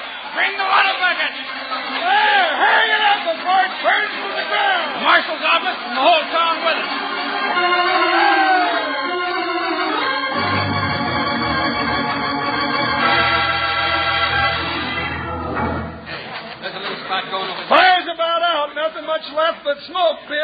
you through the door now. I'm going in. Careful, Bill. Stay behind. Well, the lamp busted. I don't know what else could start it like this. Jingles, here on the floor. Jumping bullfrogs, it's old Pop Carter. Smoke must have got him. Not the smoke, Jingles. Look again. Bill, he's been shot. That's right. Pop Carter's dead. Poor old Pop. What you doing, Bill? Having a look in the safe. Mr. Hickok, are you all right? Outside, Jingles. What's going on, Hickok? Just a minute, Mr. Flagg. Folks, we didn't just have a fire here tonight. We've had a robbery and a murder. Robbery? Not the money I left here. That's right, Mr. Flagg. Carter's dead, and your boss's cattle money's gone, every cent of it. I thought as much. And you know who done it? It's the work of Jimmy Cloud. You've got no right to say that, Mr. Flagg. Nobody saw Jimmy here. Nobody had to. It's the same kind of job he pulled 2 years ago. Firing the building and making his getaway in the excitement. Just the same, a man's innocent till you prove him guilty. We got all the proof we want. He'll get you next, Hickok. I warned you. You know, it looks mighty bad for Jimmy, Bill. Better mount up, Jingles. The rest of you stay here and take care of Pop. Going someplace, Hickok? To a little shack at the edge of town. Let's hope Jimmy Cloud's still there.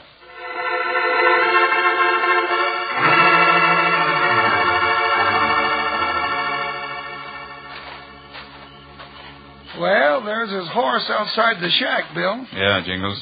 Means Jimmy's inside. He must be loco, staying around at a time like this. Shh. We won't bother to knock. Hickok, what's the idea? Freeze, Jimmy. I ain't drawn. Why should I? Packing to go somewhere, Jimmy? Well, what if I am? It's no business of yours. It could be, Jimmy. Or didn't you know?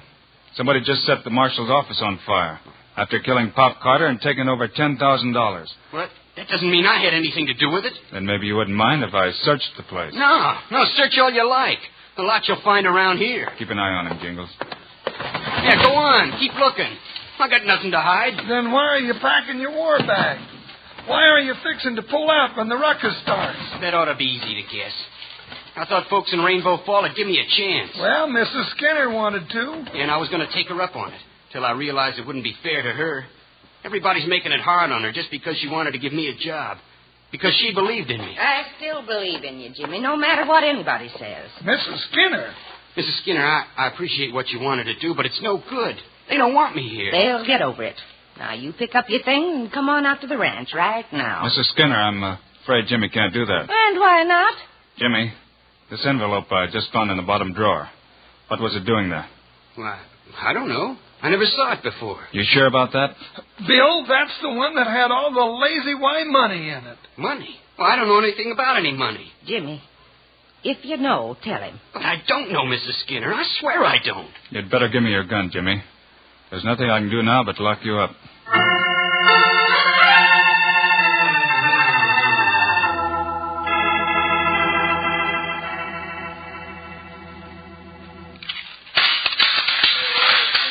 Guess that'll hold you, Jimmy. Yeah, nice and safe. With a bunch of woolly ranchers out there already tying a rope. You're not giving the boy a chance, Mr. Hickok. Locking him up in this busted-down jail. I had to lock him up, Mrs. Skinner. The evidence is all against him so far. But do you think he's guilty? That's what I want to know. Bill! Keep that door locked, Jingles. Bill, they've got around town plenty quick about your bringing Cloud here. And you know what they're up to. Let me out of here, Hickok. Not just yet, Jimmy. It ain't just the mob outside either. Flagg and Driscoll are over at the Apache and doing plenty of talking. They'll all be down here before long. Mrs. Skinner, do you know how to handle a shotgun? You just bet I do. Give me one and I'll show you. Here you are. Jingles and I have a job to do. I'll keep him off, all right. Where are you going? To get the man who killed Pop Carter.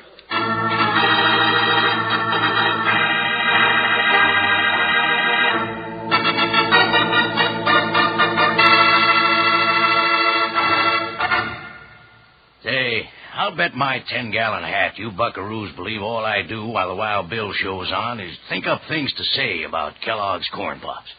Well, it just isn't so, because I'm too busy eating Pops and listening. And thinking up nice things to say about Corn Pops don't take a bit of effort at all. It's as simple as this. Kellogg's Corn Pops are the two-way cereal. You eat them out of the box or out of the bowl with milk. Now, no sugar, mind you. The sweetening's already on Corn Pops, and plenty of it. Oh, they're sweet, crisp, and crunchy, and mighty good for growing young ranch hands.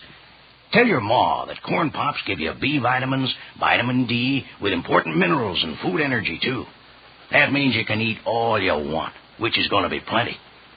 Say, and that pure aluminum bag inside keeps corn pops fresh up to 10 times longer. And it's wonderful for packing sandwiches in or for storing foods in the icebox. So if you aren't already settled back enjoying Kellogg's corn pops right now, you better saddle up and ride down to the store tomorrow and get a load of them. You'll need plenty, because the whole family's going to be getting into them and maybe leave you without enough. Now, let's say our little saying together.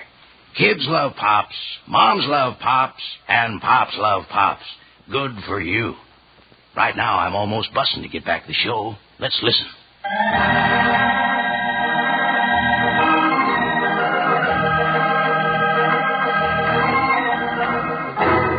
Now let's get back to Rainbow Falls as Wild Bill Hickok and Jingles leave Mrs. Skinner to guard Jimmy Cloud. They stepped through the crowd gathered outside and walked directly to the brightly lighted Apache gambling house. Bill, I don't get it.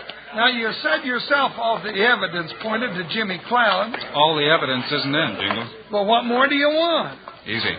Ed Flagg and Pete Driscoll are over there at the bar. Yeah, you know, for just a foreman, Flagg seems to be throwing a lot of money around. There's only one way to handle numbers like Cloud. Yeah, and I say we get at it pronto. Well, if it ain't Hickok, you finally see things my way, huh? Your way, Flagg? You put Jimmy Cloud in jail, didn't you? A lot of good that'll do once we get at him. Now, Jimmy's getting a fair trial, Driscoll. Bill's seeing to that. There's no need of waiting for a trial. I agree with you, Flagg. Huh? What do you mean by that? I mean, I don't think Jimmy had anything to do with the robbery. Yeah, but you locked him up. Only for safekeeping. Flagg, last night somebody tried to kill Jingles and me, and I think it was the same man who engineered the killing and robbery tonight. Sure it was. Jimmy Cloud. No, Driscoll. He left something scribbled in the dirt. The word revenge. Cloud swore he'd get you. He wrote it. Did he? Jimmy never went to school a day in his life. How would he know how to write? Why, sure. Jimmy couldn't have wrote it. And if Jimmy tried to kill us, he wouldn't have missed. He's too good a shot for that. Ed, let's get out of here. Shut up, Driscoll. Hickok don't know what he's talking about. Anyhow, that don't mean Cloud didn't do the killing tonight. It makes a lot of difference. I think somebody set up that ambush last night just to make Jimmy look guilty. And then plan the robbery knowing Jimmy's the one we'd go after. You're guessing, Hickok. You don't know nothing. Only one thing more. Besides Pop, Jingles, and myself, only two other men knew the money belonging to the Lazy Y was at the marshal's office. Why? That was Ed Flagg and Pete Driscoll. Ed. Bill, watch out! Well, Driscoll won't have no more to say. But Flagg will. Better tell it all, Flagg, while you can. Hickok, you mean That's right. That's right. Whatever you say won't make any difference now. Where's the money? It's under the bunkhouse floor at the Lazy Y. We'll see that your boss gets it. You fired the shots last night. Yeah. Cloud didn't have nothing to do with it. I planted the empty money envelope in his shack. Help him up, boys. Flagg's only hit in the shoulder. He'll live. Hickok, you double-crossed me. You knew all the time I was going to live. Anyhow, long enough for the trial and what generally follows.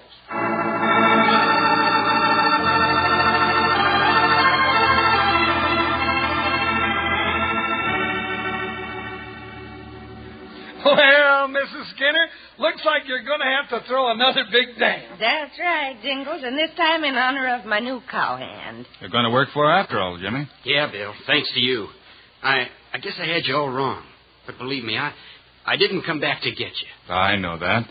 I think folks around here will think differently toward you from now on. Well, it's about time.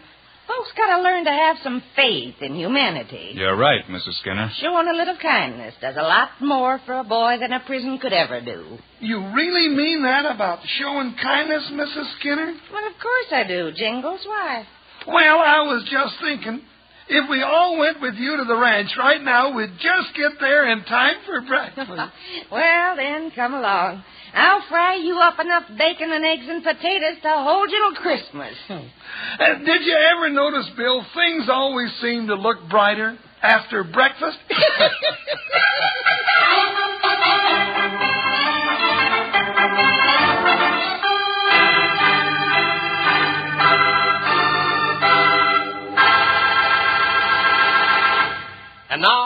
the stars of Wild Bill Hickok, Guy Madison, and Andy Devine. I hope you enjoyed our Wild Bill Hickok story today and that you'll be around when we write in again next week. I guess I'll end up in trouble again, huh, Guy? I suppose so. But Andy and I also hope you'll remember to get Kellogg's Corn Pops. Right. It's the great new cereal with the sweetening already on it. You bet it is. Andy and I think Corn Pops are great. So long. See you next week.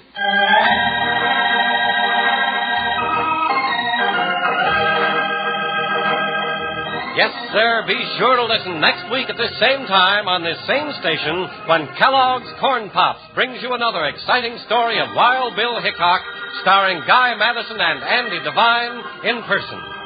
Today's cast included Virginia Gregg, Fred Howard, Fred Shields, and Irvin Lee. Our director is Paul Pierce, music by Dick Orant. This is a David Heyer production. This is Charlie Lyon reminding you, kids love Pops, moms love Pops, Pops love Pops. Kellogg's Corn Pops.